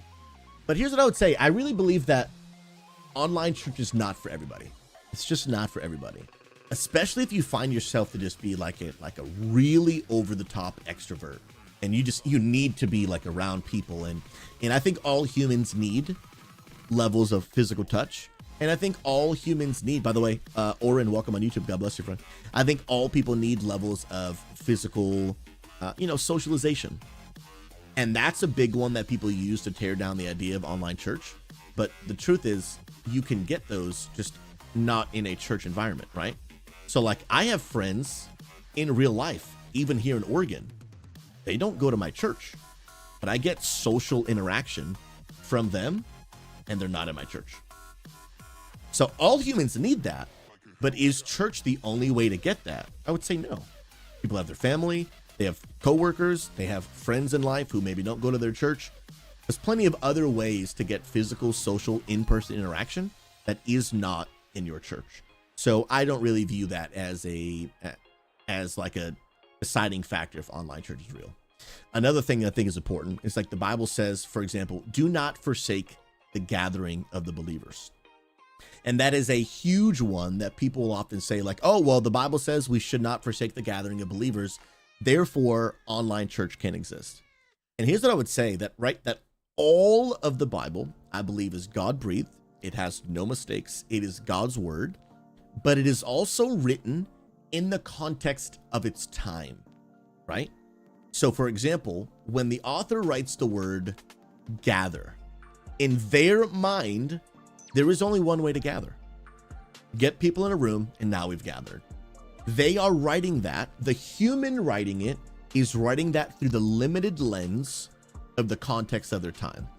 However, I believe that God, who is not limited, knew, hey, author that's writing this, you think that gathering has only one meaning. But what you don't know is that a couple thousand years later, technology is going to exist. And people are going to have a whole new way to gather. So I don't think the Bible's changed. I don't even think the meaning has necessarily changed. I think the meaning of gather has expanded because now there's multiple ways for us to do that. For example, this past Tuesday night, I was in a Bible study on a Discord video call. It was 14 of us. We were praying for one another, sharing about the struggles of the week we just had. We were studying God's word, encouraging one another, laughing together. In my opinion, we gathered. Without a doubt, we gathered, just not in person. And I absolutely think that we can gather today, just in a different way. Just in a different way. And, you know, to be honest, for people that think that gathering online is not legitimate, then what was the point of trying it during COVID?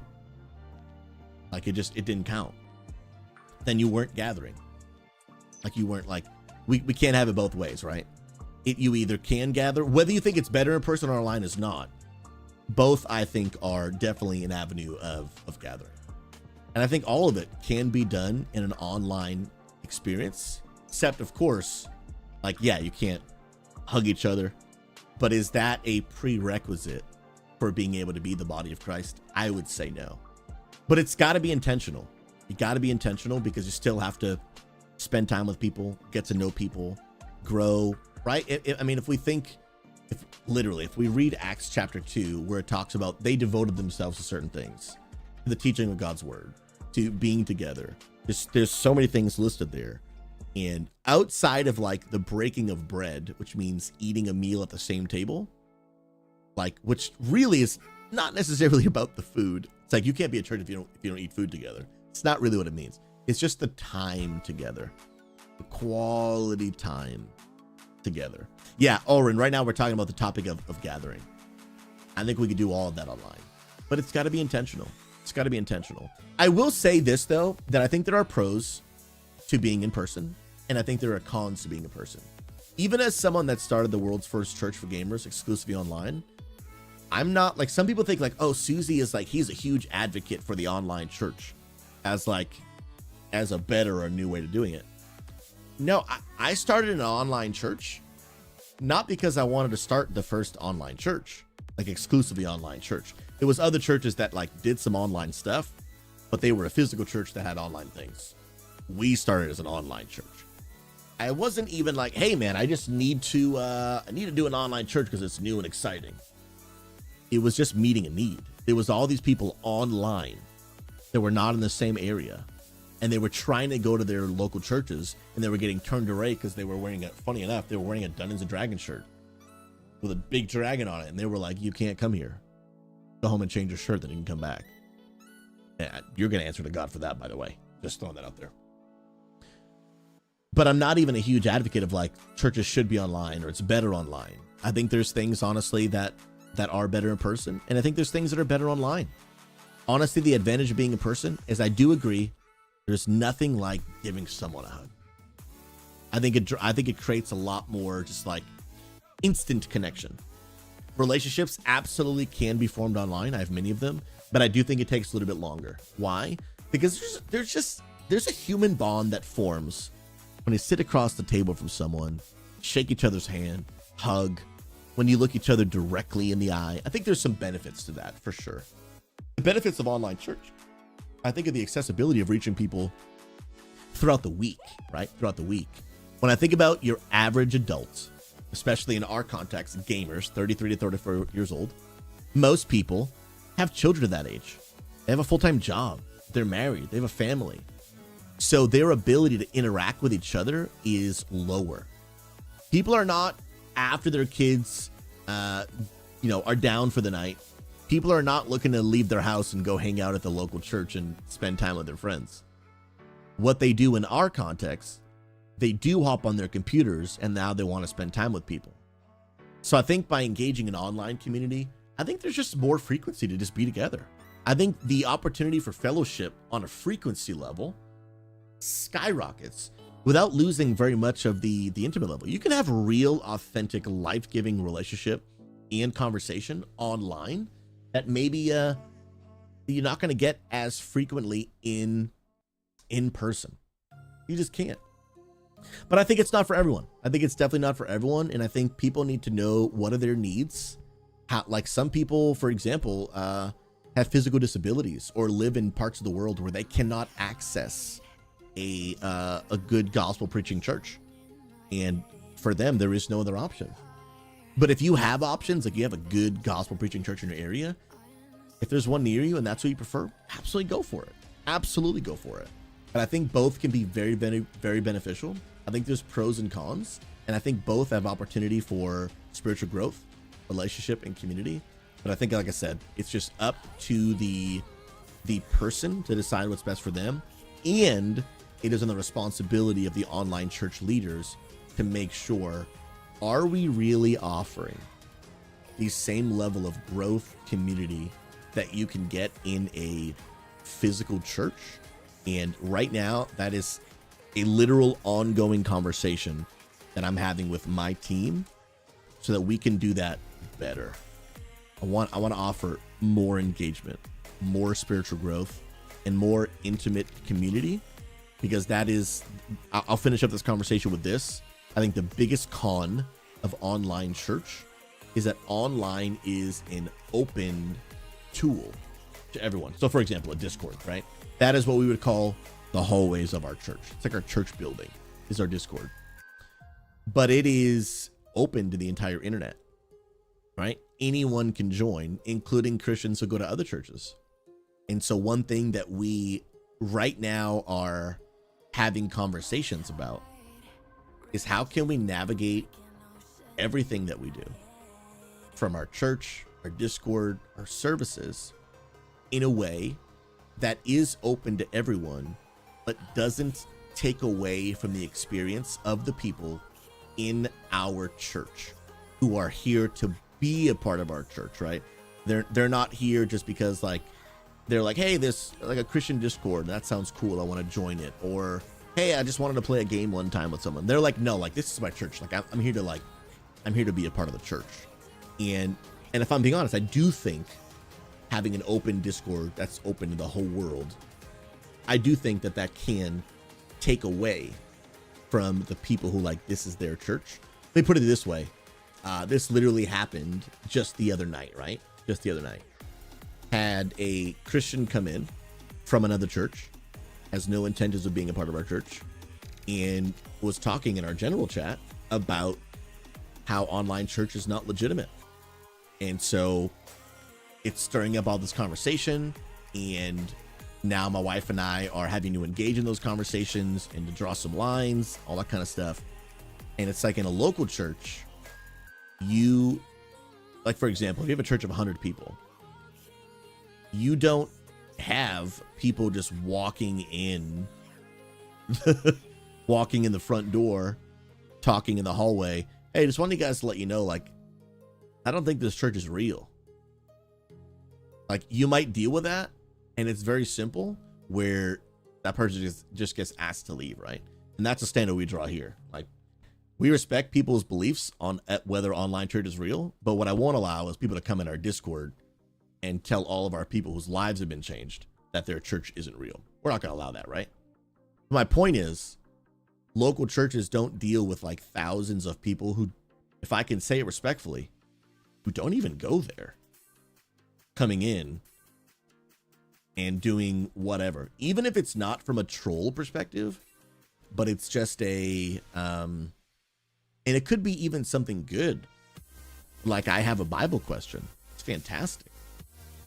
But in a local church context, if there's someone who goes to a church, already has a church family, and has their own pastors, do you think that they would call another church down the street that they don't go to and be like, hey, I've got some Bible questions, can I set up a one-on-one meeting to ask them? Their response would probably be, hey man, glad you've got questions. Like, can you just ask like your own church? Because I feel like that's kind of like what they're there for. Because if those pastors spend their time serving people who are a part of another church, then they don't have the time to spend with the people who actually do go to their church.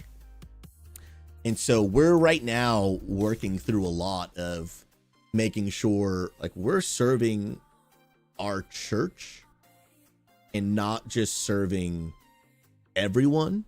Because if we serve everyone, we'll actually very poorly serve everyone.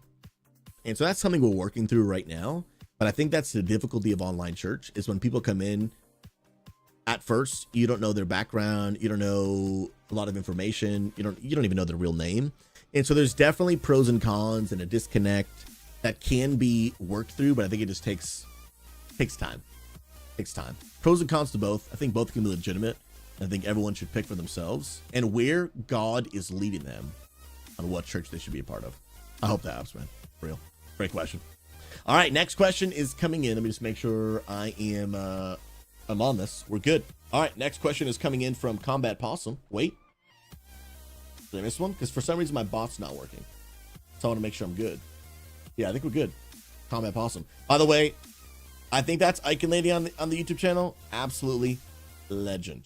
Absolutely a legend. Again, if you guys want to ask a question, type !ask, hit the space bar, and then type in your question. I'll do my best to answer them in the order in which they came in. I have that YouTube chat up right in front of me. You guys are amazing. All right, Combat Possum. Let's get to that question. I'm an advocate of the Bible was written for us, but not to us. So I like studying cultural and translational context. With that being said, do you have any good commentaries or analysis books of those topics that you would recommend? I've got Bibles with footnotes of these topics, but I want something that'll inform me more of the brief notes. What you're going to be looking for, bro, is you're looking for commentaries.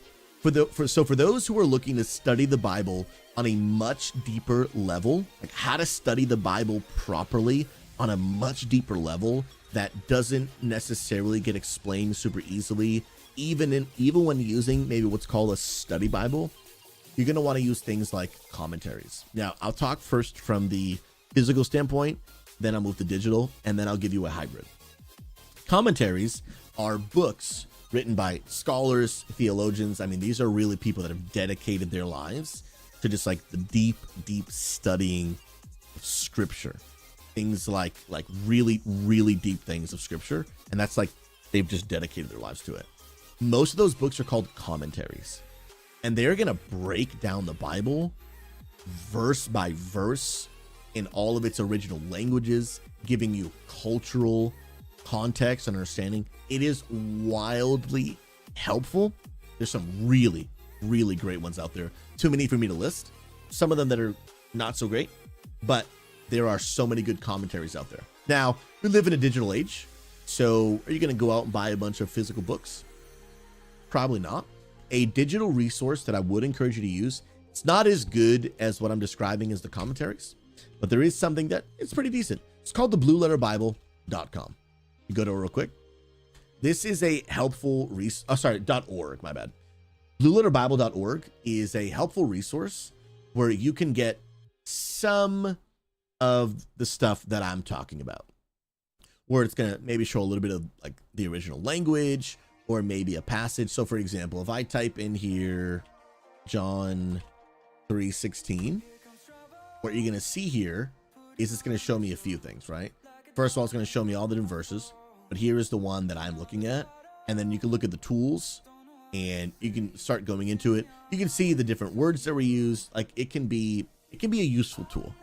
I'm not going to say, at least in my experience, that it's as helpful as like those physical commentaries, and you can get the digital versions as well. But this is a good tool. And if people are looking to study the Bible, I think this can be a good tool for those who are interested in it. And they even do have some text commentaries that this might be helpful as well. The one I'll end with is not really a free service, but it's called logos.com. And so, at least I think it's .com. It is indeed. So Logos, this is the creme de la creme Bible study tool, but it can be expensive. You can do a free trial, and I think at least they used to have like a entry level version that I think was always free, but I don't know anymore. But basically, Logos is going to have everything you could ever want. Commentaries, the Bible written in its original languages, Greek, Hebrew, Aramaic. I mean, I can't stress enough, thousands and thousands and thousands of books of resources. Anything you could ever dream of having, this has. This is the top notch. Like, this is absolutely like the greatest resource, in my opinion, that exists for people who want to study the Bible today. But it can be pricey. Like, so for example, they used to lay this out. They used to have versions like bronze, silver, gold. I don't know what they have today because I have one, but it was the company gave me one of their versions. I don't know if the link works anymore, but I used to actually have a logos.com/Pastor SouZy. It's still, nope, doesn't work anymore. Yeah. It expired like a few years ago.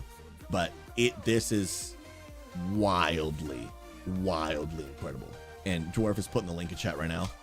But yeah, if you're looking to really take your Bible study to the next level, this is huge. Now, what I'm seeing now, this is new. I didn't know this. They have what looks to be a monthly plan. Before it was like, hey, do you want to buy this? It's like $1,000. It was kind of wild. It was like a lot. It was a lot of money. This, I'm glad they moved to this type of model. I didn't know they had this.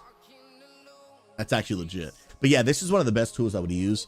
But again, if you're looking to get like original context, original language, history, all that kind of stuff, I think Logos, Blue Letter Bible, and physical commentaries will be a great way to kind of take your Bible study to the next level. Study Bibles can be helpful, but they normally don't offer the level of information that these resources do. And I hope that helped, friend. Appreciate you. Let's go. All right, next question coming in. And I believe I'm caught up. I believe I'm up to date here. Let's go. I got one. You know what? I'm going to jump over. Yep, Nerdy Pixel. Nerdy Pixel is asking the next question. I want to come back to God. Wow. And I feel so uncomfortable with the deep praising others do. I have a problem praying out loud. So how does one not feel awkward? Also, I was raised Catholic, so I didn't experience the praising and such in the context I mean. So here's the deal. First and foremost, for anyone that is going to come back to God, you have no idea how desperately God is waiting for you. Let me just say this to you, Nerdy Pixel Girl. God misses you. He cherishes you. And he misses you more than you can ever imagine. And he desires that you would come back to him. But if you're here and you want to be a Christian, but you're uncomfortable with maybe things like praying out loud, maybe raising your hands, whatever that outward expression might be, here would be some of my thoughts. There's two ends of the spectrum that I want to talk through. First and foremost, I don't think that there is necessarily a right outward expression for everyone. Here's what I mean by that.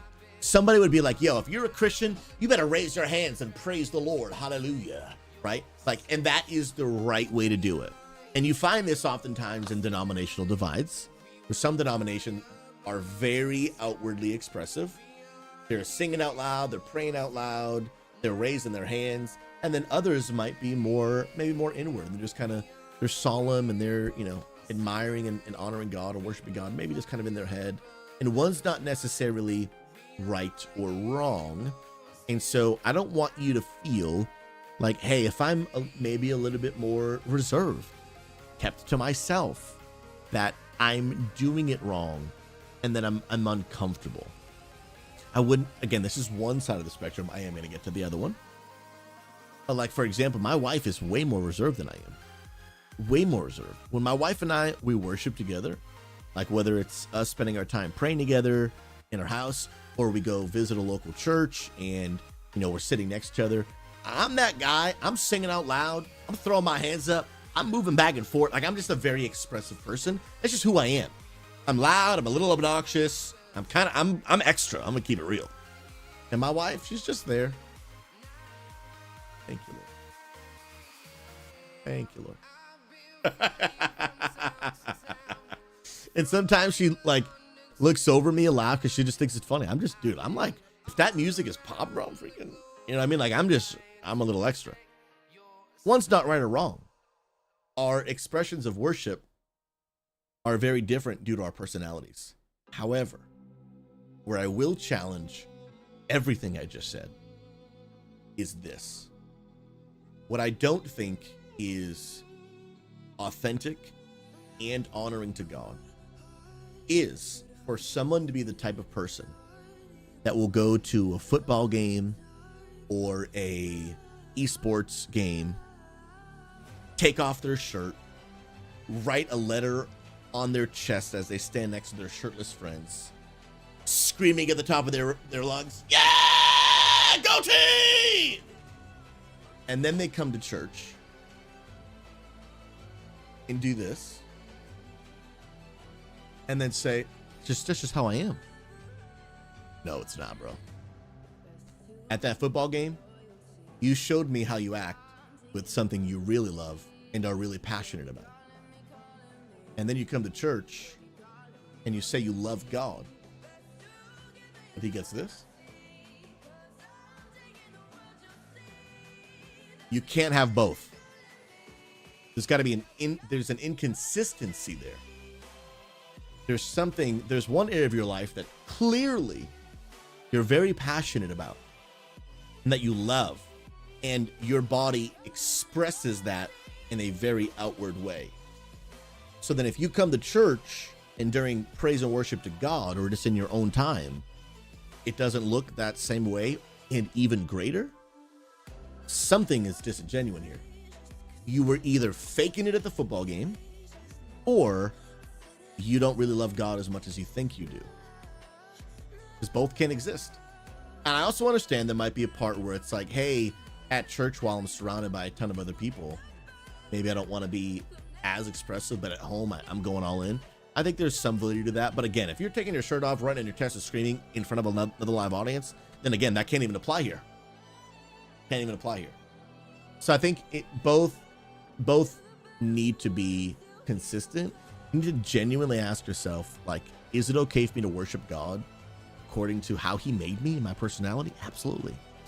But ask yourself, like, am I really passionately serving and worshiping God like I do other areas of my life?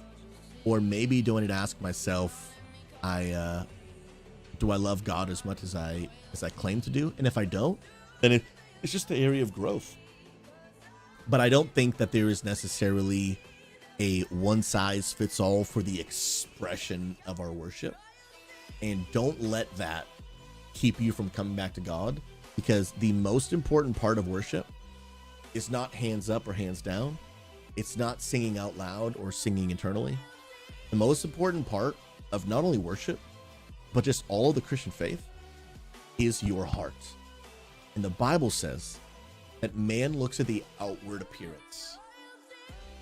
The hands up, the singing, the crying. Man looks at the outward appearance, but God looks at the heart. Because even Jesus said to the Pharisees, all these people, they praise me with their lips. They say things out loud. Their outward expression looks good. But he says, but their hearts are far from me. Meaning that there can be people in church, their hands are up. Hallelujah. They're putting on a show. They're putting on a show. And there might be some people who are sitting here like this. And man, their hearts so desperately long for the presence of God. And so it's not either or. It's the heart. It's the heart. In Nerdy Pixel, more than God is concerned about your hands being up or your prayers being allowed, Nerdy Pixel, God wants your heart. He wants your heart. For everyone listening to this, that's what God wants the most. And so before even worrying about hands lifted, external, internal, let God connect with your soul. Let him save you. Repent of your sin and follow Jesus. God wants you to invite you to be in a relationship with him. That's what matters most. Hope it helps, friends. Absolutely. Remember, guys, if you guys have any questions, and again, it doesn't have to be spiritual. Could be about life, faith, relationships, marriage, content creation. What's my favorite color? But if you guys want people to ask any and all questions, all you got to do is type !ask, hit the space bar, type in your question, and I will do my best to answer them in the order in which they came in. And I just want to scroll back up and just make sure, but I don't believe I've missed it. I think I'm caught up. And I think we're pretty good. I think we're actually good. Yeah, I think we're cooking, dude. Let's go, man. Love it, love it. Nerdy girl, and oh, I don't take my shirt off for anyone. That's good.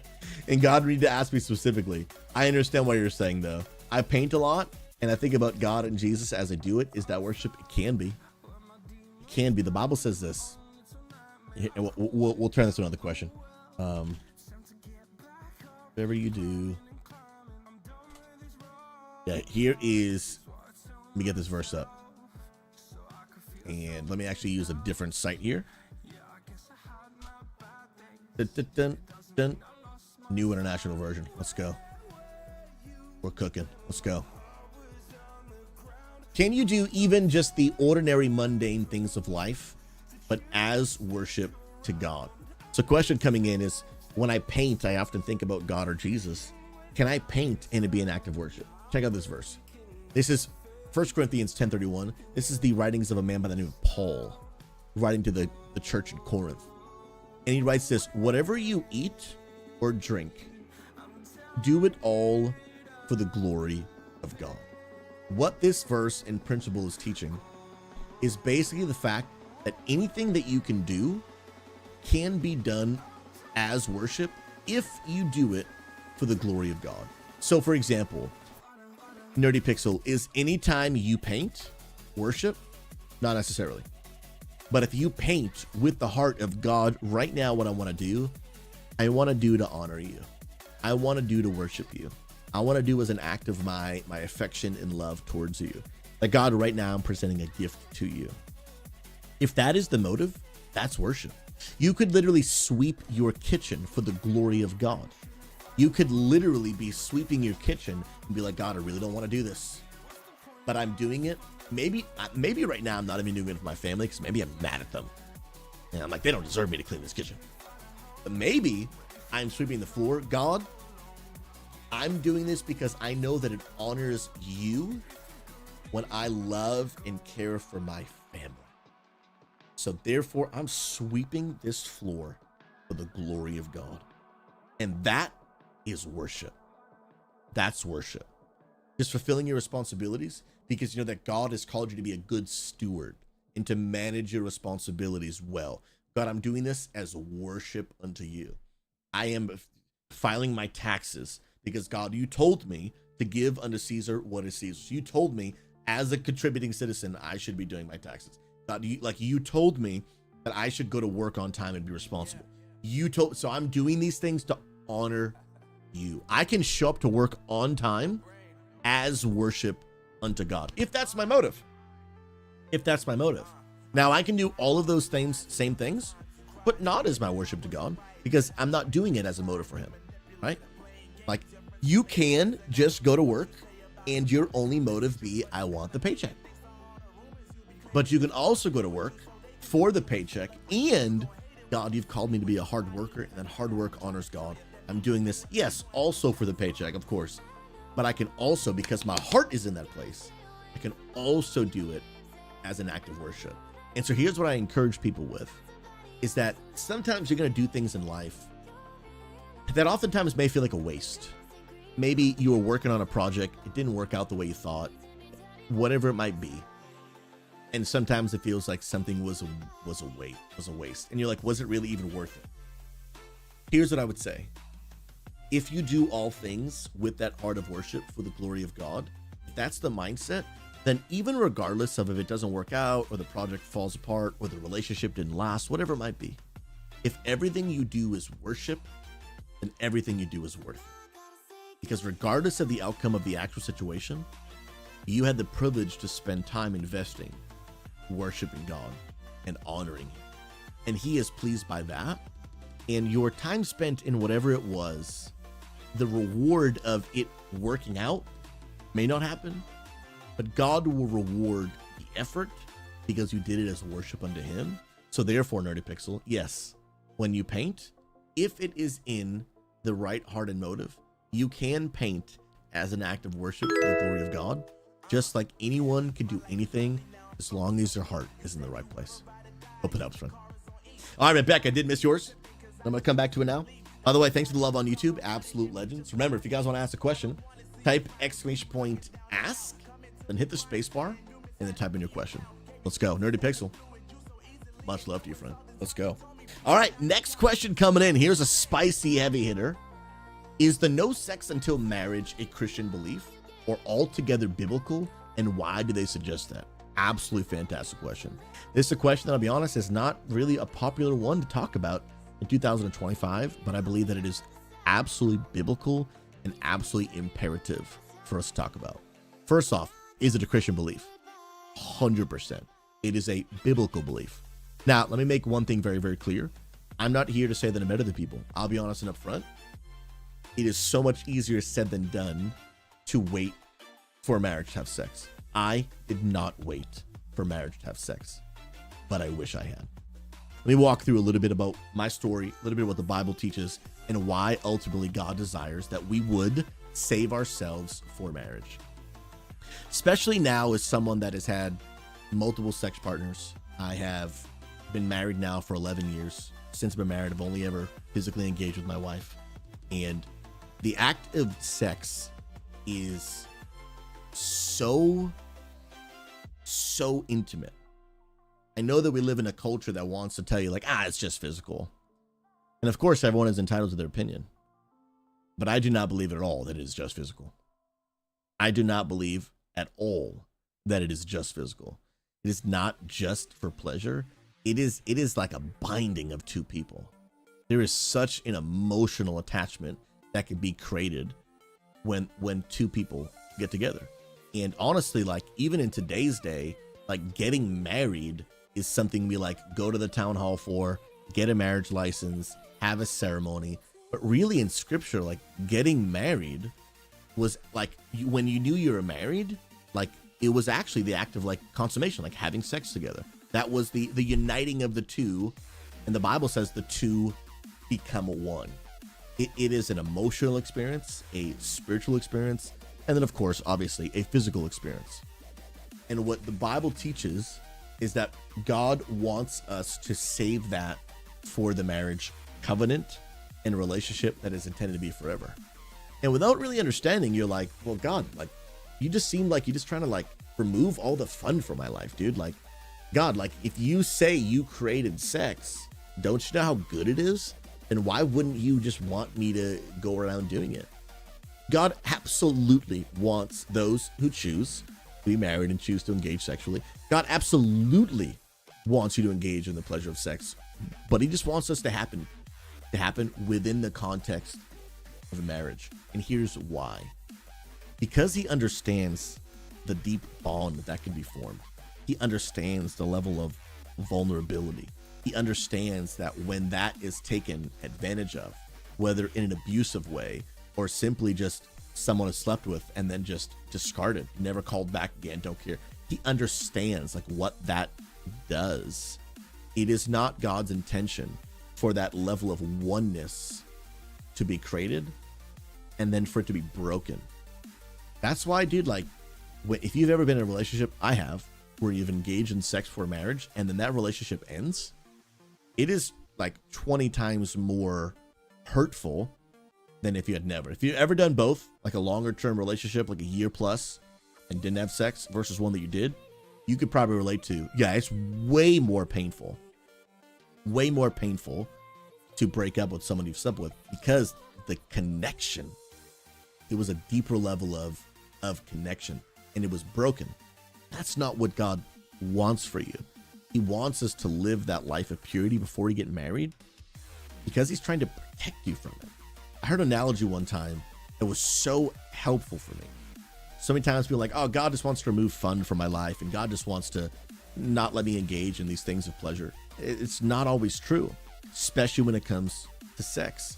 I actually used this analogy that I'd heard from another person where basically what I did was on sermon, and it was actually hilarious. I might actually have the sermon still aligned, but I was in my room, similar like this, and I took some logs and I put them on the floor in my room. And I was like, yo, if I were to make a campfire, like fire can be really great. There's so many beautiful things about fire. It gives light. We might gather around it, tell some stories. It gives warmth. So many great things about fire, man. Love it. And then I put down the logs on the floor, and I was like, chat, y'all be right back. Let me go get my lighter and my tiki torch fluid. And I went and got it, and I was like about to do it, and the chat is blowing up. Are you insane? What are you doing? This is crazy. And then obviously I didn't light the fire. And the point that I was trying to prove was, it's not that the fire is bad. It's just that the fire in the wrong place leads to harm. And so then what I did is I was like, dude, we're going to take the same logs, same experience, and we're just going to put it into I brought in my fire pit, and I brought that in. And I was like, now obviously we're still not going to light this because we're indoors. But the truth is, what God is trying to do, God's not trying to remove your passion. God's not like, hey, I get that you have these, like, we're all adults here, right? Like, we get horny, right? God's not trying to just like kill all of your sexual attraction. God's not like, just get over it, stop doing it. That's a whole other conversation as to why in the Bible times people got married and they were way younger. That's a whole societal change, but another topic. But God's not trying to kill your passion. He's just trying to give your passion a perimeter. Because that same fire outside of the fire pit could light the entire West Coast like they get wildfires all the time. But when you take that same fire in the right place, at the right time, with the right parameters, that was a beautiful thing, man. Now, what a beautiful gift this same fire is. That same fire that destroyed, I don't know how many homes last year in California. I think some people died. Awful, man. That same fire, my wife and I were using in our living room last night to keep ourselves warm. In a fireplace in our living room. Why? It's just in the right parameter. And so when God is teaching this principle of purity, it's not because God wants to just remove all the fun from your life. It's not because God doesn't understand that you and I have real human emotions and desires that want to be fulfilled. He just wants, when they are fulfilled, to be done within a beautiful context where there's trust, where there's intimacy, where there's a covenant relationship that now that we've engaged in this, like, the purpose is this is going to be for life. It's going to be for life. And of course, there are moments of divorce that happen and they're heartbreaking. And even some of those reasons, like even Jesus says, like in some cases, like divorce is not only permissible, but there may be no way to come back. So, but ideally, the purpose of marriage is supposed to be for life. And when I'm telling you, when you're having sex inside of a marriage relationship, it is supposed to be such a beautiful gift of God that over time just gets better and better. Because if there's trust and communication there and y'all are talking things through, y'all practicing for the rest of your life. The longer it goes, hopefully the better it's getting. Otherwise, you're doing it wrong. But it is not because God wants to just be a mean God. With everything, God wants to protect you. He wants to protect you. And he wants you to live in a way that not only honors him, but that will keep you and yourself safe, because he understands a lot of the negatives that happen when we don't practice God's way. His way is best. I've just surrendered my life to say Jesus' way is better than my own, even though I've practiced it and now I've seen it with my own life. The benefits of sex outside of marriage. The cons of sex outside of marriage. Like, I actually do regret it. And not just because the Bible says I should, but because I've experienced something. Man, Jesus, now I see what you meant firsthand. Now I get it. And God, he's just trying to protect you. But he also gives us our own free will to do what we please.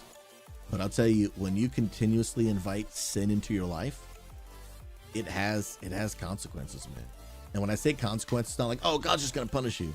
It's just like, no, man, like, I dealt with the heartbreak. I dealt with this didn't work out. Or I dealt with, man, I dealt with all of it. And now I'm like, God, I see what you were trying to protect me from. And I just wish I had listened sooner. But can't live in the past, can't live in regret. We move forward, trust God. But if you're here and you are a Christian engaging in sex outside of marriage, God's word would encourage you, implore you, and command you. Honor him. It's not about what you've done. It's just always about what are you going to do next? What are you going to do next? And I would encourage you to set some boundaries, have some conversations, do whatever it needs to be done to obey the Lord and his command for us to be pure. If you've already crossed this line, there's forgiveness for you. There's grace for you. But again, it's not about what we've done, but what are we going to do next? Because continuing to live a life of intentional, not I made a mistake, not I did something wrong, an intentional, God, I know what I should do, but I just don't give a crap what you say, I'm doing it anyway. That level of habitual, intentional sin will not only tarnish your relationship with God, but the Bible even says those who continue to practice, who again, not I made a mistake, not God, I want to do better, but it's struggling. God gets, like, he understands the struggle.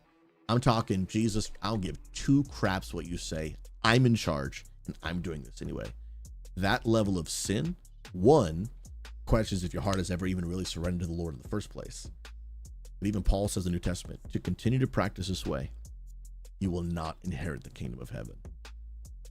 Because if you don't want to live by God's standards, if you don't want to follow Jesus, you don't have to follow Jesus.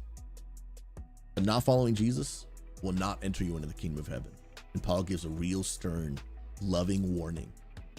This is not your eternal life is not a game to be played with. I get the struggle of trying to control your sexual desires. I get that, for real. For real. But there is just nothing worth your eternal life and spiritual life.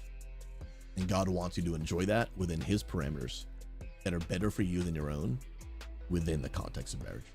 Hope that helps, friend. Yo, what's up, Jay Will? Good to see you, man. God bless, God bless. Combat Possum, breaking news. SouZy admits to dropping logs in his bedroom floor. Confirmed, dude. Confirmed. Clips out of context, dude. Clips out of context, man. Oh, I love that, dude. And Desert, thank you. I think it was you and Likey. Icon, thank you for bringing that back up. Jay Will, how goes the life, my friend? So good to see you. Let's go, let's go.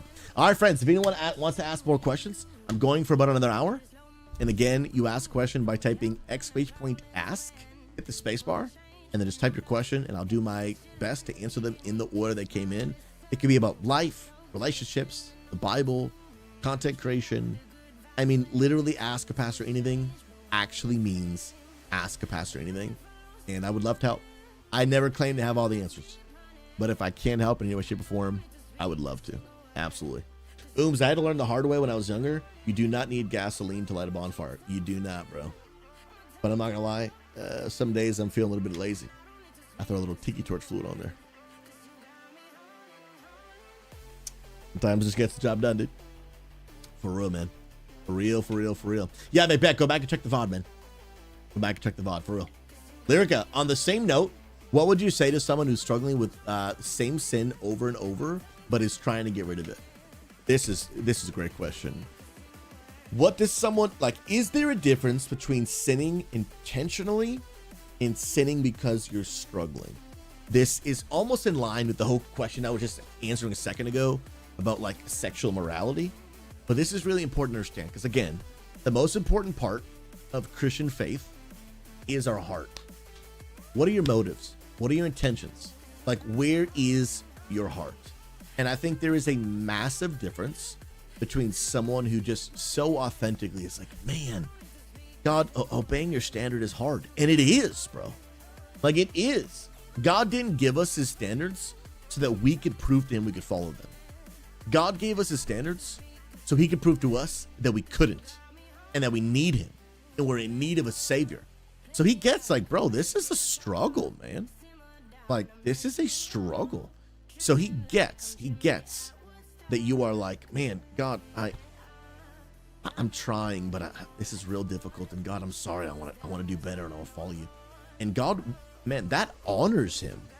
Not the fact that you fell into sin, but the fact that you're trying to repent. The fact that you're trying to ask God to help you change. That honors God. That you are doing your best to honor and love him. You're doing your best. But there is a very big difference between, like I said, God, this is really challenging and I'm trying to grow in this area, but I'm genuinely struggling. There's a massive difference between that and God, I don't give two craps what you say. I'm calling the shots around here. I know you say I shouldn't do this, but I'm going to do it anyway. Deal with it, bro. Those are not the same. Like, they're not even in the same zip codes. They're on different universes. Like, that's so far over the line. The line is a dot to you. Anyone want to get the Ross? The Friends reference? Anybody? Those are not the same, man. Those are not even close to the same. One is an issue of struggle. The other is an issue of surrender. The other is an issue of, I've decided I'm the Lord. I'm going to call the shots. I'm going to make the decisions. God, you don't get to dictate my life. I dictate my life. And the other is, Jesus, I've surrendered. You are my Lord, King, Master, and Savior. I'll do my best to honor you. But man, it's a hard task. It's a hard task. The two are wildly different. The two are wildly different. And if you are continuing to habitually sin with no remorse and no repentance, I would ask you, have you really surrendered your life to Jesus? Have you really surrendered your life to Jesus? Because if that is how you're choosing, making a conscious decision, I would question if you've really become a Christian. Only you and God can know. I can't. The Bible says, people misunderstand they understand the Bible. They say, we shouldn't judge one another. No, the Bible says we should actually righteously judge each other's actions, because actions show what's in the heart. It shows the fruit. And if I am here saying, God, I know you said no, but forget you. I'm saying yes. What does that show me? That is a action out of the fruit of my heart. Where my heart is saying, I'm in charge and you can deal with it, God. That's your right to behave that way. That's your right. But that is not the heart and behavior of a follower of Jesus. You can't say you're a follower of Jesus if he gives a command and you're like, nah, I'm not following it. That's your right. But then you're not a follower of Jesus. Follower means to follow. And if you're not following, I know mind-blowing, but you might not be following. Food for thought. And that's actually, I think it's 1 John that talks a lot about this, of like, to really analyze your heart. Like you might not be a Christian. Like you might have prayed a prayer one time, but you might not have meant it. You didn't genuinely and authentically surrender. Jesus said, I pick up my cross and I follow you. I deny myself. He's Lord and I'm not. There's only one seat on the throne and I'm getting off. I'm getting off of it. Saying, Jesus, take your rightful place. This is yours. I'll follow you. Wild difference. And so I want to say that to both ends. If you're here and you're just genuinely struggling, and I want to follow Jesus, but man, it's freaking hard. Jesus never said it would be easy, but he did say it would be worth it. And I want to relate to you as a human broken person who struggles every single day of my life in many different areas like you. It's hard. But even Paul says, man, keep fighting. Run the race as if intended to win it. And at the end, you will get the prize, that God will honor and reward you, and all the struggle will pay off. It is worth it to follow Jesus, but you're struggling. You're struggling. Get around some good people who love you, who can help you, who can keep you accountable. Like, get around some good people. And if that's you, be encouraged. If you are genuinely trying to get back up, the Bible says a righteous man falls, but he gets up time and time and time and time again. And God is he's more grateful for the fact that you're getting back up than he is heartbroken for the fact you fell in the first place. I want you to hear that again. God is more grateful for the fact that you're trying to get back up and honor him than he is heartbroken that you fell. Keep getting back up. God is pleased with your attempt to honor and serve him. But on the other side, I would speak to those that are here that you would call yourself a follower of Jesus. And you are living a life that says, God, I don't give a crap what you say. I'm doing it my way. The Bible says that mindset will not inherit the kingdom of heaven. There are many people, even Jesus says, Matthew 25, there are people who, when they will see me, and they will not inherit heaven. And they will say to me, but Jesus, I called you Lord, Lord. And then Jesus will say, depart from me. I actually never knew you. You said some things that made you sound like a Christian, but you weren't following. You weren't following. It was evident who was really Lord in your life. I want to encourage you, like your spiritual, eternal life, like it's in jeopardy. surrender to Jesus. He's inviting you to eternal life, but it comes at a cost. Following Jesus is free to receive. It's a free gift that'll cost you everything. Following Jesus is a free gift that will cost you everything, and it will be the best price you've ever paid. With your life, with your will, with your desires. I said this the other day in one of my sermons. A description of the Christian life is continual death that leads to eternal life. And it will be the best decision you've ever made in your life. Hope it helps, friends. God bless you. Let me do my little Kafka thing on TikTok to make sure they don't shut my stream off. They almost did. I just got it just in time. Nailed it. Love to see it, dude. Love to see it. All right, next question coming in from Wolf the Adventurer. You claim not to have all the answers, but you need to have the answer to this one. When is your anniversary? You don't have to answer, that's too personal. Do you mean wedding anniversary? If so, then it is January 4th. If you mean our dating anniversary, that is January 21st. If you mean my stream anniversary, it is December 19th. If you mean my partner anniversary, that is April 2nd. And if you mean my affiliate anniversary, that is May 1st. I don't know what else I got here. Anniversary of Luna's passing, November 18th. No, November 25th. Wait, no, that's wrong. Let me see. Let me go back. November 18th was her birthday.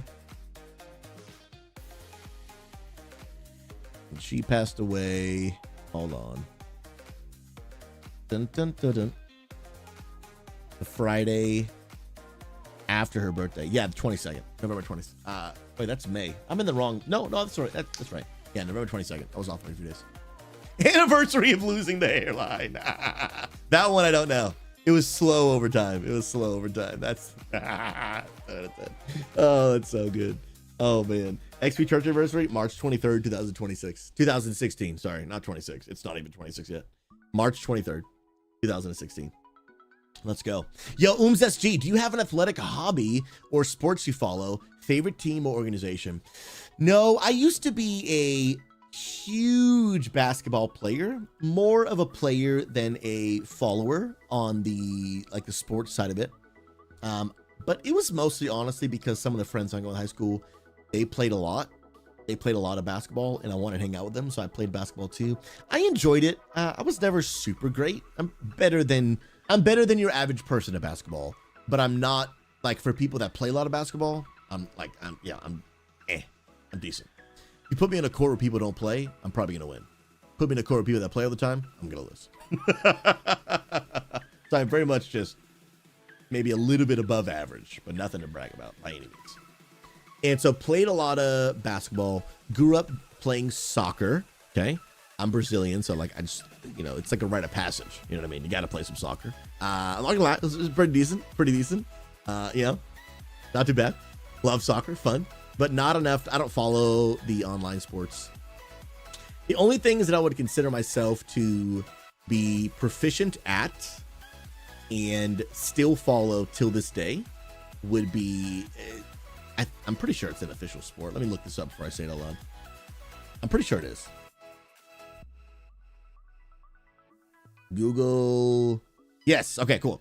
I do follow a lot of ping pong and still love to play ping pong. Now, I never get the chance to play anymore. But ping pong is something I've devoted like a lot of hours of my life to becoming proficient at.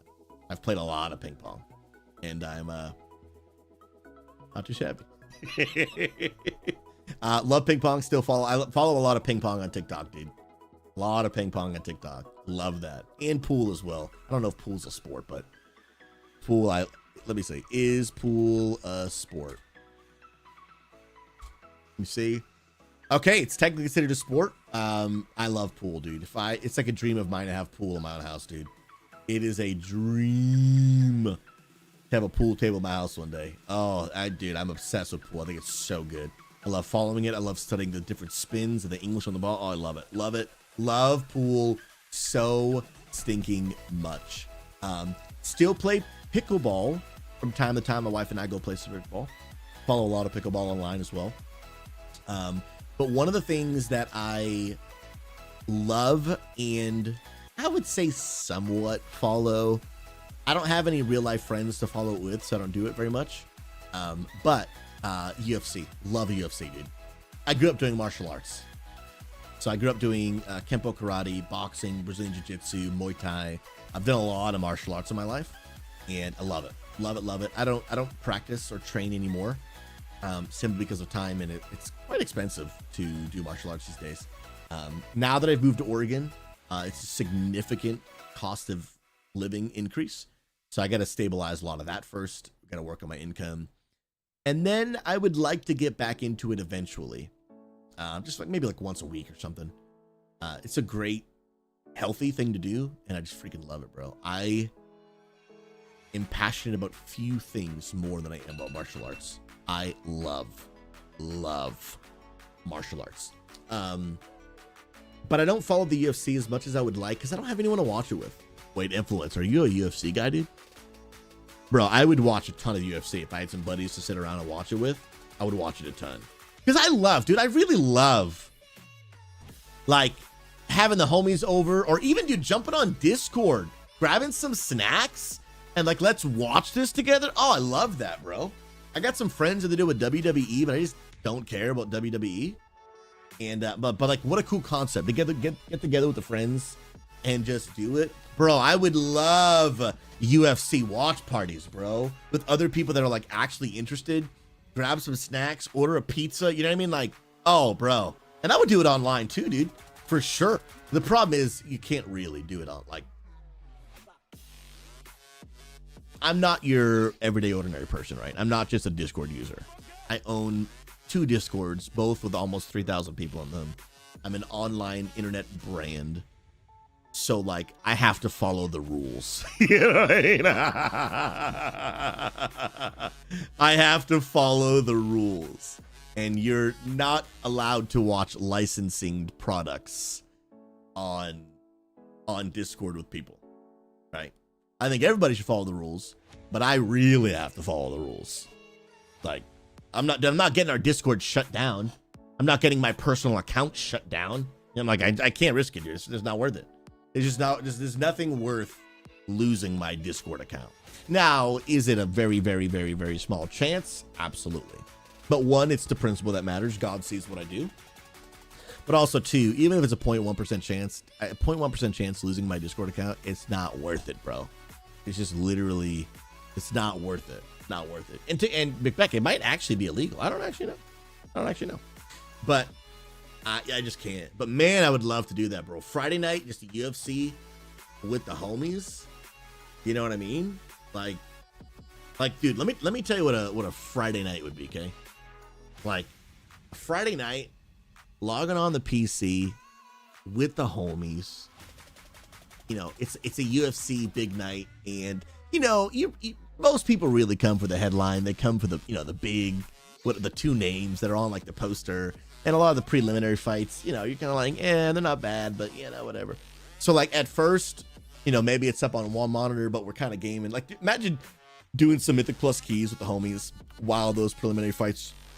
And you're just kind of, like, looking over, like, oh, that's pretty cool. But then you're like, all right, boys, it's time.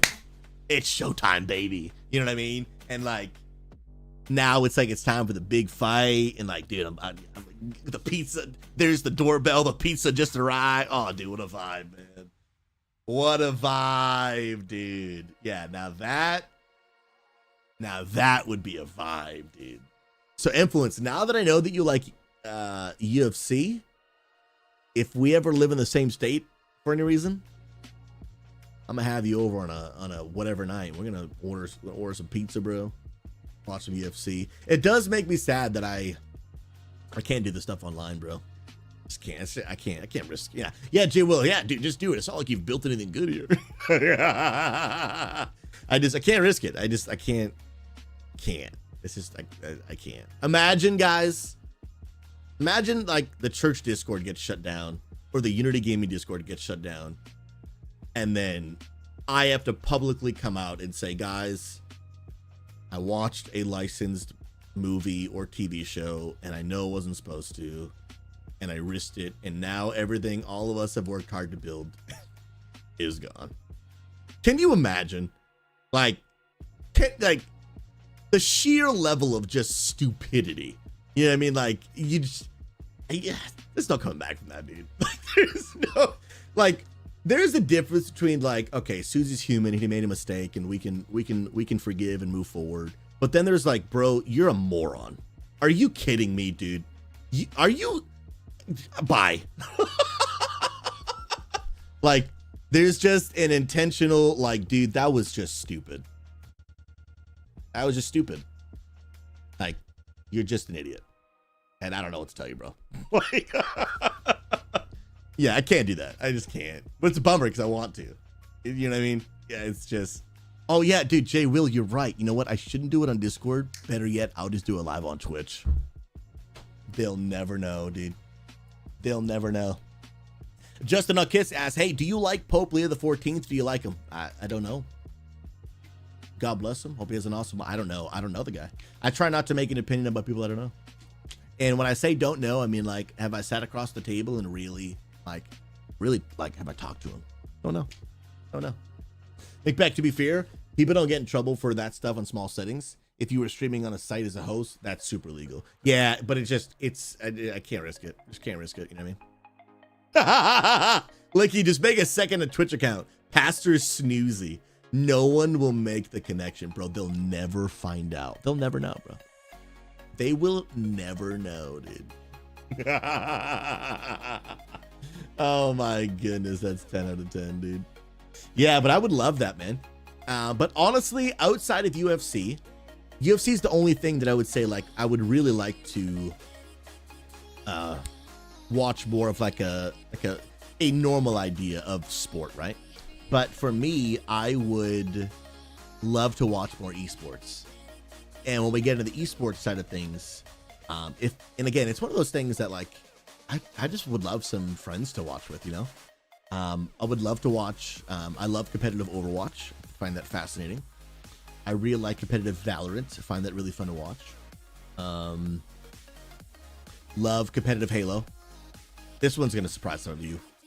Love watching competitive Super Smash Brothers, bro. Even till this day, every now and then I pull up my iPad at night or whatever. You know, if I'm winding down for the night or whatever, I'm like, yo, let me just throw on a little Super Smash Brothers, dude. Love watching Super Smash Brothers, dude. So good. And then anything World of Warcraft, bro.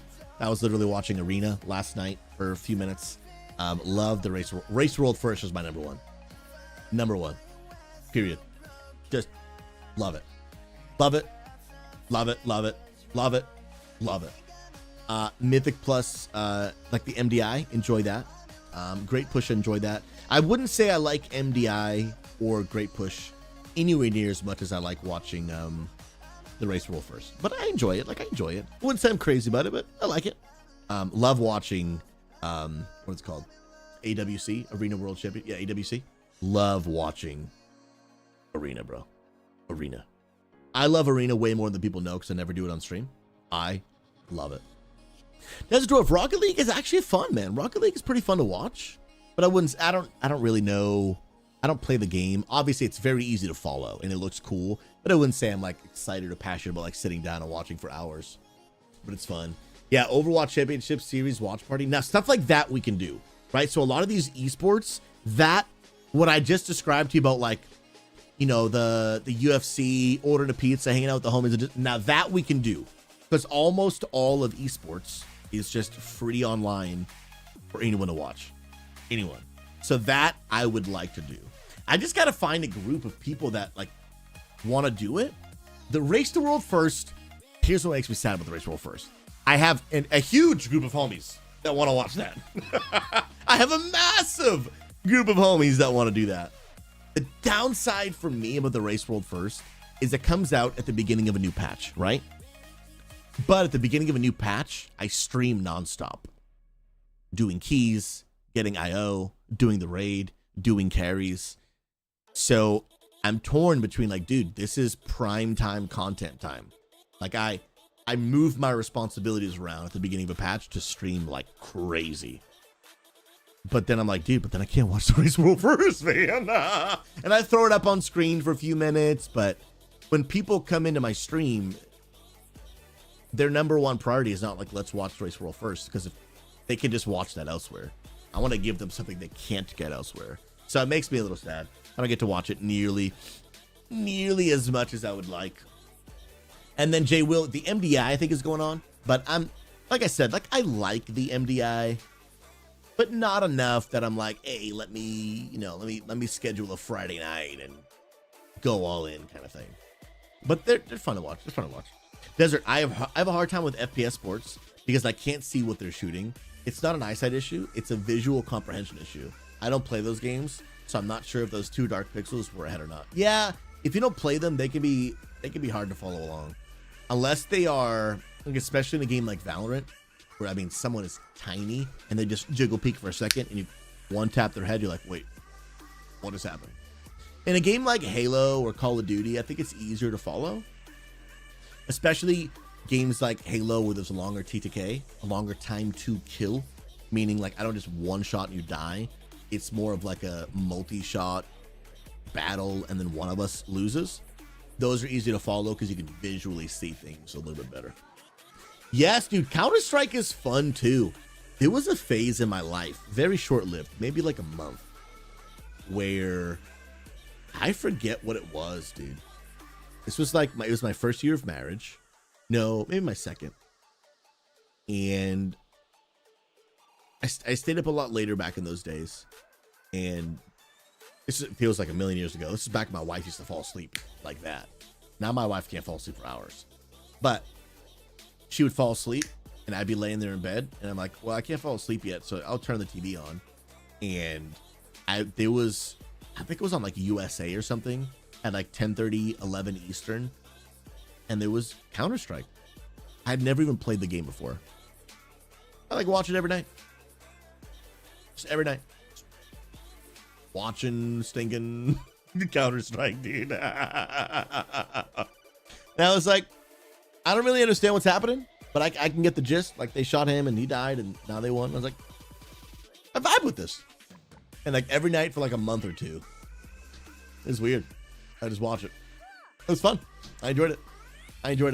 Influence. I don't enjoy playing them as much, but I do love watching the esports. Some. Yeah, I like Counter-Strike a lot, dude.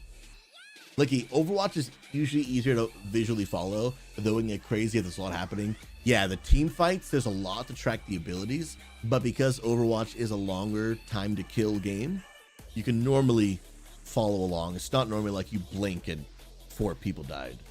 But when it's mid-team fight, and there's like a million ults going off, you're like, I don't know what just happened. Unless you follow the game closely and you're aware, then it's hard to follow. Influence, I got together with a group of friends at the church and we watched CSGO on the big screen. Dude, it was the Cloud9 phase match, dude. That's a vibe. Dude, that's like what I envisioned one day at like these, like one day we open up a LAN center, a community center, coffee shop, tabletop games, computers, and then a live, like an audience with a stage. And this stage is like multi-purpose, right? Like I've done this a few times and I'm gonna do it again. I actually think I have the picture. I think I actually saved this one on the desktop, maybe. I did.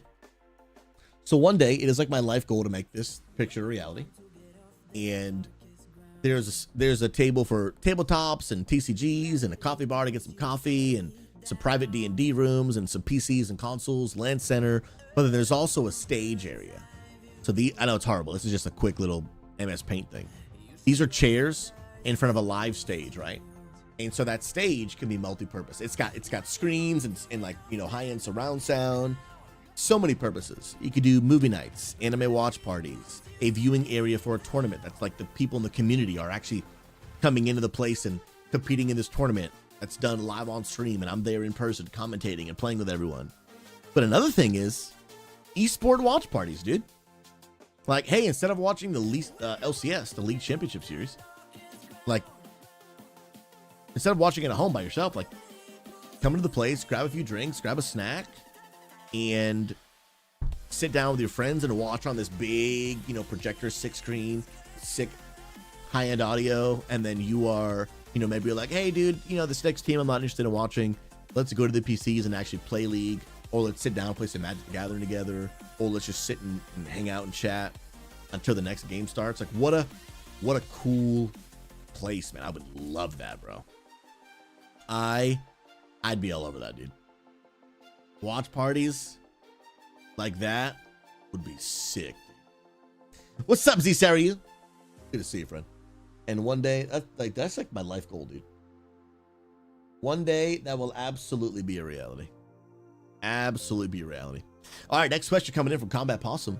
What are we getting first? GTA 6, Valve making part 3 of any game, or the second coming of Christ? Bro, I'm just saying, dude. Both Jesus and what are they called? Rockstar, right? That's the GTA makers. Rockstar. Who makes GTA? Yeah, Rockstar Games. Both of them have been saying soon for a long time. Just saying. Both have been saying soon for a long time. Dude, Jesus could come back first. We have no idea. We have no idea, bruh. But we'll see, man. We'll see. Next question coming in from Lyrica. So when we getting together, my guy, gotta get a day set up. Dude, we gotta get in the DMs and figure out our day, bro. I am totally down, man. If you want to make a trip, I would love to get together in person, man. We'll get some coffee. The problem is, like, we're far. You're in East Washington, so you're probably, what, 6 hours from me? I can't commit to a 6-hour trip, but if we could figure something out, I would love that, dude. I would love that. Coffee I can do, but yeah, 6 hours is quite a way. For real. Let me see. Spokane. How far is Spokane to me? From me? And then Salem, Oregon. No, that's Salem, Massachusetts. Oh, stop doing Massachusetts. Even though I grew up right outside of there. It is 6.5 hours. Yeah, that's a long time, bro. Yeah, that's far. I can't. I love meeting community members, but I can't commit to 6.5 hour drives. If everyone who lives 6.5 hours from me wanted me to meet up, I just can't. But if we can figure something out, or if you're willing to make a trip, so I've done plenty of one-on-one meetups with people in our community, but not 6.5 hours. An hour, if they're willing to come to me, love it. But that's really far. That's really, really far. But I would love, dude, after all these years, I would love to meet up, bro. Would love it. You just got to figure out the details. Absolutely. Cup of coffee, lunch, I'm in. I'm in. I just can't be in for the 6.5 hours. Yeah, I mean, it's doesn't have to be an overnighter, but it's a get up early, drive that far, have like a 1 hour lunch, literally turn all the way back, and then go to sleep as soon as you get home, as the night's over. Jay Will, you're in Spokane? Oh, Jay Will, bro. If you ever make your way over to Salem, Oregon, come on. Now, it's not on the books just yet because I'm working out some details, but I do plan on doing a Pacific Northwest meetup this year.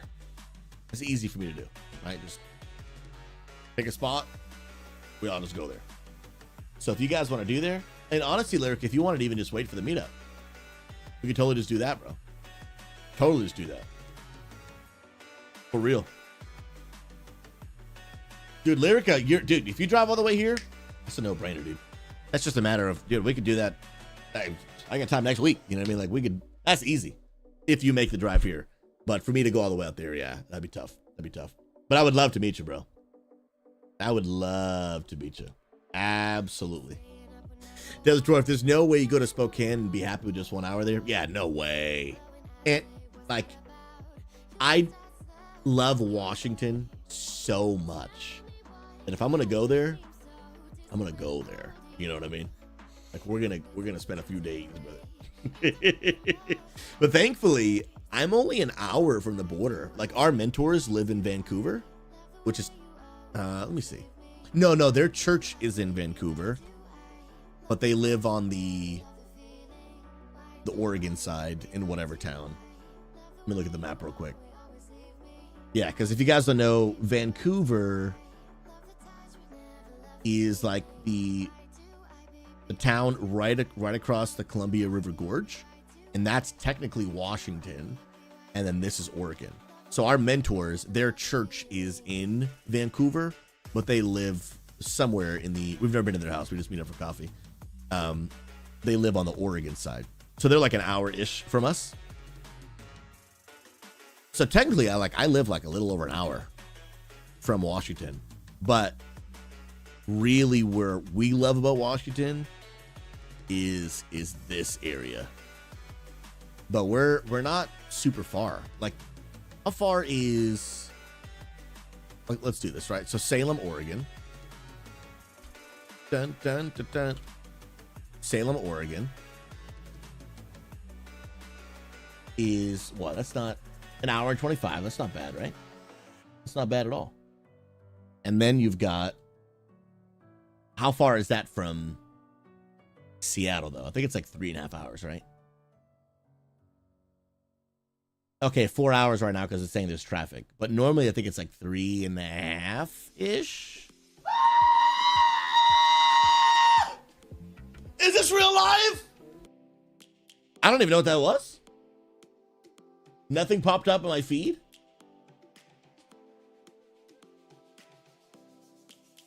Oh, Papa Goose with the kick sub. Let's go. Why didn't that pop up on the screen? It made the noise. Where's the, what? Let me see that. Papa Goose holding it down with the kick subs, bro. What an absolute Chad. Why did that not pop up on the screen? I have the source in. That's bizarre. Hold on. Is it just not on this individual scene? Where you at, bro? Yeah, we should be good. Ah, okay. Yeah, it wasn't on this scene. Bro, Papa Goose, you are an absolute legend. Yeah, I'm on Kick, YouTube, and Twitch and TikTok right now. Yeah, so we're like 3.5 hours from Seattle. But another beautiful part is Mount Rainier. We are... Okay, it's actually 3.5 there as well. Crazy. No, I'm actually not showing the map what I'm looking at right now. That, you guys are just seeing the chat I was reading. Yeah, dude, I love where we live, man. Because I get to live near-ish some of the cool parts about Washington I love, but without paying Washington prices. And plus, I don't have the level of connections and relationships and friendships that I now have in Oregon that which is like one of the reasons we moved here, is insane. I wouldn't trade, even though I would prefer the scenery of Washington, I wouldn't trade what we have here in Oregon to live there. I wouldn't trade it. No, I wouldn't trade it. We get almost all of the exact same benefits without having to pay the prices, and it's just a couple hours away. My cost of living would be insanely higher if I lived in Washington. I couldn't afford it. Barely afford to live in Oregon. But it's worth it. Let me tell you, let me make a statement right here, chat. I am an advocate for no longer working an insane amount of hours for solely the purpose of doing ministry. God is bigger. He doesn't need me to work 100 hours a week for him to reach people. I'm no longer willing to work 100 hours a week so that, people can be blessed and encouraged. I have to take care of my family. Okay. I will absolutely work 100 hours a week if it's what I have to do to live in Oregon so my wife doesn't get migraines anymore. Period, bro. Period. Every day of the week. So that I can take care of my family every day of the week, bro. Every day. But so people can go to heaven, Jesus is bigger than that. He'll take care of that. Jesus doesn't need me to work 100 hours a week so people can go to heaven. Period. But if I got to work more to afford to live in Oregon, done deal, bro. It's done. Seeing how much healthier my wife is, like the amount of migraines, like how many less she's getting. She still gets some, but it's night and day. And it just, she's happier.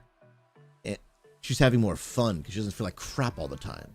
That helps our marriage because when when both parties are just happier as people, you end up like just not right. A healthy marriage is made up of two healthy people. I'll do whatever it takes, bro. Whatever it takes, bro. I don't care, dude. I don't care, but whatever, dude. Anything, whatever it takes. Whatever it takes, man. Let's go. Yeah, we live in Oregon now. We love it, dude. In Oregon. Well, Desert Dwarf. I actually have not had someone pump my gas. I've been doing it myself. Well, yeah, I'm oath streaming. I'm oath streaming every day now. I've been wanting to do that for a long time, but I didn't have the internet. Now I do. Let's go, man. S tier. What was causing her migraines? That moving solved it? So I wouldn't say it solved it. It's just significantly better. My wife gets two types of migraines. One is tension migraines caused by her neck, the way she sleeps, posture, things like that. That one moving did nothing for, obviously. But the one she gets the most amount of migraines. Like my wife was getting, most of our marriage, she's gotten about 20 migraines a month of different varying degrees. Some of those are just like, oh my goodness, my head hurts so freaking bad. But I've been dealing with this since I was like a child. So therefore, you just learn to be a functioning migraine person. That most people would like pass out, but you grow accustomed to it. From there, all the way to the level of I'm in bed, throwing up, don't talk to me, don't make any noise. Your footsteps make my head feel like it's going to explode. Like somewhere in those degrees, about 20 of those a month. Now, I was doing research for years that the Pacific North, and the reason that is it's weather related from something called barometric pressure. Basically the pressure of the air that changes. And it is different depending where you live in the world and where you live even in the country, because America's ginormous. And I started doing research and found out the Pacific Northwest has one of the best places for barometric pressure changes. It's not the best, but it's one of the best. In that people that have these very specific type of migraines, because there's a bunch of different types of migraines. So there's no one size fits all of people who get this. They're all very, very different. And if you understand like the science behind migraines, you understand there's very little. Even like migraine doctors will say to you, we actually don't really know a lot about migraines. Like it's a very understudied and very understood like condition. But I began to research that in the Pacific Northwest was one of the best places you could live, at least in America, for people with migraines. And so over the course of a few years, you guys who watched my stream had heard me, but I know Jay Wills is pretty new. Had heard me, not Jay Wills, sorry. It was a Psychotic Rat that asked. I was just committed. I was like, bro, one of these days, I'm moving my wife to the Pacific Northwest, dude. Just one of these days, man. And but my wife didn't want to go. Family, we all lived on the East Coast. There's a lot. It was a big decision moving here. But I just was like, I'm just convinced one day my wife just gets so sick all the time. I'm moving her there one day. Just one day. And so that's actually not the number one reason why she wanted to move here, but it was my number one reason why we wanted to move here. God opened up some other doors and opportunities that led us here. And I think he was just cooking it up the whole time. But now that we're here, and granted, we've only been here like 6 weeks. So I'm not going to say like she's going to feel this much better all year long. We got to wait and see. But normally the springtime right now on the East Coast, she's out for the count, bro. This time of year, she's out for the count, bro. She's feeling so much better. Yesterday, believe it or not, was actually the first time, at least, well, not the first time, one of the very few times she got what I call a weather-induced migraine that wasn't about her neck.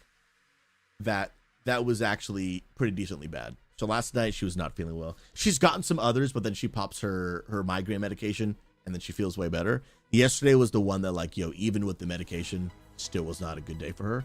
But dude, one day like that out of 6 weeks, rather than like every single day, bro, I don't care if I have to sleep 3 hours a day, bro, and get a 17th job. Seeing my wife not be sick all the time, bro, I don't like, if streaming didn't work out for me, bro, peace. I'll go get a normal paying job where I use all my experience and knowledge. Bro, see my wife that way? GG. Yeah, Jay, well, it's not all through OBS. It's pretty complicated. Multi-streaming is a pretty complicated thing. Yeah, there's a lot. There's a whole lot. But it can be done. It can be done, but there's a whole lot that goes into it, for sure. Yo, Papa Goose. So I don't consider myself religious, but when my mom passed, my 10-year-old son asked, do you have to love Jesus to be Catholic? And I guess that pertains to any religion. So is your question the question that your son asked? I don't think you need to be a part of any religion to love Jesus, right? Loving Jesus is about like your affection, your life being dedicated to Christ. So for example, do I think there are people who are Catholics who love Jesus? Absolutely. Do I think there are people who are Catholics who are going to go to heaven? Absolutely. Do I have disagreements with the Catholic faith? I do. I have disagreements with even some people in the Christian faith who just are in different denominations that I do. But do I think they're going to go to heaven? Absolutely. Do I think there are some people who claim to be a Christian who are not going to go to heaven?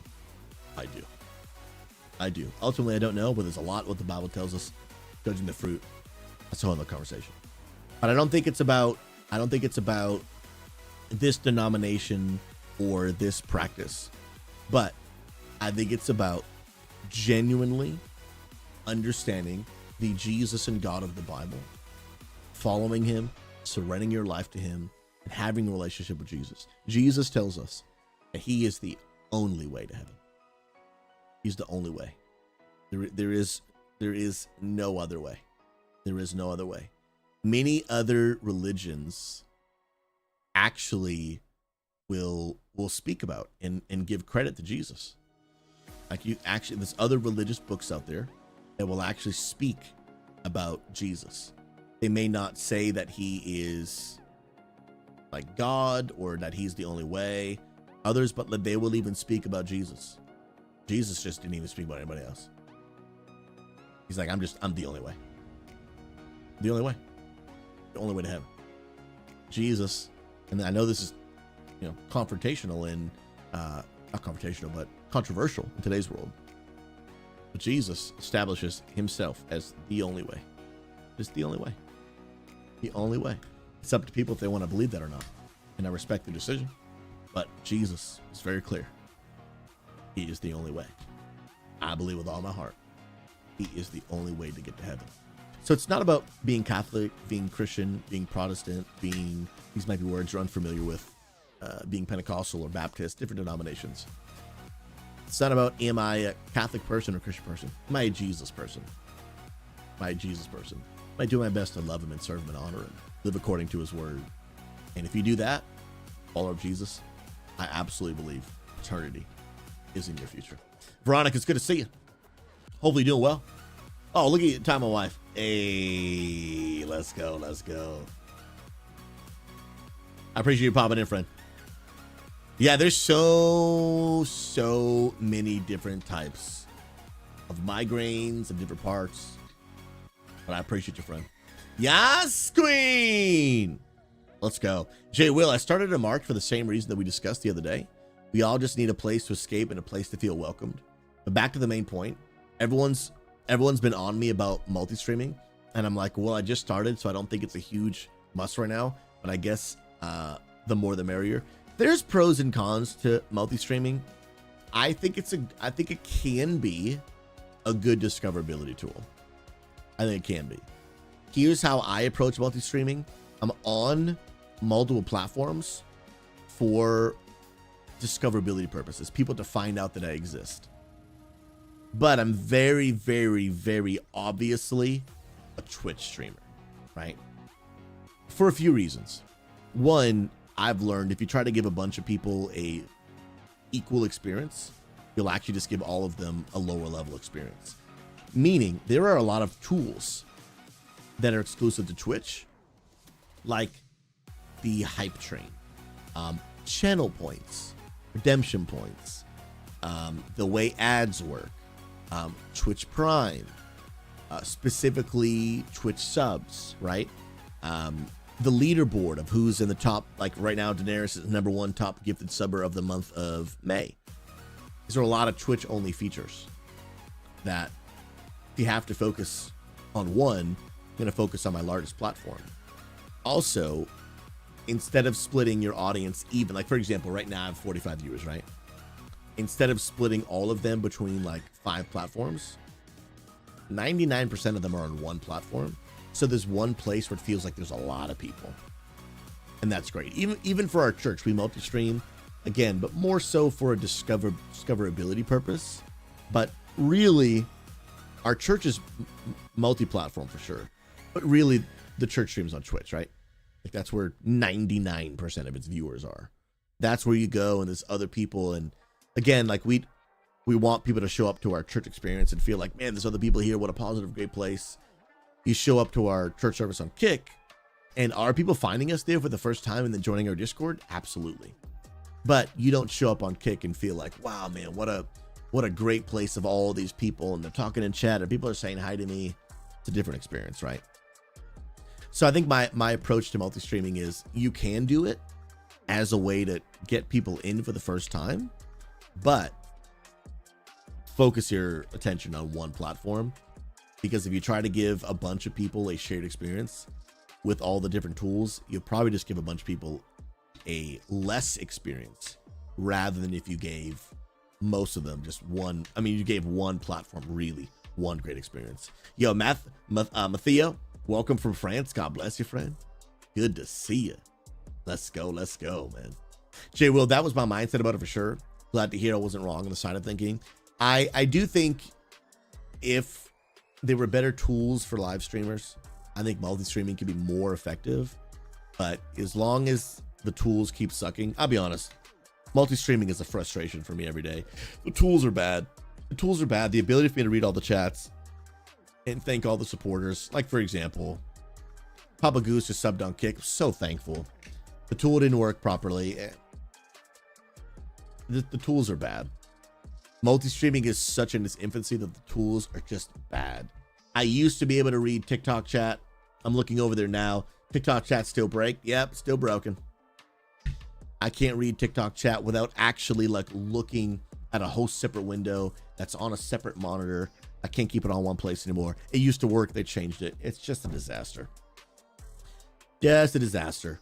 So I'm hoping a better tool is going to come out. I also need to do a little more digging because there might be one that maybe I just don't know about yet. But when you're starting out, I would probably say just try one platform starting out and then see how that goes.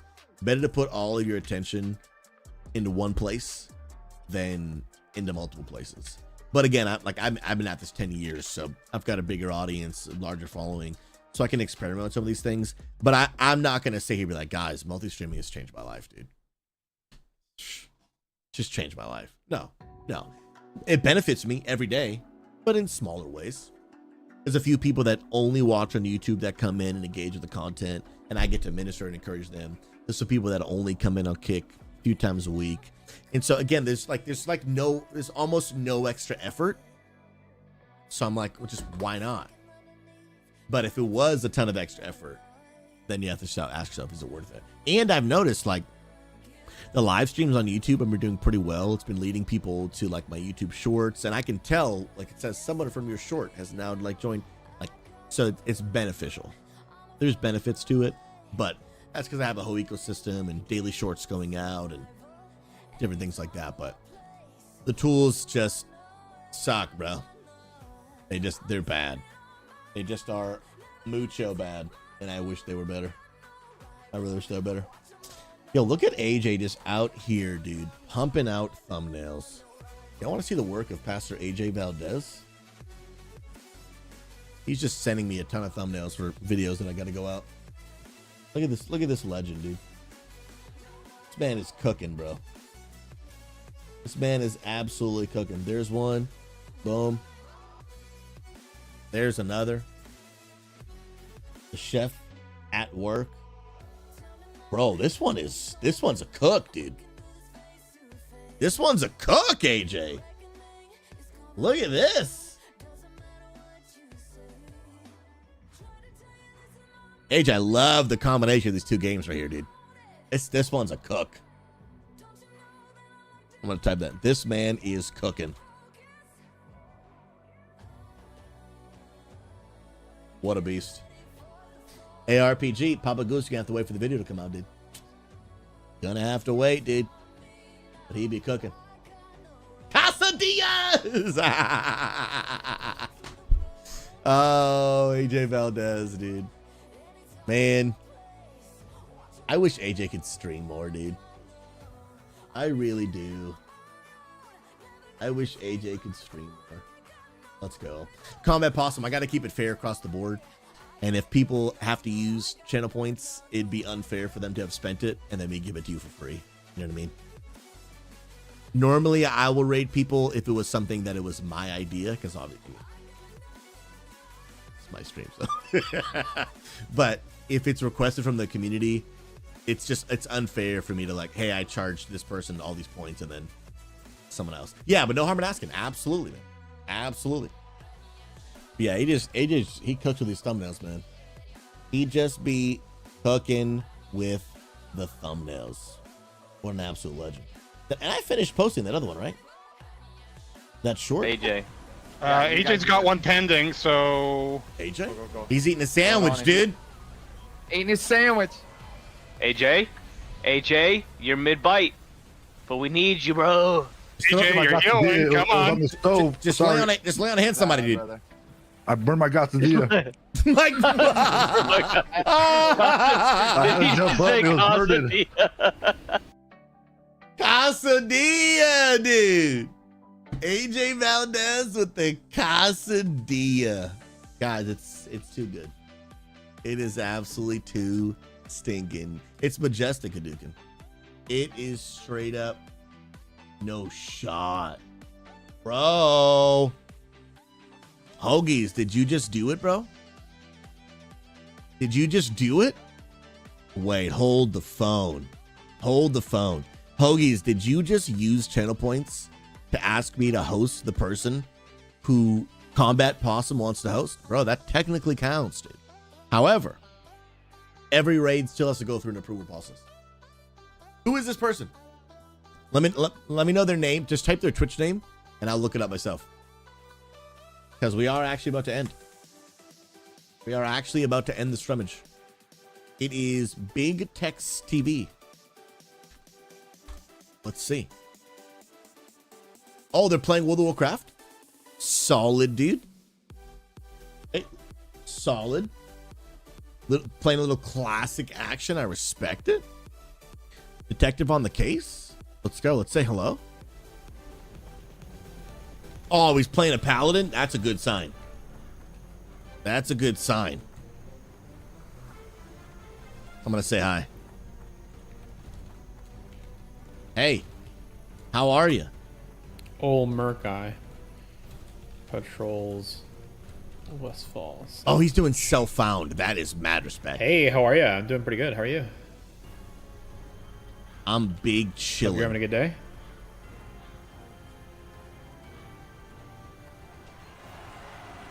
Welcome in, welcome in. You seem like a chill dude. Thanks for being a legend.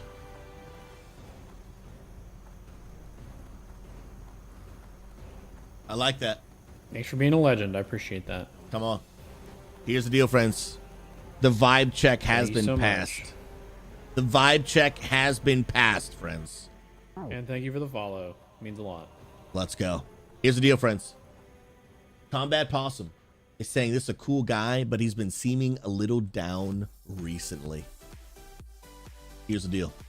We're going to throw a raid his way. So, Hoagies, I will redeem those points from you.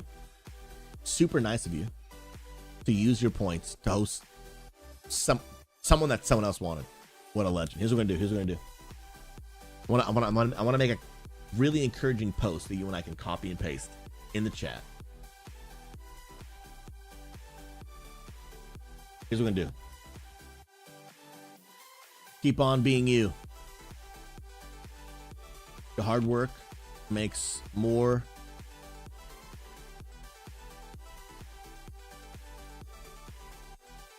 You're making a difference.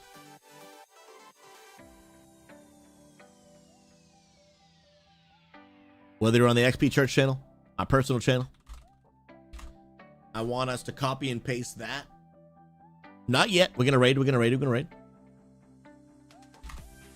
Into that guy's stream. Big Text TV. Hold on. Don't go just yet. We're gonna go together.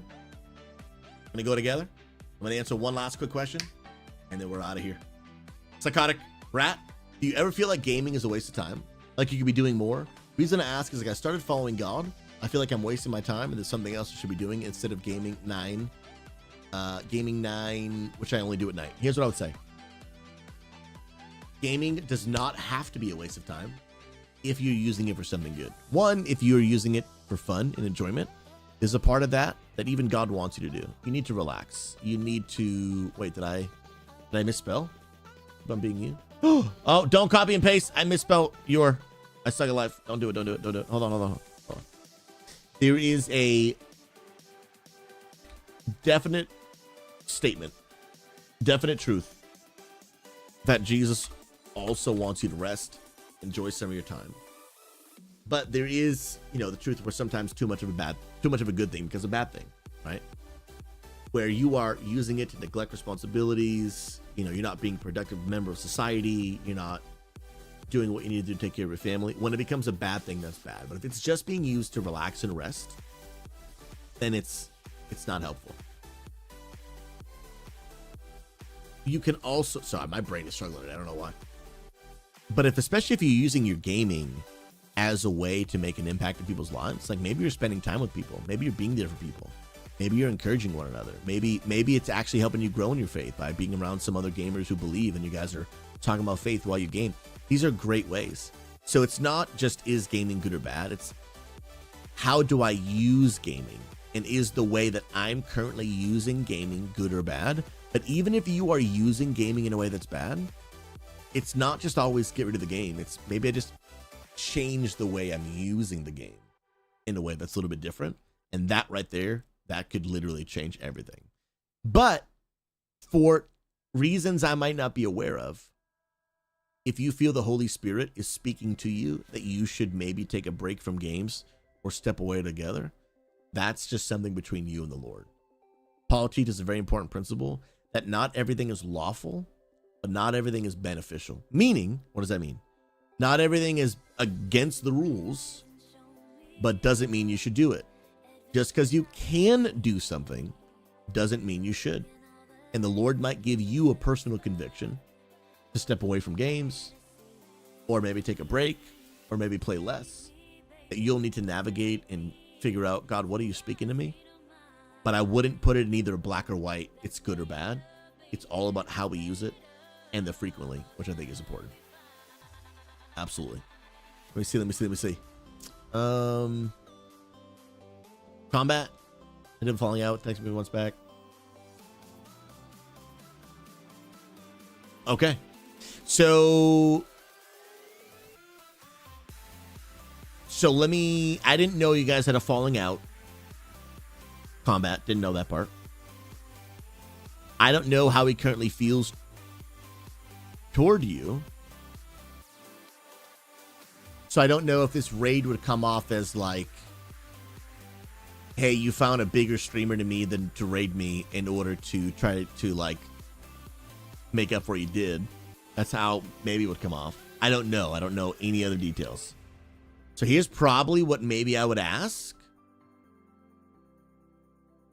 Because this changes a lot, right? Didn't know that. All good. I might ask you to just maybe like... Are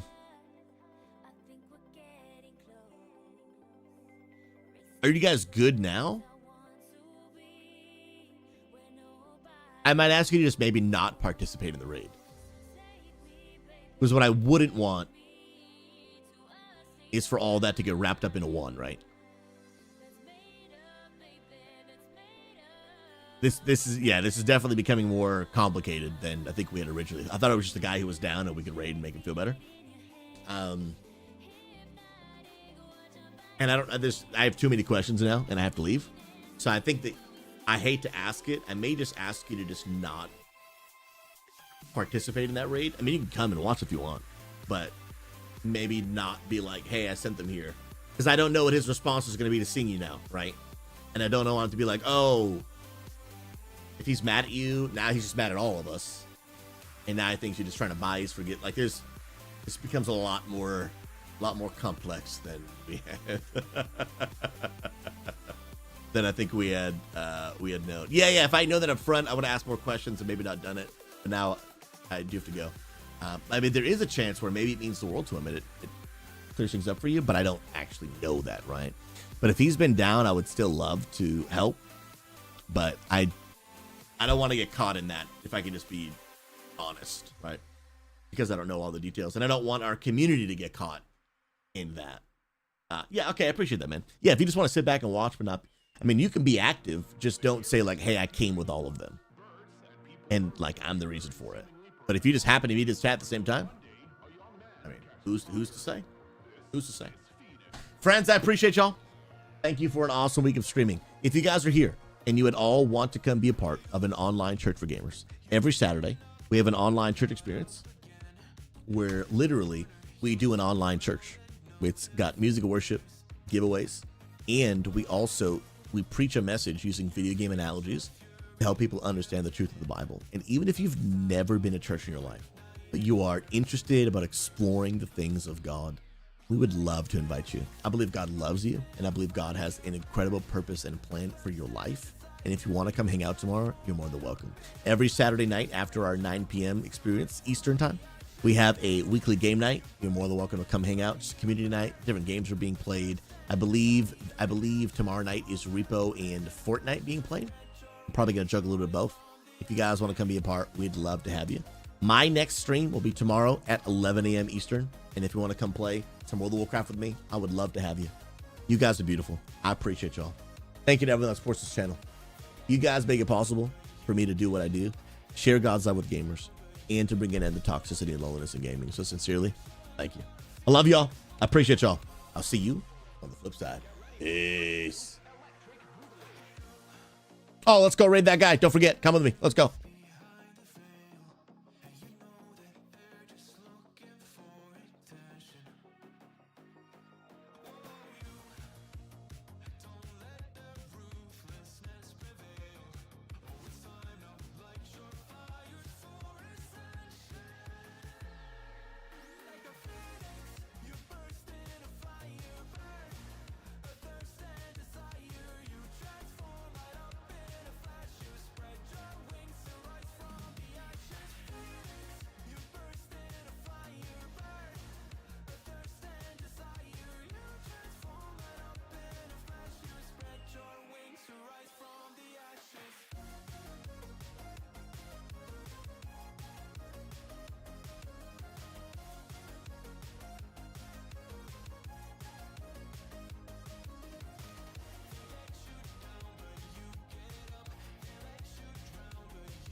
Howdy.